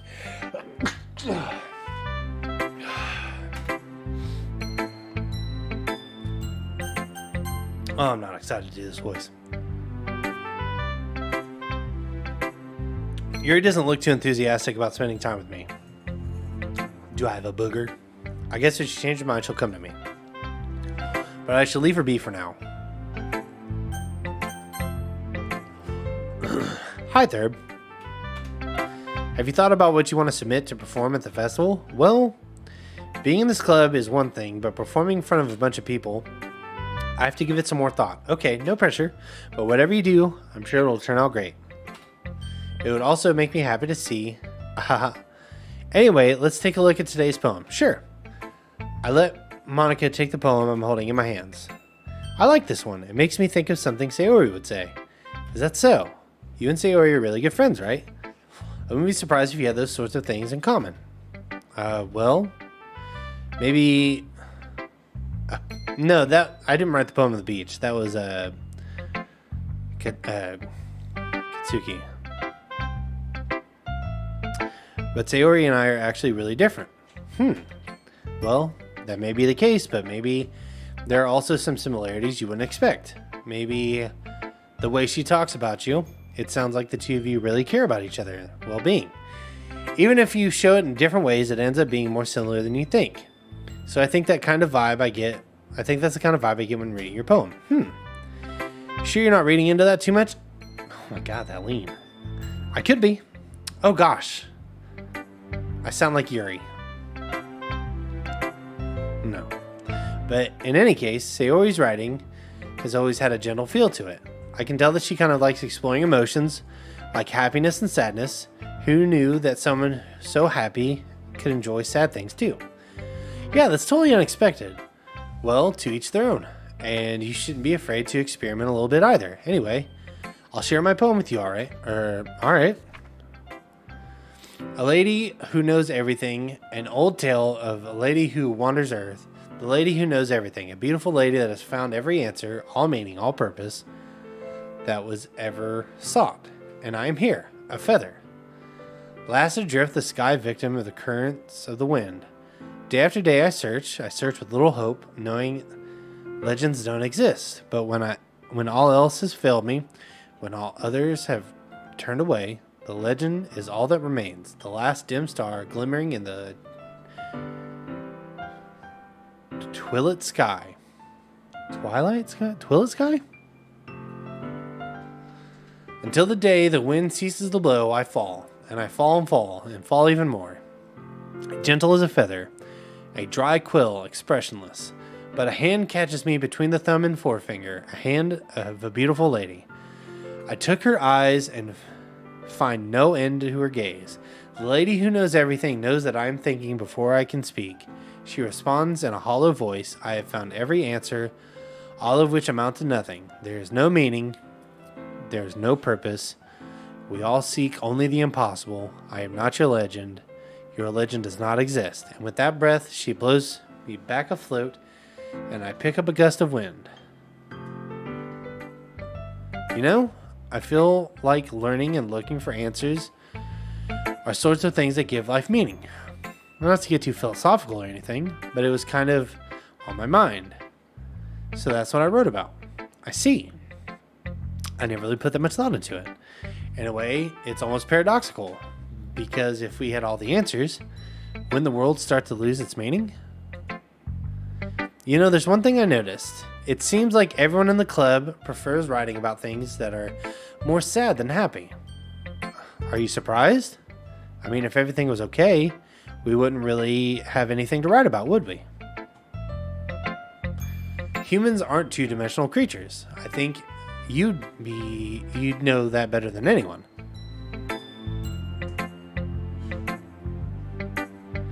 You mean one-dimensional?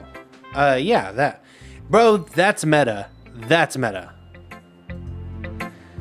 Here's Monica's writing tip of the day. Are you ever too shy to share your writing because you're afraid it's not that good? It can be really disheartening to get lukewarm response to something you put so much into. But if you find other people who enjoy writing, then sharing becomes a lot easier. Because instead of just telling you that your writing is good, or okay, or bad, they'll want to focus more on everything that went into it and the things that you can work on. It's much more encouraging that way, and it will make you want to continue improving. It's almost like having your own little literature club, don't you think? That's my advice for today. Thanks for listening. Okay, you three. Oh, yeah, because, so we left. We're all done sharing poems, right? Why don't we start figuring out... Hold on a second. Is it just me, or did you say something strange just now? Something did sound a bit unusual. Something did sound a bit unusual. That's right. You deviated from the usual catchphrase when addressing the club. Catchphrase? I don't have a catchphrase. Jeez. Why is the mood so weird today? Look, even Yuri isn't immune to it.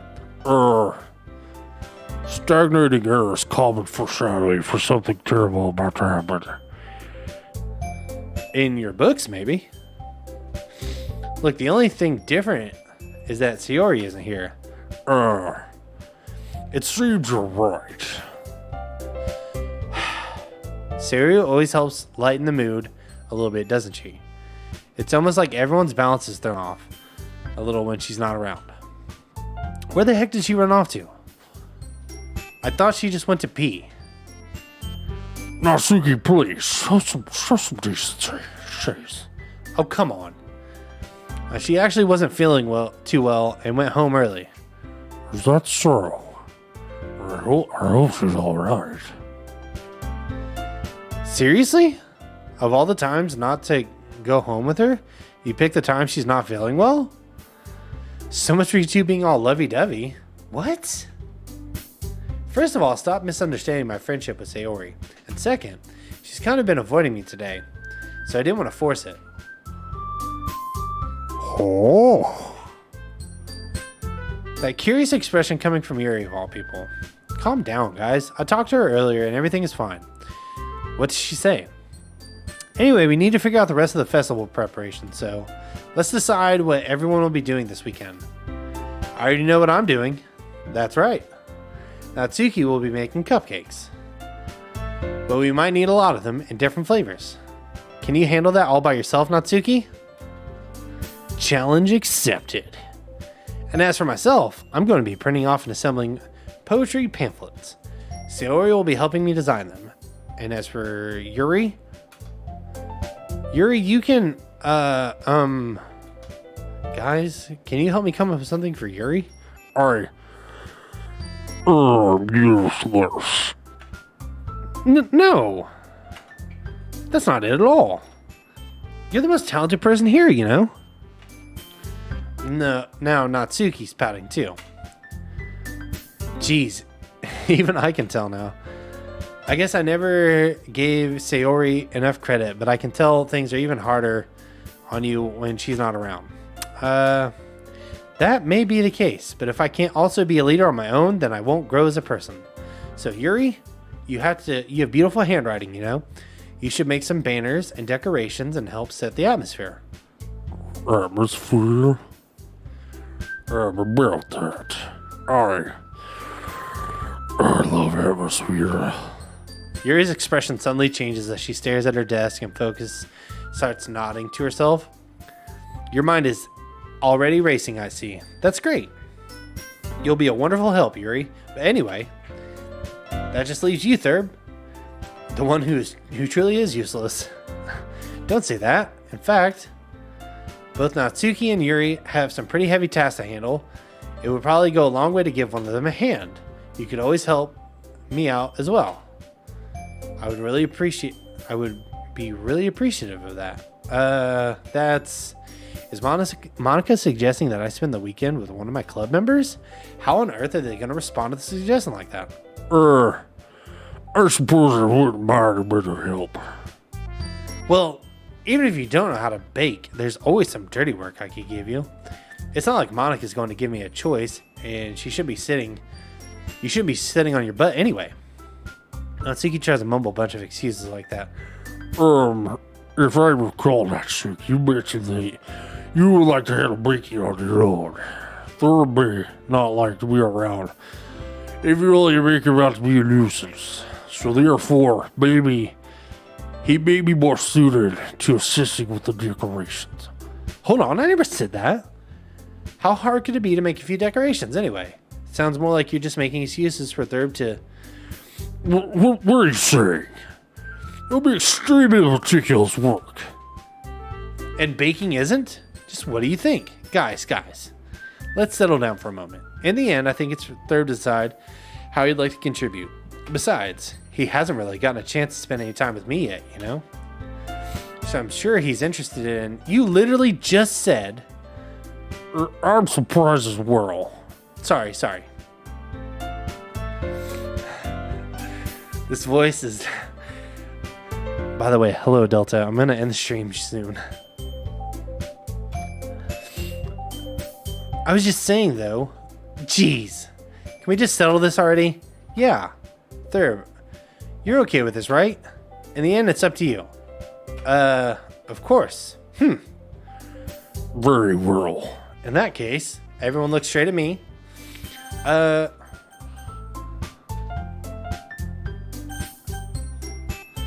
mean, I'm trying to give Natsuki the Venus. Well, baking sounds like it could be fun. And you guys made it sound like a lot of work, so it could probably be it could probably use 2 people. Don't worry, baking is a ton of fun. You'll definitely agree. Just a minute ago you were saying that's because... Never mind, okay? Well, anyway, you'll be fine by yourself, right, Yuri?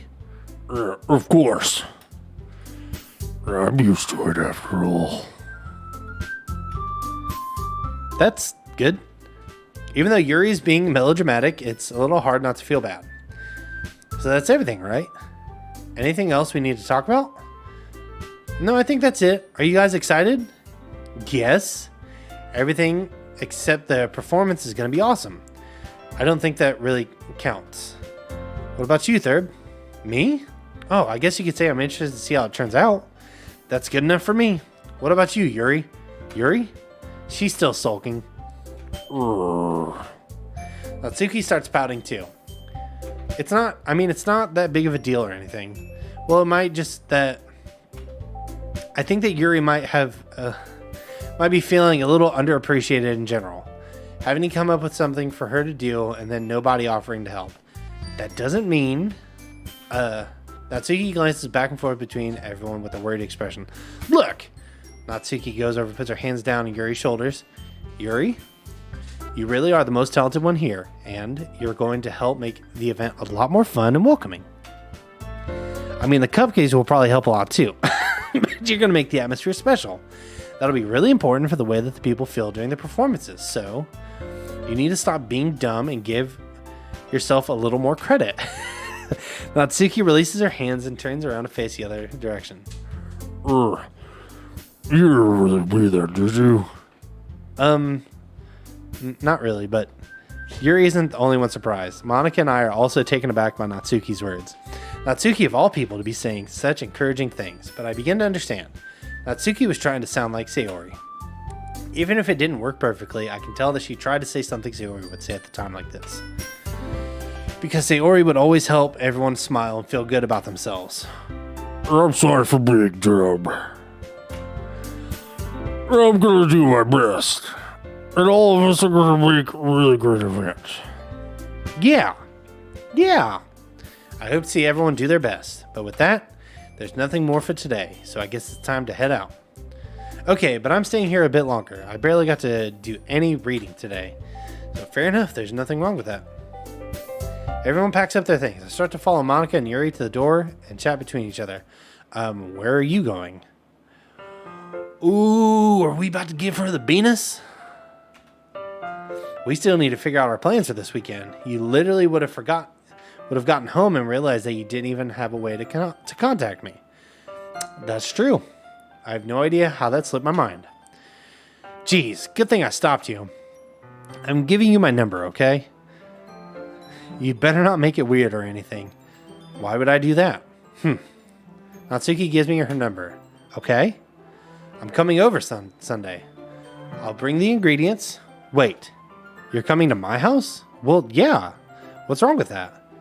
I mean, I just figured that since I'm the one helping, I'd be going to your house. Yeah, right. Like I could have a guy over at my house. My dad would kill me. Really? That's kind of strict if you ask me. Yeah, how do you think I feel? I can't do anything when my dad is home. Anyway, I just need to complain for a second. We have each other's numbers now. That's all I need from you. I guess I'll text you when I'm coming over. All right, fine by me. Yeah. I'm really going to show you why I love baking so much. So you better look forward to it. Oh? Didn't you say you were just going to give me dirty work? Well, I was just saying that. It's not like I could act in front of everyone that I was looking forward to this. Wait, really? Well, kind of. Just because I never got to bake with someone else before. That's all it is, so... Alright, I get it. Sorry for overreacting. Anyway, I'll be heading out now. See you on Sunday. Never mind. Can't believe this. Natsuki's gonna be coming over to the house on Sunday. My anxiety shoots through the roof. Even though I've gotten pretty used to handling her at this point, there's no telling what might end up happening when we're outside of school. More than that, she told me that she was looking forward to it. And this chance I have to make something happen. Is this the chance I have to make something happen between us? Or is it too early for that? Only time will tell. But until then, I won't be able to take my mind off it. I seriously can't wait. It's already Sunday. I've been getting increasingly anxious about Natsuki's upcoming visit. I keep telling myself there's no reason to be nervous, but it doesn't help much. I wonder if she'll act different when there's just the two of us. Meanwhile, she's been texting me a lot. We sent each other one after exchanging numbers to double check, but it turned into a conversation. She's almost different personality on the phone, using tons of emojis and cute language. She also really likes complaining about things, but I saw that one coming. But putting Natsuki aside, I haven't heard anything from Sayori since we left the club early that day. And it's not like we text each other all the time or anything, but I've been worried about her on the back of my mind. Between what Sayori said and what Monica said, is it really okay for me to put Sayori's feelings aside when she might need me? I decide to visit Sayori before Natsuki comes over. Rather than asking, I simply tell her I'm coming over, much like we've done in the past. Once I reach Sayori's house, I knock on the door before entering. Again, we used to play so often that I've made it a habit of simply entering each other's houses like we were a family. The house is quiet. Sayori isn't anywhere on the first floor, so I assume she's up in a room. It's already strange to not hear her run down and greet me. I head up to her bedroom where I finally find her. Sayori? Hi there. I sit down in her room. Sayori forces a smile, but it's easy to tell that she's different. It's all bad? There's a minute of silence between us. You haven't come over like this in a long time, have you? I guess you're right. It's been a long time. Not much really changed, has it? Sayori's room is all messy as it's always been. I also recognize the same stuffed animals and wall decorations she's had for years now.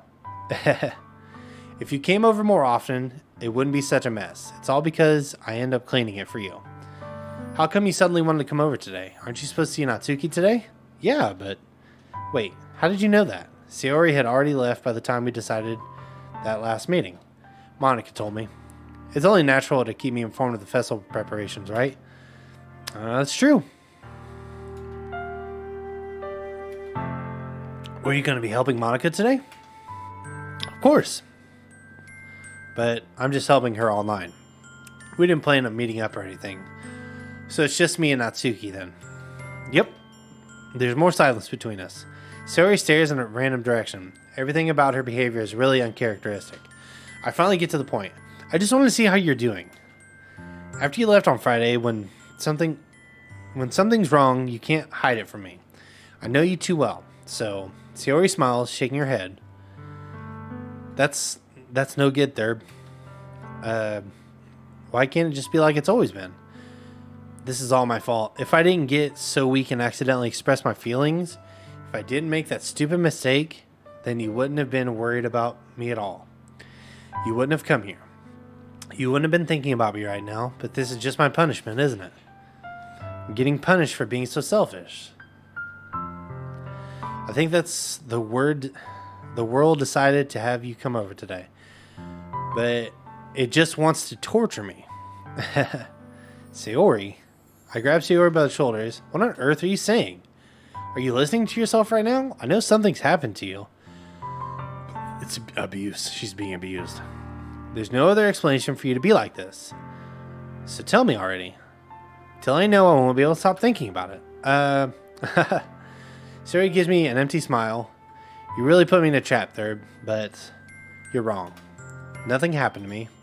I've always been like this. You're just seeing it for the first time. Seeing what? What are you talking about? You're really just saying that to make... You're really just going to make me say it, aren't you, Thurb? I guess I have no choice this time. The thing is, I've had really bad depression my whole life. Did you know that? Oh, she's sad. Why do you think I'm late to school every day? Because most days I can't find a reason to get out of bed.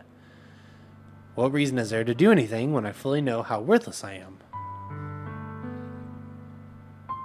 Why go to school? Why eat? Why make friends?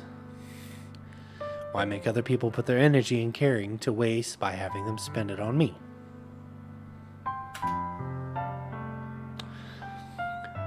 That's what it feels like.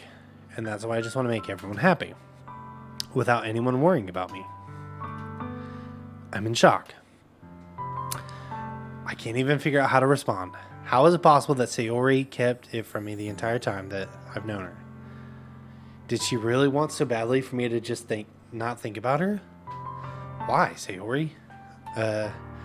Why is it that you've never told me about this? It almost feels like I've been betrayed by... It almost feels like I've been betrayed as your close friend. Because if I knew, I would have done everything I could to support you. Even if there's only so much that I could do. I would have tried a little bit harder to make every day a little better for you. That's why I'm your friend. All you had to do was tell me. You don't understand at all, Thurb. Why do you think I didn't tell you? Because if I told you, then you would have to waste effort caring about me instead of doing important things. I don't want to be cared about. It's bittersweet when people try to care about me. It feels nice sometimes, but it also feels a bit like a bat being swung against my head. That's why I wanted so badly for you to make friends with everyone else. Helping everyone be happy together is the best thing for me. But then I discovered something else too. Seeing you make friends and get closer with everyone in the club. It feels like a spear going through my heart. So that's why I decided the world just wants to torture me. Every path leads to nothing but hurt.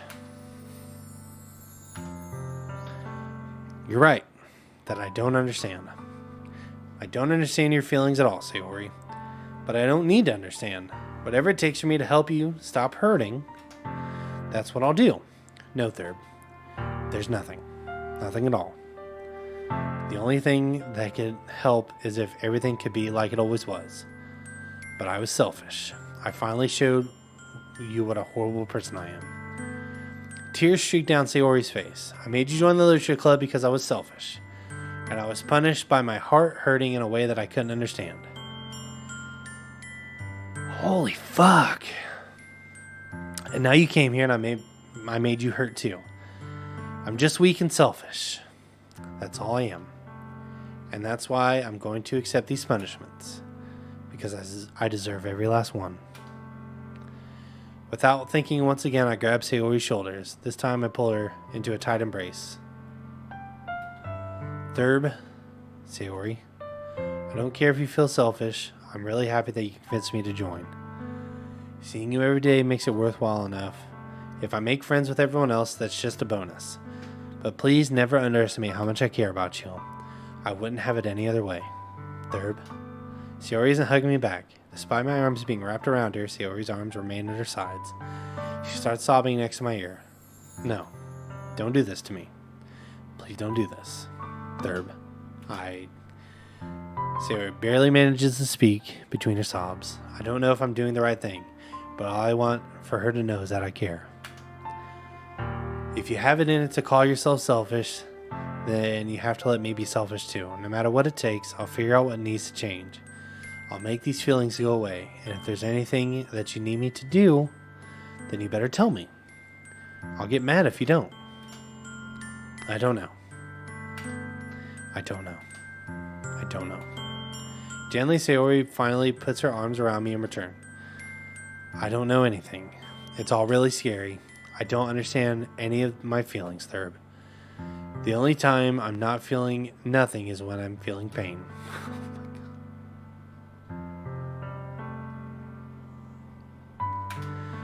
But your hugs are so warm, and that's really scary too.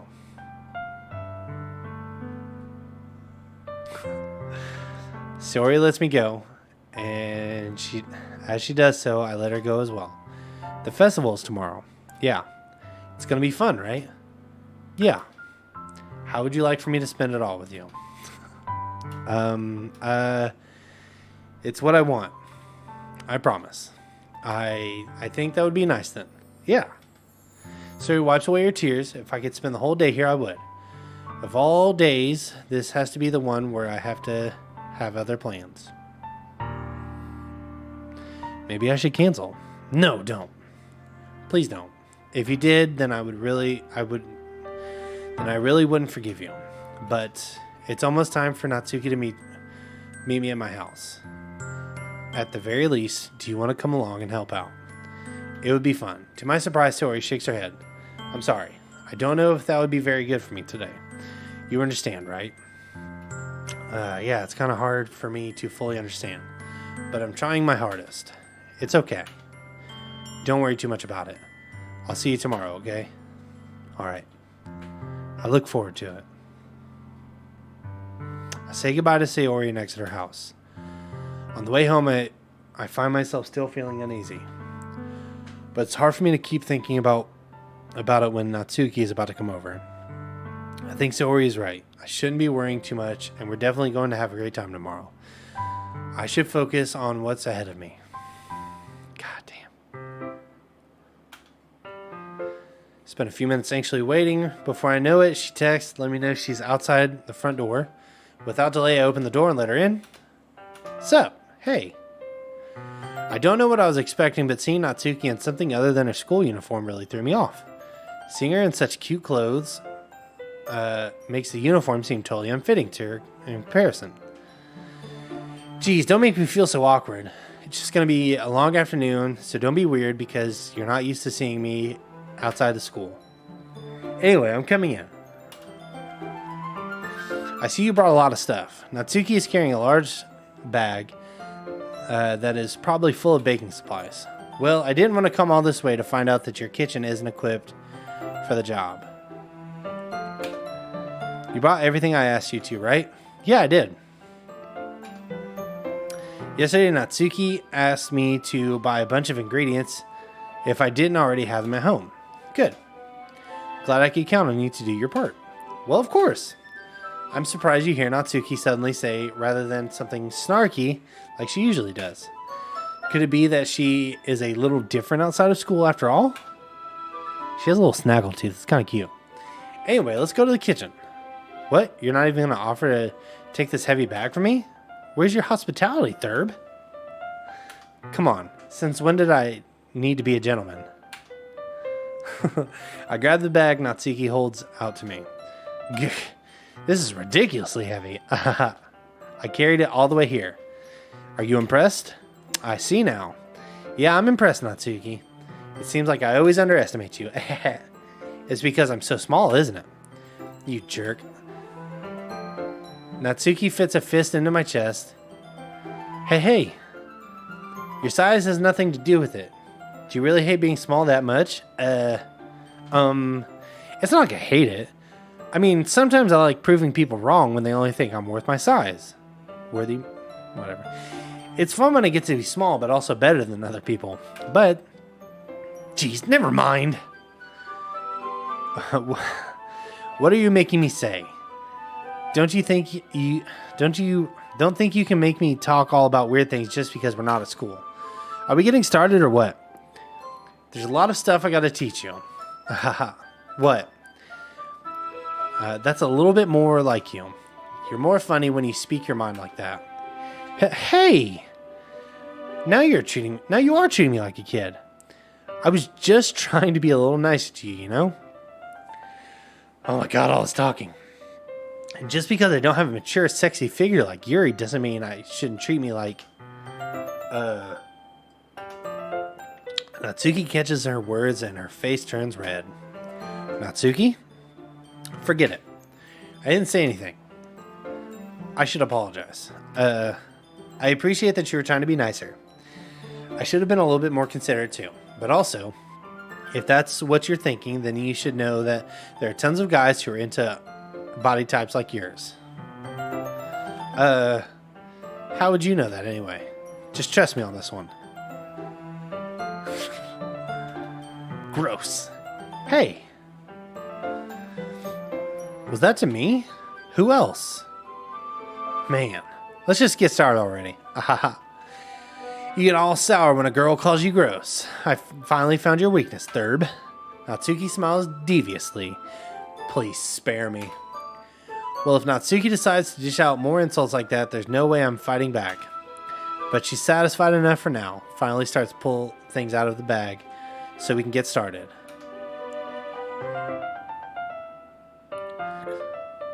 Before long, the whole kitchen is a mess. Spoons, dirty bowls, flour, spilled fluid, and plastic bags are strewn about every countertop.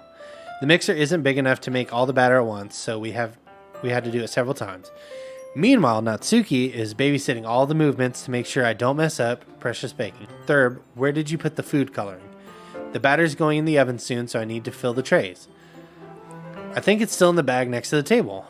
What are you using it for? To color the batter, of course. I'm making each tray a different color. That way, even if the flavors aren't different, everyone can still pick their favorite. That's a cute idea. Are we doing anything like that with the icing? Do you want to? Are you asking me? I don't really have a preference, so... Come on. You're not putting any heart into this at all. Can you at least try to have fun? I'm having fun. I'm not really sure what Natsuki is trying to get out of me.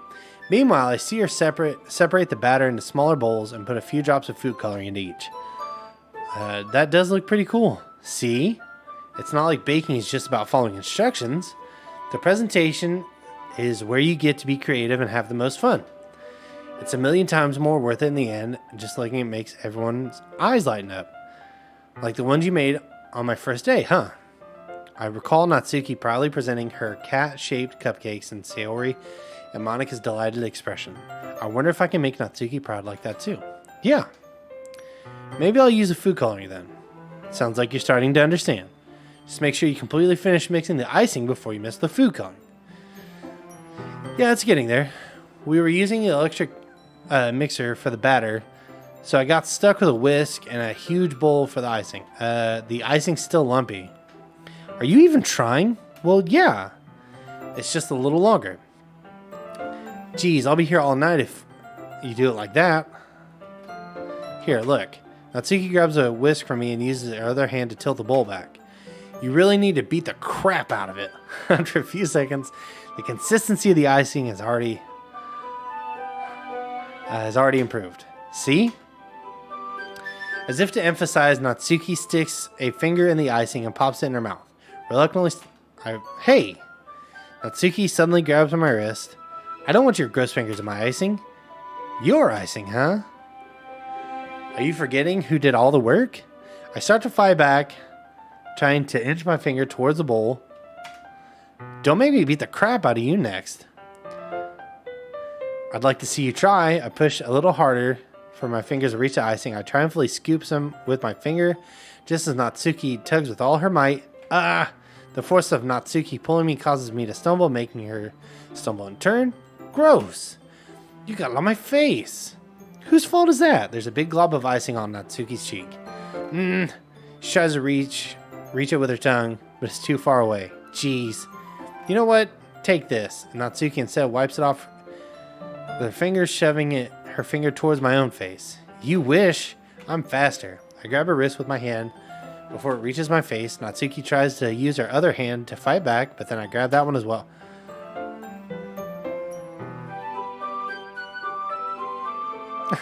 Stop.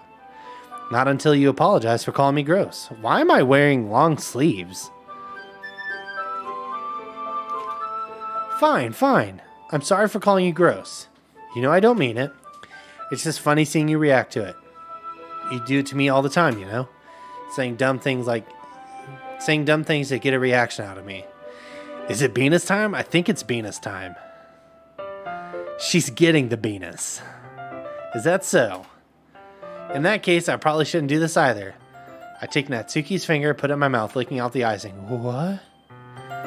Did you seriously just... Natsuki is so surprised that she can't even figure out how to get mad at me. Her face is entirely red. Thurb.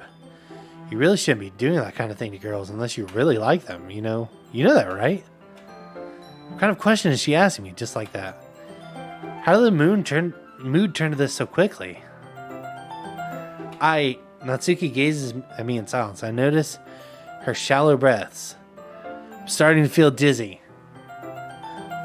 We gonna give her the Venus. Out of nowhere, the fire alarm starts going off. Natsuki rushes over to the oven. Is something burning? I thought you didn't put the cupcakes in yet. Cough. No wonder. You left dirty tray in here, dummy. How could you make that mistake like that? You should have checked before turning the oven on. Don't blame me for your mistakes. Jeez. Natsuki uses an oven mitt to grab the blackened tray out of the oven.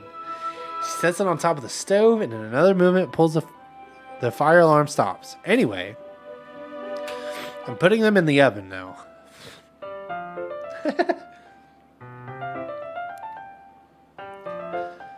Yeah, the tension from the moment before still lingers over our heads, but the moment has already been lost. Damn it! Thought we were gonna give her the Venus. Then I reluctantly pick up the whisk and continue the icing like nothing ever happened. That smells so good. The cupcakes are ready to be pulled out of the oven. As soon as Natsuki opens the oven door, a blast of sweet-smelling warm air fills the room. Look how cute they all look. She probably shows off the different colored cupcakes in each tray. You've just been blue Venused. I guess so. You just got buck blocked. Bok blocked. Yeah.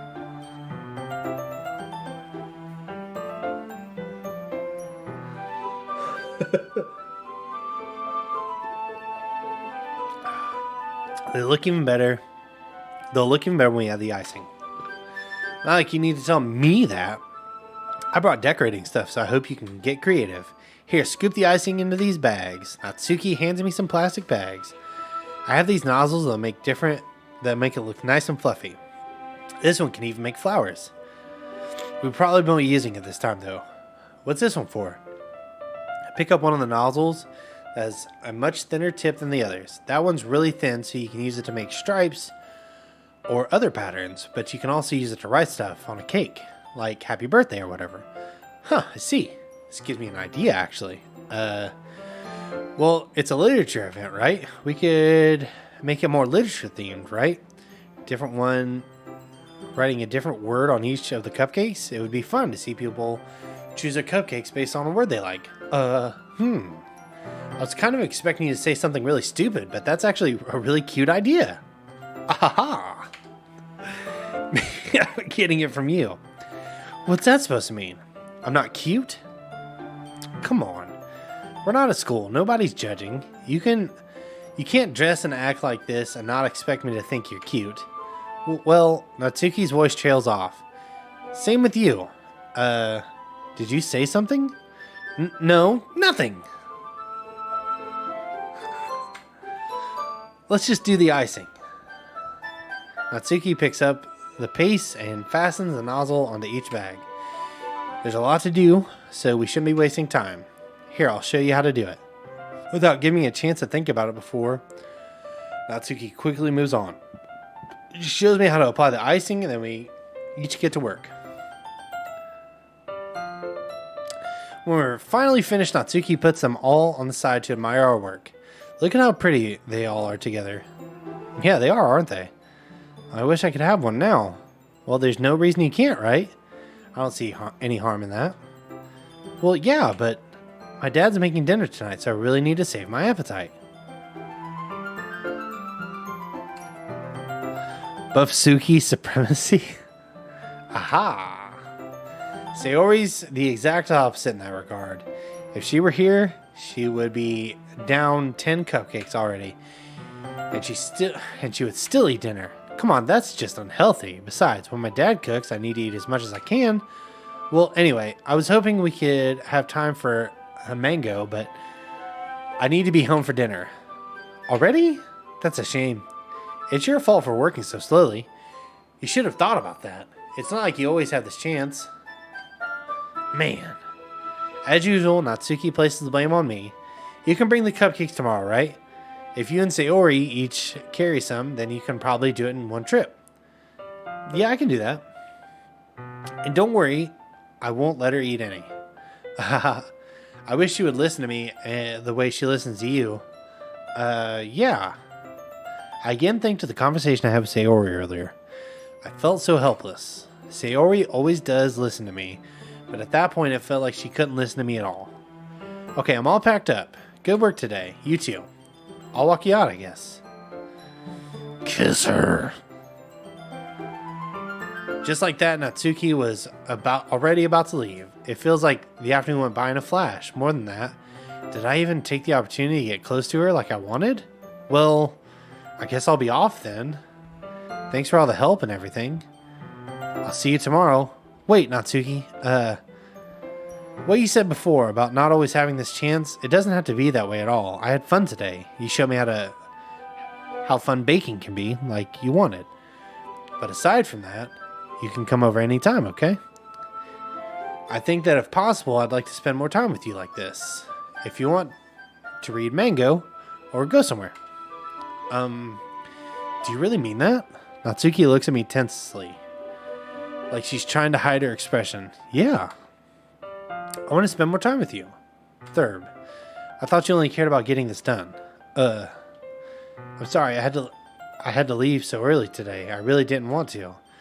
I would really like to stay here longer if I could. I feel the same way as you. So, Natsuki stepped closer to me. Wait, Natsuki. Standing itches for me, Natsuki looks up at me.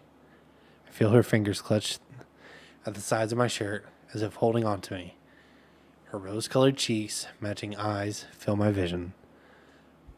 Along with her slightly parted lips. What is happening? My head starts to go dizzy, and I feel her soft breaths against me. I felt it for a while now. Natsuki suddenly jumps back. Sayori? Hi, Thurb. Sayori? Just now we weren't... It's okay, Thurb. I just stopped by to say hi. Well, you should have come by a little earlier. I'm already on my way out, so... Oh, really? That's too bad. God damn it. Sayori? I'm trying to give her the Venus. That's too bad. Yeah, well... I'll still see you at the festival tomorrow, so that's fine. Just don't eat any cupcakes before then. Anyway, later. Clearly flustered, Natsuki hurries off, and Sayori waves goodbye. Sayori, I thought you didn't want to come over today. Well, I tried staying in my room, but my imagination was being really mean to me. I had to come here and see it for myself. See what?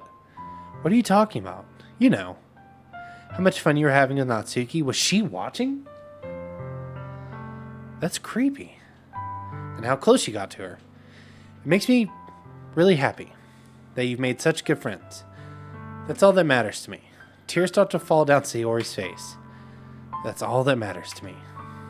Why am I feeling this way, Thurb? I'm supposed to be happy for you. Why does it feel like my heart is splitting in half? It hurts so much. Everything hurts so much. This would be much better if I could just disappear. Sayori, don't say that. It's true, Thurb. If I wasn't here, then you wouldn't have to waste your sympathy on me. God damn, man. Monica was right. I should just... Monica? Monica was right about what? What I said before is true. I'm not going to let this continue. Caring about you like this isn't a burden your mind is making it out to be. It's something that makes me happy. It's something that I wouldn't trade for anything else. So even if it takes an entire lifetime, I'm going to be by your side until you don't feel any more pain. But Sayori looks away. I put a hand on her shoulder to reassure her. I'm scared, Thurb. I'm really scared. What are you scared of, Sayori? I'm scared that I might like you more than you like me, Sayori. It's true, isn't it? I was weak and started to like you too much. I did this to myself, Thurb. I like you so much that I want to die. That's how I feel. What the fuck? And that's enough, Sayori. I don't want you to hurt anymore. Slide my hand down Sayori's arm and squeeze her hand in my own. Do you remember how I said I always know what's best for you? Do you still believe me? Wordlessly, Sayori nods. Even if you don't understand all of your own feelings, I know what you need most right now, and that's what I'm going to give you.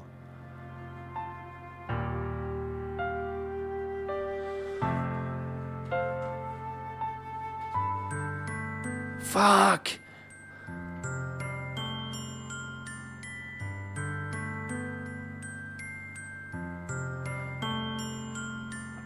Oh,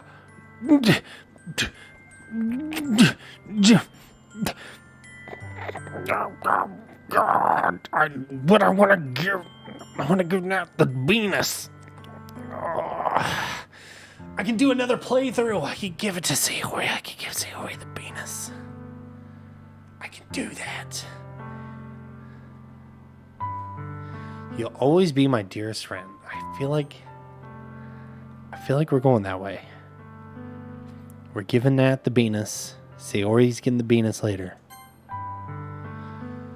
You'll always be my dearest friend. What you need most is for things to be like they've always been. Monica told me the truth.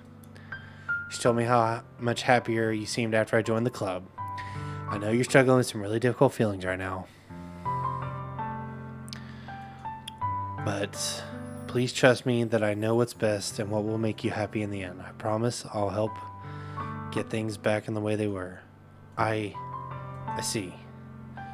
Sayori forces a smile through an incredibly pained expression. Ahaha. Is this what it feels like to get stabbed in the chest? Jesus Christ! I should write a poem about this. Sayori, it's okay. This is just my punishment, remember? For being so selfish. So please don't worry about these stupid feelings. I know you're right. I knew this whole time that there's no happiness down that path. That's why I came here. Just so I could get the answer I needed to hear. And the other thing, you're also right, that I just want to go back to the way it was. I realize that now. You really do know me better than anyone, Thurb. I'd trust you with anything at all. So, Sayori's smile finally breaks. All of a sudden, she turns around and drops to her knees. Clutching her head with both hands, she screams loudly as she can. I'm so shocked that I don't know how to react. Looks over her shoulder, flashes me one more weak smile before turning and running off. Sayori! I'm left helplessly standing in front of my house. Why am I feeling so horrible about this? There's nothing more that I could have done. The most I can do is support Sayori through her feelings and help her on the path that's right. But I'm having as much trouble understanding Sayori's feelings as she is. Even though I can comfort her, I keep wondering if I should be doing something more, something different. I know these thoughts will continue to plague me until things are back to the way they were. I'm going to give it everything I've got. Sayori will be my dearest friend, and I'll do whatever it takes to put a smile on her face every day.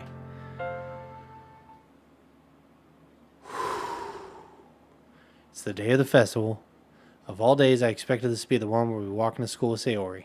But Sayori isn't answering her phone. I considered going to her house to wake her up, but decided it's a little bit too much. Meanwhile, the preparations for the event should be nearly complete. I managed to carry all the cupcakes by myself, carefully stacking 2 trays. Natsuki is already texting up a storm, but I can't respond thanks to my hands being full. the Venus has got to be off the hook. Test it? Okay. I'm more excited for it to be over so I can spend the time with Sayori and Natsuki at the festival, but knowing Monica, I'm sure the event will be great too. Thurb, you're the first one here. Thanks for being early. That's funny. I thought at least Yuri would be here by now. Monica is placing little booklets on each of the desks in the classroom. They must be the ones she prepared that have all the poems we're performing. In the end, I found a random poem online that I thought Monica would like and submitted it. So that's the one I'll be performing. I'm surprised you didn't bring Sayori with you. Yeah, she overslept again, that dummy. You'd think that on the days this important, she'd try a little harder. I say that, but I suddenly remember Sayori told me yesterday, and I suddenly feel awful, knowing it's not really that simple for her. I only said it because it's the way I'm used to thinking, but maybe I should have gone to wake her up after all. Ahaha. You should take a little responsibility for her, Thurb. I mean, especially after your exchange with her yesterday. You kind of left her hanging this morning, you know? Exchange? Monica, you know about that? Of course I do. The club president, after all. But I stammer embarrassed. Did Sayori really tell her about it that quickly? About how I basically turned down her confession? That makes me really seem like the bad guy here, but I'm the only one who knows the best for her, right? It's not right for me to express feelings for her because she's depressed. Being in the relationship with her wouldn't make her happy because she's still suffering from depression. Jeez. You don't know the full story at all, so don't worry. I probably know a lot more than you think. Monica is being as friendly as usual, but for some reason I felt a chill down my spine after hearing that. Hey, do you want to check on the pamphlets? They came out really nice. Yeah, sure. I grabbed one of the pamphlets laid out on the desk. Oh yeah, they really did. Something like this will definitely help people take the club more seriously. Yeah, I thought so too. I flipped through the pages. Each member's poem is neatly printed on a page, giving a professional feel. I recognize Natsuki's and Yuri's poems from the ones they performed during their practice. What's this? I flipped to Sayori's poem. It's different from the one she practiced. This is one I haven't read before.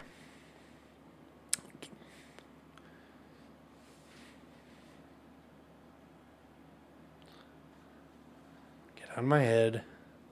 I do what I know is best for you. Get out of my head before I listen to everything she said to me.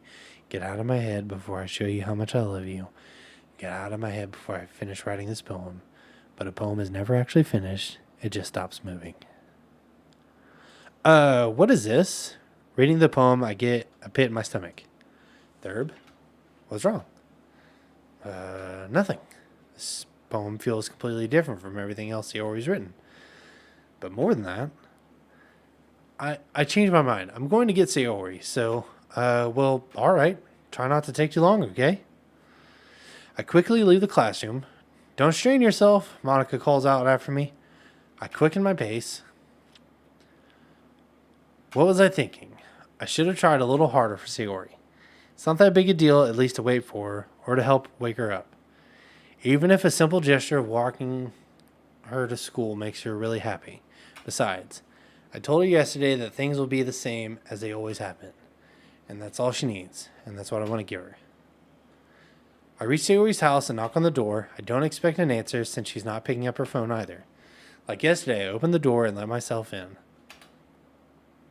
Sayori? She really is a heavy sleeper. I swallow. I can't believe I ended up doing this after all. Waking her up in her own house. Isn't that more something a boyfriend would do? In any case. It just feels right. Outside Sayori's room, I knock on the door. Sayori? Wake up, dummy. There's no response. I really didn't want to have to enter her room like this. Isn't it kind of a breach of privacy? But she really leaves me no choice. I gently open the door.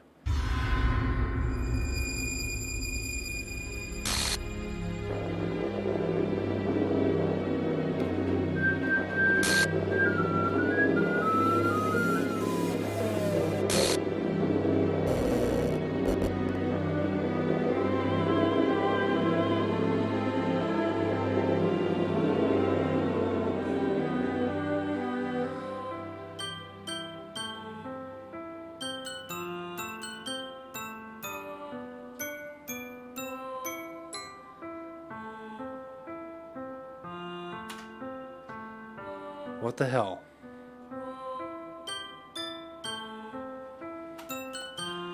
What the hell? Is this a nightmare? Oh, this is like her theme, but like... No. It has to be. This isn't real. There's no way this can be real. Sayori wouldn't do this. Everything was normal up until a few days ago. That's why I can't believe what my eyes are showing me.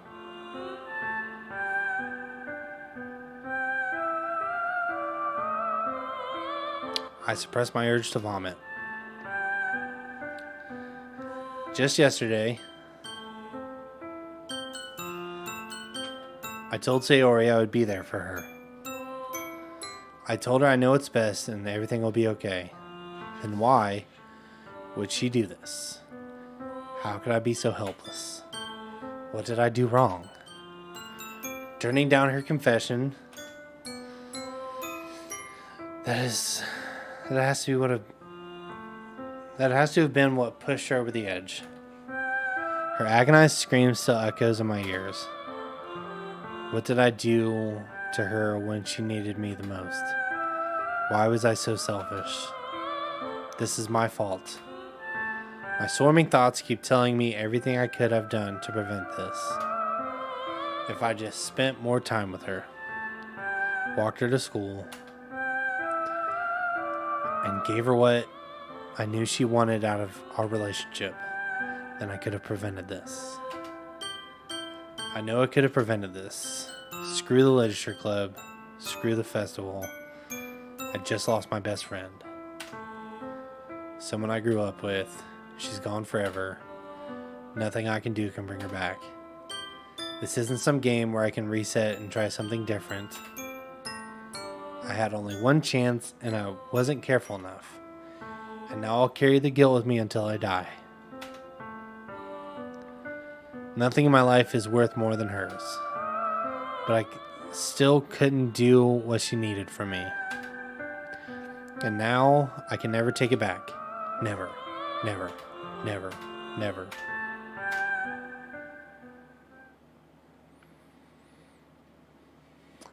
Bro, why is that the way the game ends?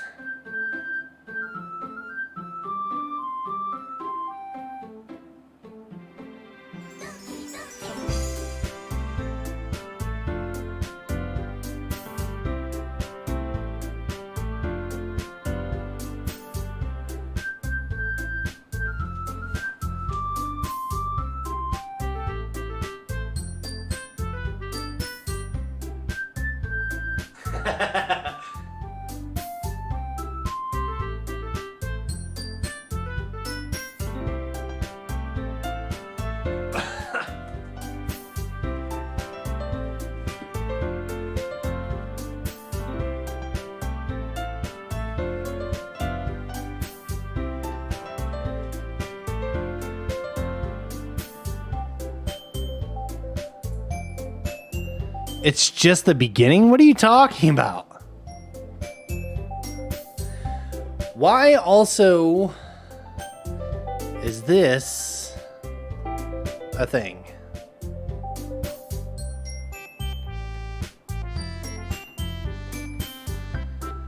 It's a visual novel. You still have routes B, C, and D. Okay, we're gonna have to come back to this, I guess.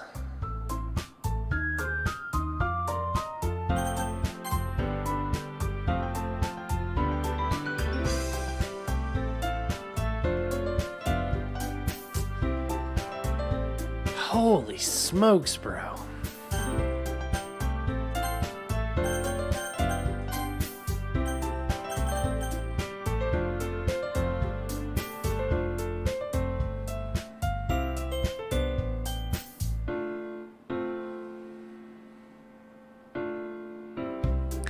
It's almost 12:30. I gotta go to bed. I have work in the morning.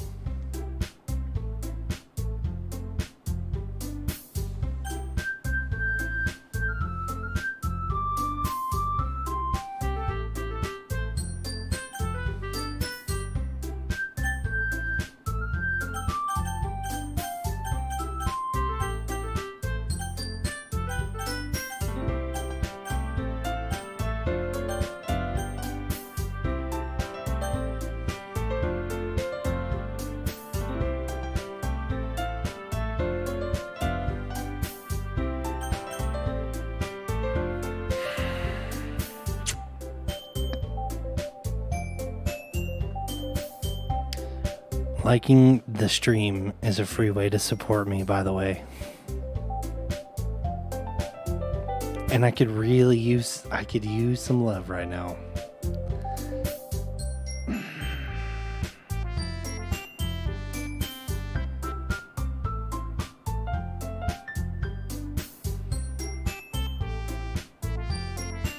Oh, there's 9 likes on here. Holy shit. I like today's sponsor, BetterHelp. No. Oh my god.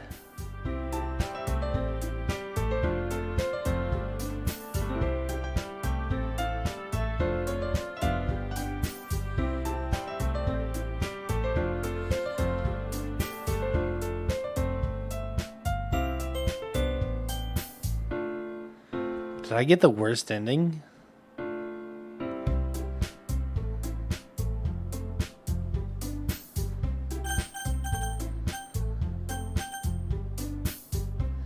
I mean, it didn't save.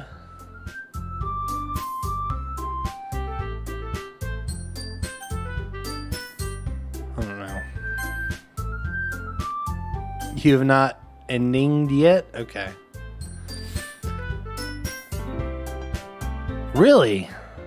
Okay.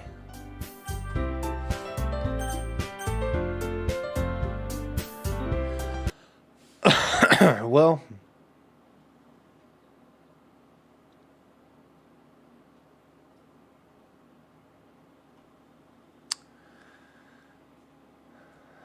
Or can you? Ooh, I don't know. We'll try. We'll play it again, and maybe I can save her. Whatever. That was sad. That was super sad. How do I turn HDR off?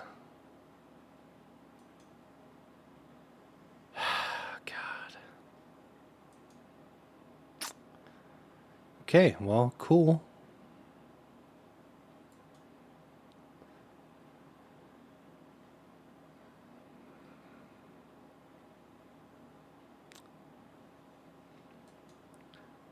I'm super sad now.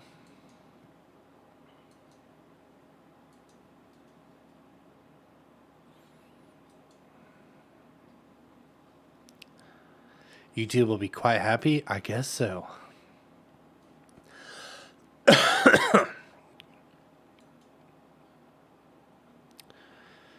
Okay, HDR is off. You know what sucks? I can't go to 4K on this monitor. Did it just?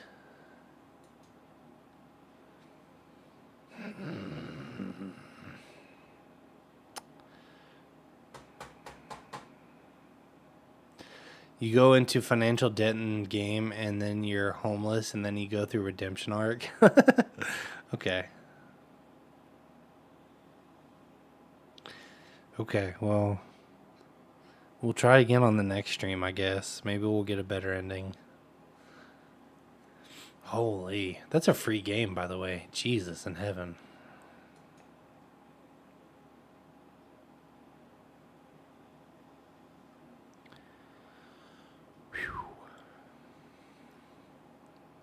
And then Aliens, cause Studio Trigger Production. Gotcha. Okay, awesome. Well, I'm going to not go be sad. Definitely not.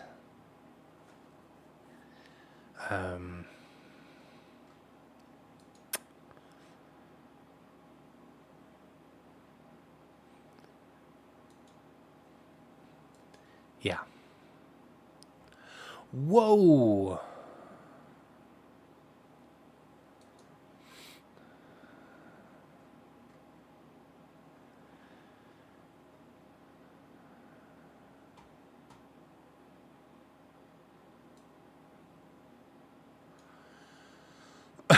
Call your Nan in the morning, tell her she's epic. Yeah.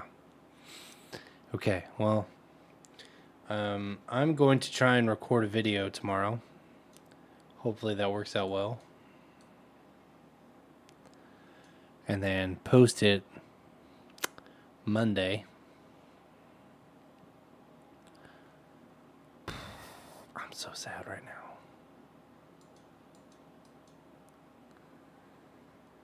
God bless.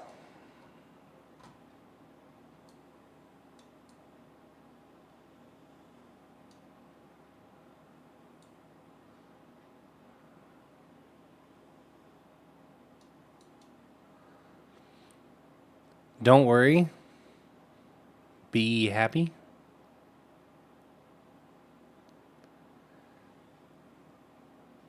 Don't worry, train with King Kai. Become stronger. Then I defeat Cell. Gotcha.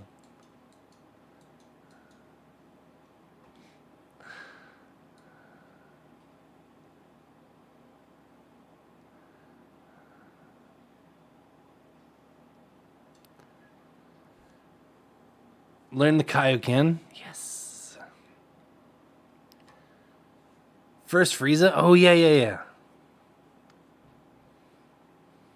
Frieza, then Cell, then Majin Buu.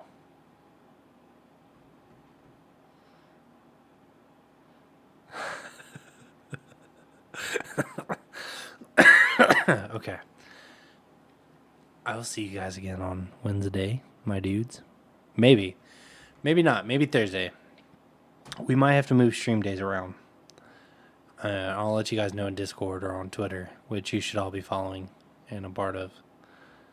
Thank you for being a part of this and disgustingly sad thing, you know. Holy moly.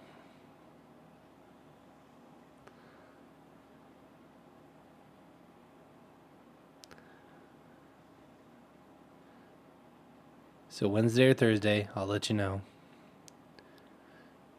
I love you, bye-bye. I love you, bye-bye.